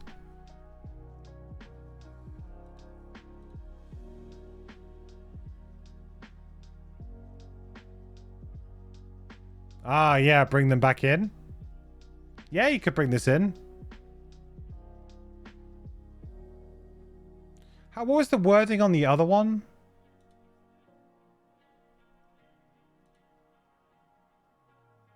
Oh, it's after each of your move abilities. So it wouldn't trigger on Spiked Carapace. Okay. Yeah, so you would need some kind of... That would be better. The other one would be better. But then I guess you don't have enough charges maybe to make use of it. It's an interesting... That's an interesting kind of like... swap. Maybe you play both of them then. Maybe play both... Maybe those are the two that you play. I can see that. A Newt.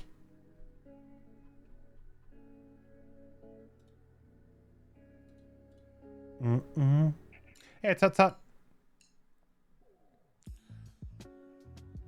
Okay, so I mean, we're clearly going for Seismic Shockwave, but this is fantastic for the tank. All right, level 9s. Here we go. Turbulent Absorption. Attack 5. Perform a heal oneself, or move the token on a crystallize ability back 1 space for each damage dealt with this attack. If the attack ability killed 1 or more enemies, gain ward. Ooh. This is kind of cool. It's very, very flexible, huh? You kind of get... You know, whichever way you cut this, you kind of win, really. You know, if you've got all of your charges, but maybe you took a bunch of damage, like, earlier on, you can just heal. If you need to get a bunch of charges back, you can get a bunch of charges back. And then I guess if you get that extra little kill bonus, you get the ward. Feels very, very flexible.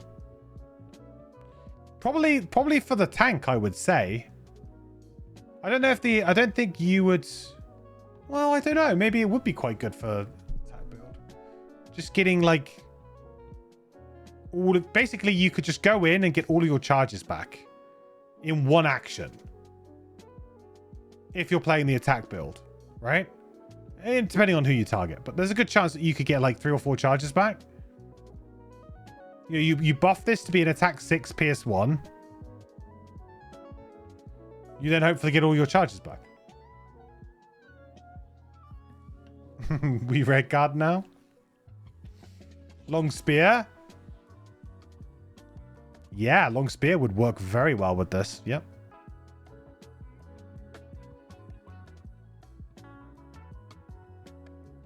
How's this for turbulent absorption? Don't get Craig. Don't bring Craig into this conversation.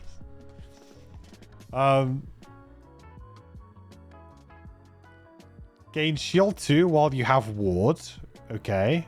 Whenever you are targeted with an attack by an adjacent enemy, gain retaliate X for the attack, where X is your shield value for that attack. Shield spikes. Whenever you're targeted with an attack by an adjacent enemy, X is your shield. Yeah, it is shield spikes.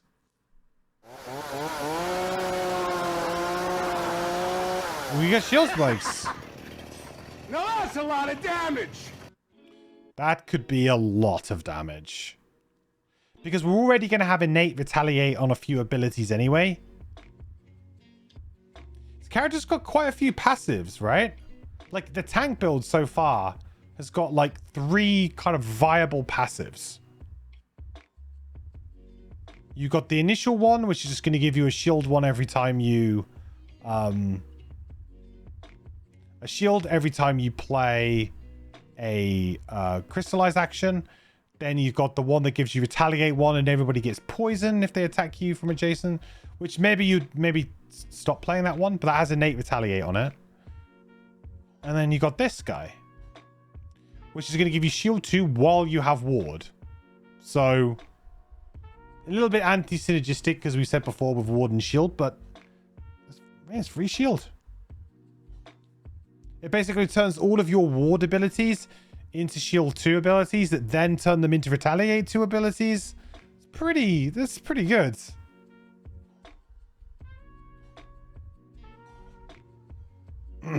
You find retaliate I like, and it was literally shield spikes. I told you shield spikes is my favorite retaliate card, and this is it.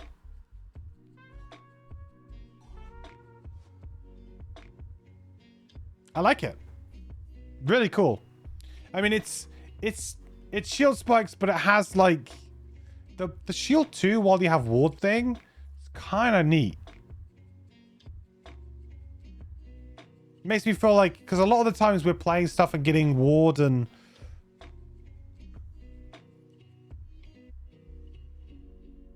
there is a world in which if we permanently have ward, right?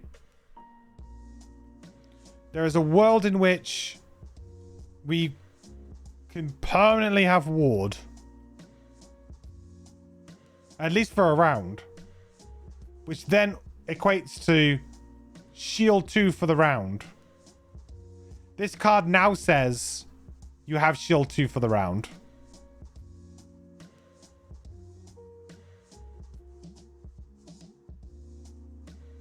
I mean, that's pretty strong too.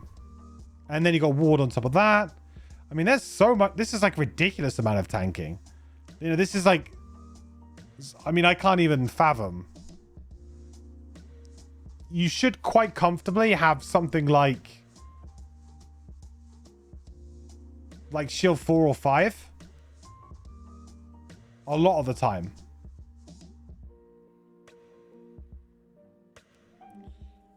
This with a mass formation top, getting diamond skin from lost pile.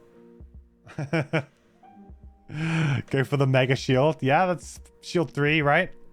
So that'll be shield... Potentially you'll be all the way up to like shield 5, 6, 7. You could definitely have a really big retaliate round. You'd have to plan it. Like, the red guard's pretty forgiving.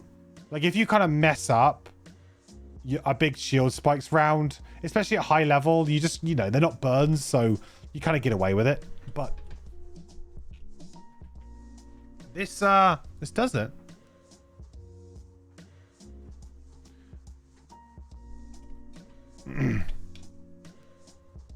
It ranges from hit me to please never hit me or I'll lose my weapon. Yeah, that's I like that.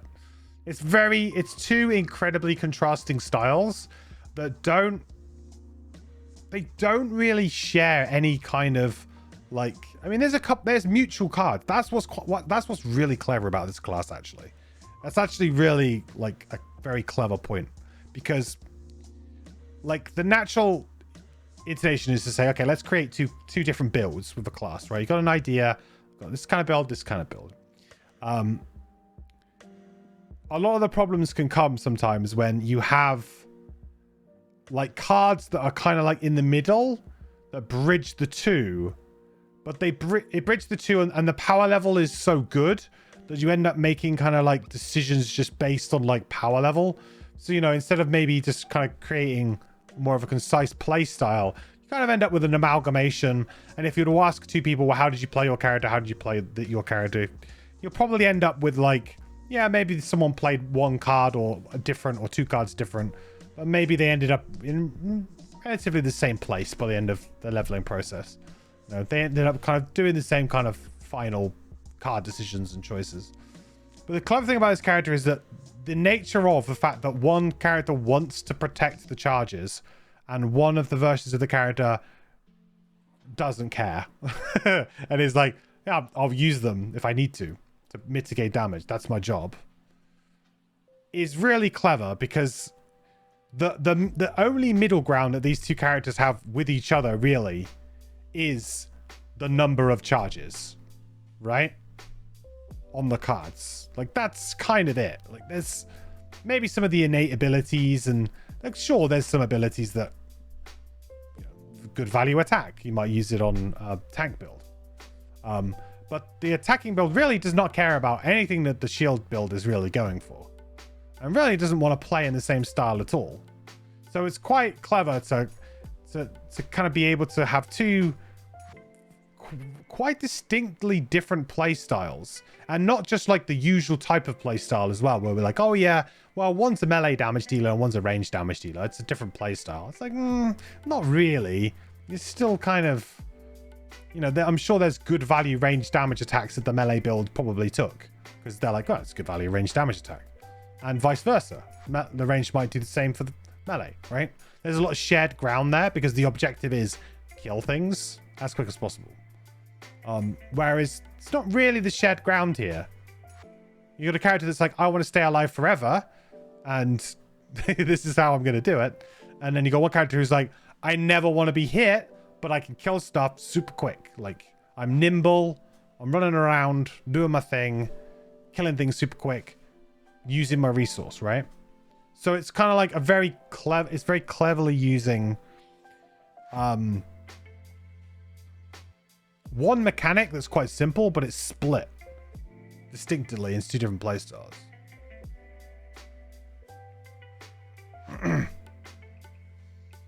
Really pleased about hearing that. Means that your number one goal for the design process was set. Oh yeah, for sure, Scuzzy.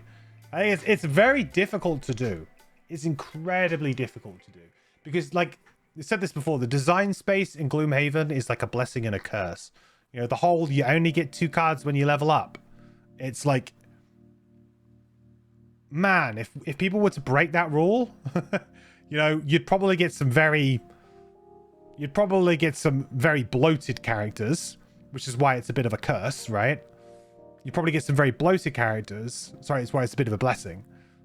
But, you know, the flip side of that is that it can make it sometimes incredibly difficult to make 2 distinct, or even maybe 3 distinct builds for a character, or styles of play for a character, because the design space is so narrow. You can't just invent new cards. And at level up, and when you're leveling up, you really don't want, you know, somebody to feel like, oh, there's nothing for me here. You know, I know that occasionally we talk about going back for another card and stuff like that, but I'm not really a huge fan of that. I mean, I like the fun of the game for me is, you know, you level up, you get a choice of 2 new cards, and I would hope that however I'm playing, there's something there that tempts me into like the way that I'm playing that I think looks useful and would be, I could add that to my hand and I'll be happy with that. You know, going back for ability cards, I never think feels particularly great because it feels like you've kind of almost missed a level, and that sometimes has to happen to create the design space for 2, you know, because potentially one build might need, you know, some cards very close to each other or something. So yeah. So let's go to the other level 9. I haven't done that yet.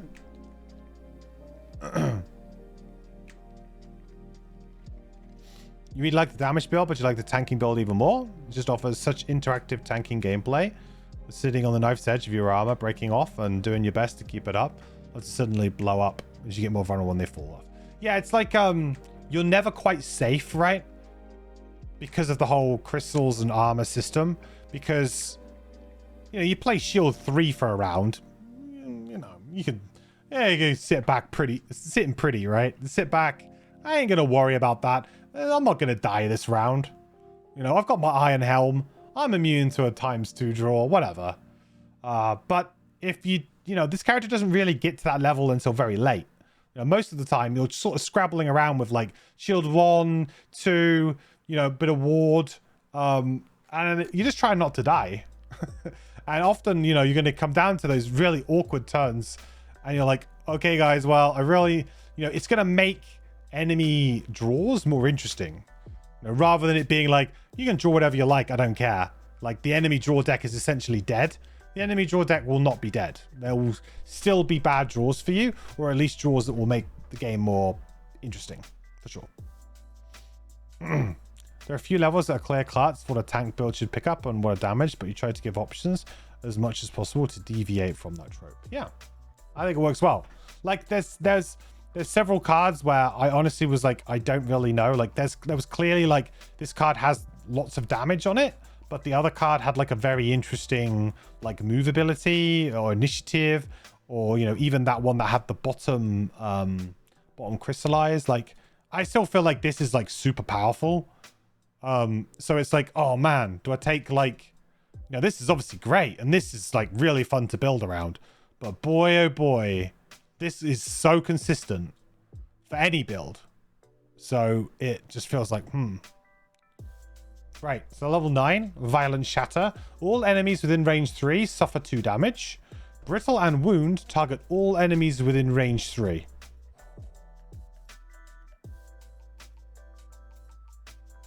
I mean, you want to set up? Hand the ball off to your lightning bolt? Hey, lightning bolt, here you go.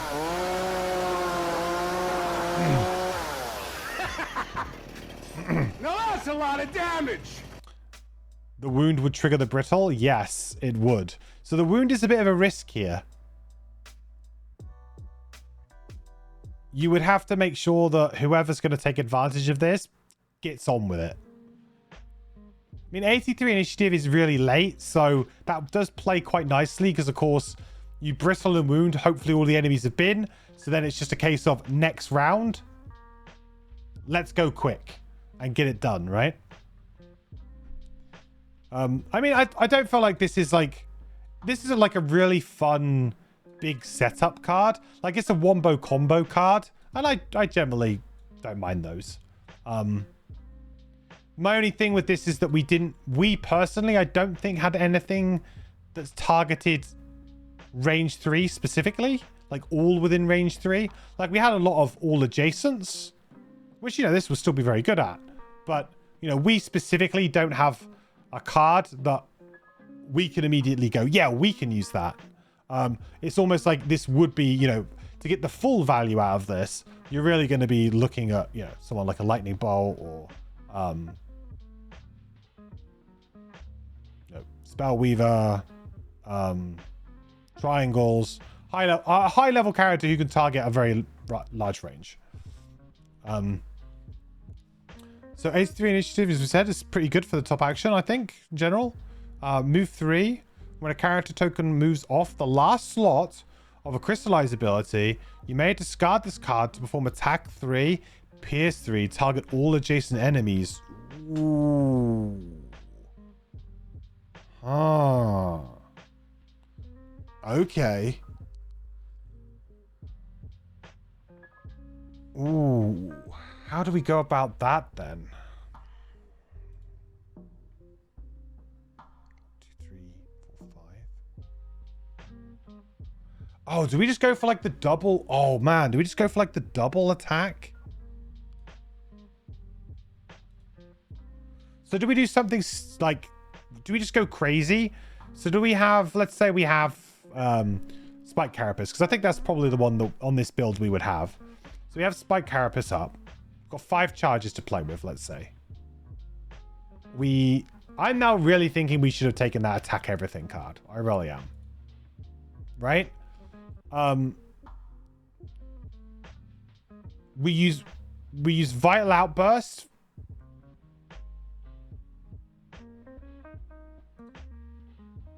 Sorry, no, we move 3 first, right? Get into position. Then we use Vital Outburst. Where'd you go? Use Vital Outburst to attack everybody for 2, using the charges intentionally, right? On 4 enemies. 5 enemies.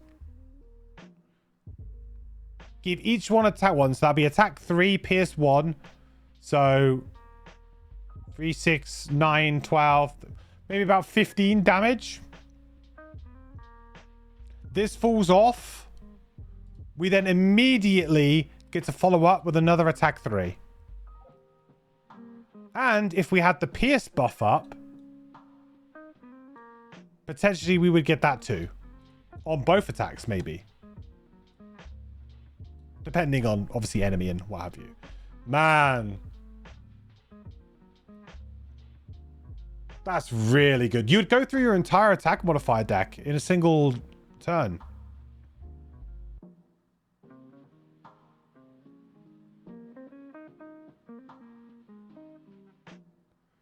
When attacking Sangi, it's crystallized and yeah.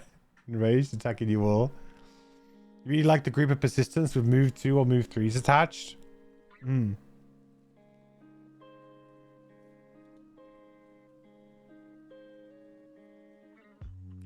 Yeah, this is cool. I feel like I can play with this. Like, this could be a lot of fun to try and line up. Like, it's powerful. But it requires some interest. It's got some nuance to the play of it, because like you can do it in 2 different ways, right? You can do it the way that I just said. Like, let's go ham. Let's take the fight to them and try and kill them, right? The other way of doing it would be, all right, well, we'll move. We'll keep these up. We're just doing our attacks, whatever. And then you just let your tokens drop off. And then bam. On their turn, hit them with the big attack 3, right?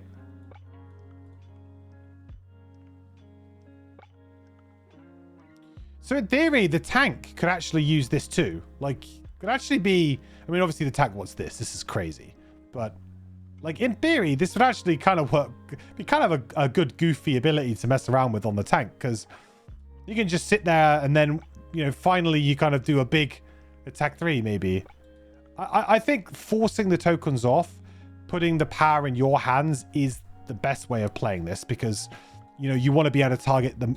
as many things as possible, and you want to have control over that. You want to be waiting for enemies to come to you to then do it and all of that nonsense. You don't want that. So really you do want to take the fight to them. But there is some cool things you could do off the back foot. You think both 9s can work well with both builds? Yeah, looks like it. Good level 9s? Yeah, I think solid level 9s. The good thing about both of these level 9s is so this feels a bit more like a traditional build topper, right? This ability does feel like a build topper to me. You've kind of You're getting all there. It's like you suddenly like you unlock a wealth of power that your character is, you know, you've been doing these things up to this point with good effect. Hey, how would you like to do everything that you've been doing, but like doubly as good, and you get a load of damage, and you just sort of like, you just turn into this damage machine potentially, you know, this a completely new way of trying to kind of do damage, you know, opens up to your party, right? It feels a bit more like a build topper. This does not feel like a build topper. This feels much more like just like it's a very powerful attack, very powerful action, but it feels more like part of a combo. Like you can't just play this and just win. And you can't really just play this and win either, but you know, it's a bit easier to just play this and win maybe than it is this. Plus, to be honest, because we've already got 2 really good passive burn effects, we probably don't want like another burn really here on the aggressive, but like we're probably like we're kind of tapped out, you know. We're probably not wanting a burn on that build, whereas I guess for these guys you'd probably just not use the retaliate burn anymore with the poison. You'd probably just use this and the shield one, I guess.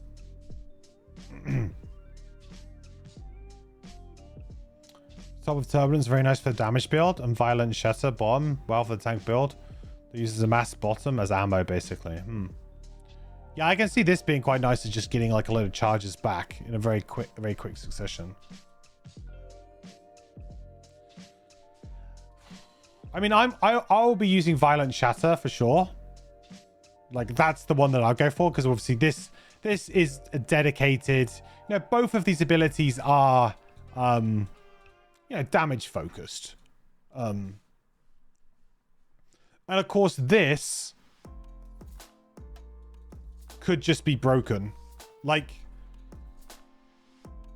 new damage record. Single round damage record.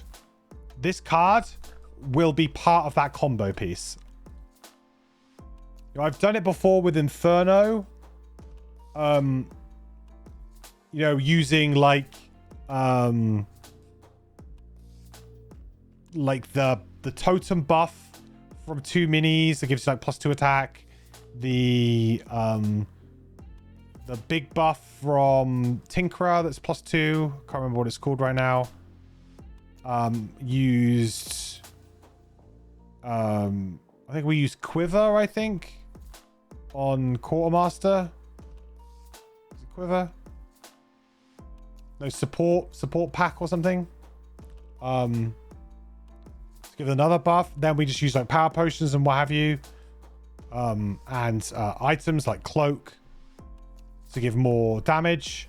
But if you were to, if you were to take away the Quartermaster's +1 buff for Violent Shatter, I mean, it's double damage.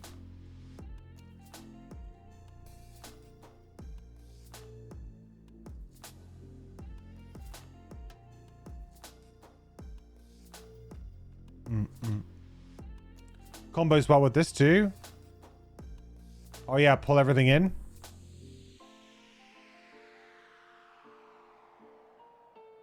Yeah, the good thing about this is you can just kind of keep it up. You could play this like between rooms just to kind of, and then you just wait for when you want to enact the combo, and you just kind of do it, right? Yeah, I really like Violent. I think Violent Shatters would be my pick because I'm playing the damage build first off, but the tank build, this would definitely be a character that I'd be interested in playing like twice, because I feel like playing the tank build would also be really interesting. I mean, that would be a really different way of playing a tank, which I'm always up for. Always enjoying playing tanks like at a slightly different angle, just different angle of addressing the concept of tanking in Gloomhaven, because it can be quite narrow sometimes with the cards and things that you see. Cool. Well, I think that comes to the end of our first Trail of Ashes character review. Say, overall, I think this character is excellent, you know. Really clever. The way that the two builds are pretty much like just polar opposite playstyles almost. And they share a bit of ground, but they don't share loads. But they do share cards because of the whole crystallized mechanic, you know, of having those empty, the fact that they're always empty. So, you know, none of them added anything. The mechanic itself is incredibly simple, really. Like, it's not difficult. This character is kind of like a very good definition of, like, you know, it has, you know, it's learn to play.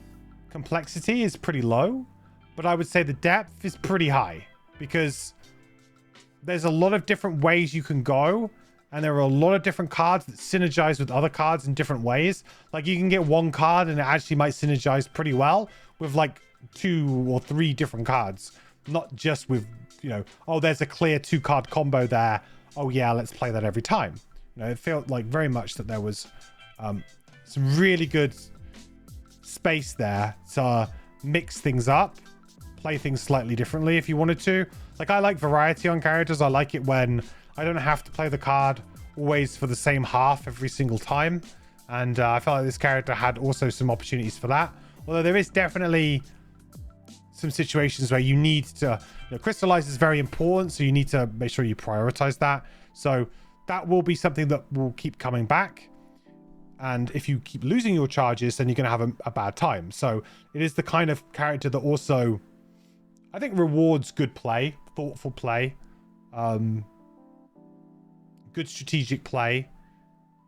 It could be the kind of character that somebody gets hold of, doesn't understand great, and actually struggles with. I could see that. But I think once you learn, and you might have a bit more of a steeper learning curve, but once you're going to get behind it, I think that you get the tempo down, you understand all about the crystal charges, how to work those. I think you'd probably be okay. I don't think it would be too difficult. And if you did find it difficult, then realistically, you should probably just go for the damage build. Like, the tank build is probably the more confusing one. Because you have a lot of, like, ward and shield going on and different off turns of doing different things. Crystallizers are very important. So I feel like the damage build would probably be the more straightforward way of going things. And of course, you know, even the thing is that if you play a tank build badly, you will fail pretty miserably. But if you play a damage build badly, you know, you're probably still going to be okay. You know, you're probably not going to lose a bunch of scenarios because of it. You'll just be not maybe min-maxing your damage as good as you could, but it's unlikely that you will cause a complete, you know, meltdown of your team. Whereas a tank build could, in theory, do that, because you could die randomly out of the blue, and then everybody else is like, well, we can't tank, we've got nothing, and everyone just dies. M card, that's a good idea. Does anyone have a link for the milestone cards? Actually, maybe I have them. Actually, let me... Oh, no, I do have them. I have them.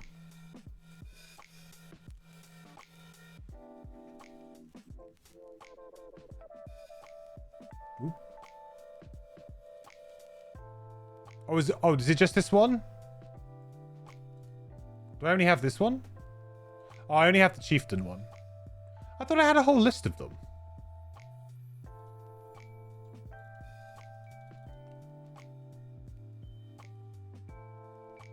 I swear I had a whole list of them.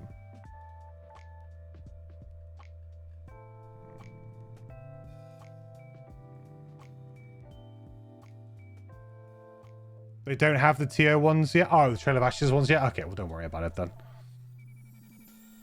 Okay, we don't have the Trail of Ashes ones, that's okay. But Milestone Card would be interesting to see this character, because I guess you would try and make a card that's good for one build on one half, maybe good for the other build on the other. Be interesting to see how that goes. Yeah, they're on the base ones are done, but not the TOA ones. Cool. Yeah. So, all in all, I think... Oh, you've got me on Twitch? Okay. Let me...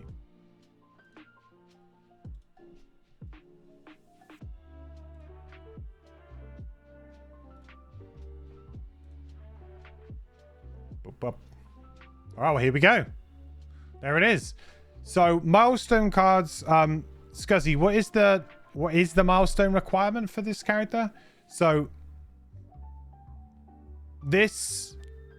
milestone cards, for those that don't know, are unlocked after you achieve certain things with your character. Some of them are easier than others, but they're generally like tied to the theme of the character. Like you need to achieve a certain thing. Letting 10 crystallizers fall off. Cool. Okay. So losing 10 crystals. Okay, so pretty easy to do. You could probably do that. I mean, in the early game, your max is like 3 slots.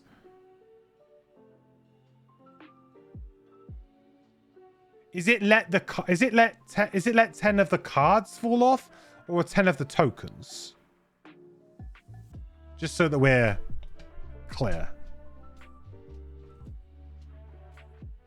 Crystallized actions, not charges. Okay, so actually, no, that's going to take you quite a few scenarios then. Because you might play, you know, let's say you play at least 1 per round, maybe 2. You're probably only going to play maybe... Oh, I don't know, actually. Maybe it won't take as long as I thought. You could absolutely cheese it if you really wanted to. But maybe you'll do it in like 3 or so scenarios, right? Yeah. Milestones are all aimed at 2 to 4. Okay. Yeah, well, yeah. This will probably take, I reckon, 2 to 3. Depending on how much you want to go for it. Okay, so the top of this is attack 2. Add +2 attack if another crystallized action was discarded from your active area this round. Ooh.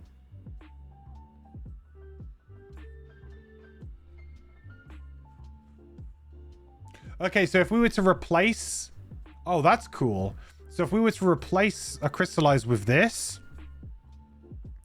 we would get an attack 4.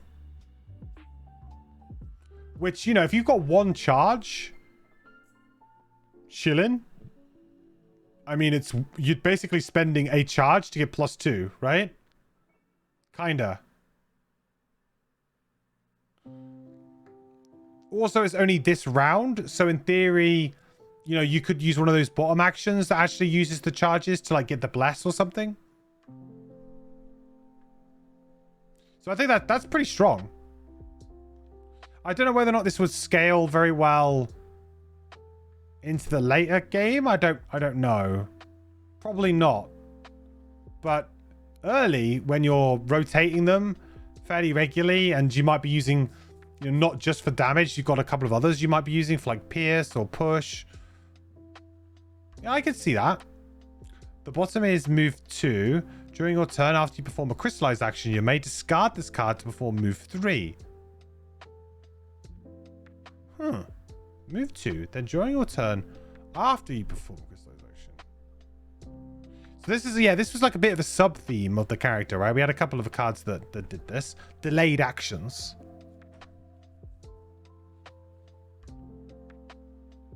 I mean, that's nice because it means you don't have to use your, you know, you're buying a move 3 later on in the game.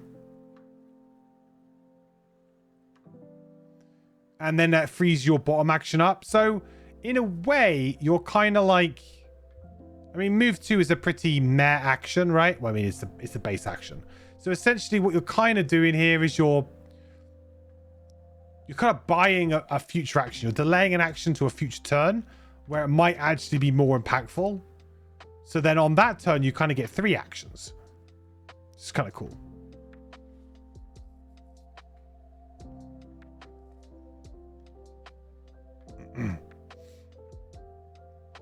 You can force to do it by replacing yourself, but can also go late expecting to get hit and have an active crystallized because it's knocked off. Oh yeah, I suppose you could do that too, yeah. It's a good idea.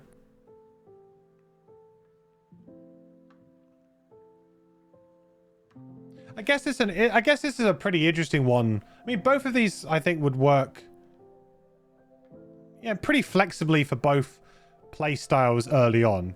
Like early on, you know, you just want stuff. good value stuff. And both of these are pretty good value actions, I think.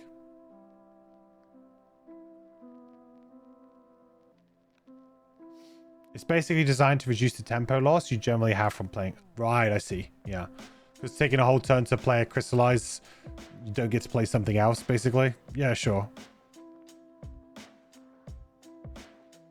I think it's solid. I mean, it's the kind of thing milestone cards want to be. Just something that kind of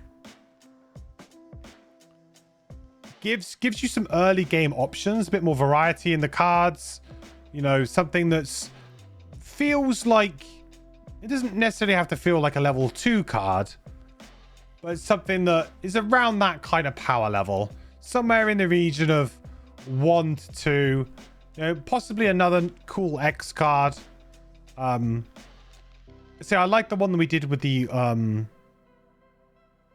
Orchid last time. That was fun. And I think the Fire Knight one was pretty funky too. I mean, this is unique. It's not just a worse version of something we get later or anything like that. It is a unique effect. So that's cool. So there we have the Orchid Shardrender. This particular character is the one that you get unlocked at the end of Trail of Ashes. It is the one that when you complete the campaign as a reward, you get this character unlocked, which was why it was probably the most requested, well, it was the most requested in the poll that I did for the first one to review from this expansion. Now, I feel like this character builds upon something that I already quite enjoy.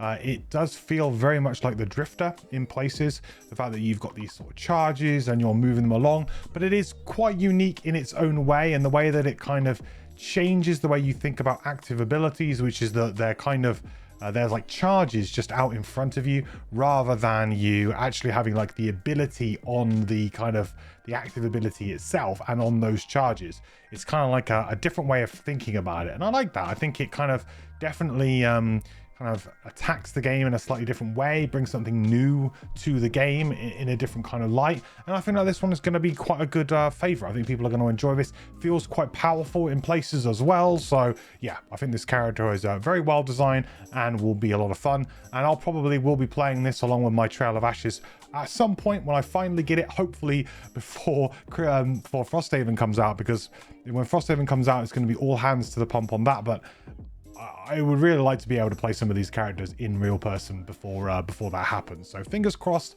it doesn't keep getting caught up in customs, and I can actually play my my copy of Trail of Ashes soon.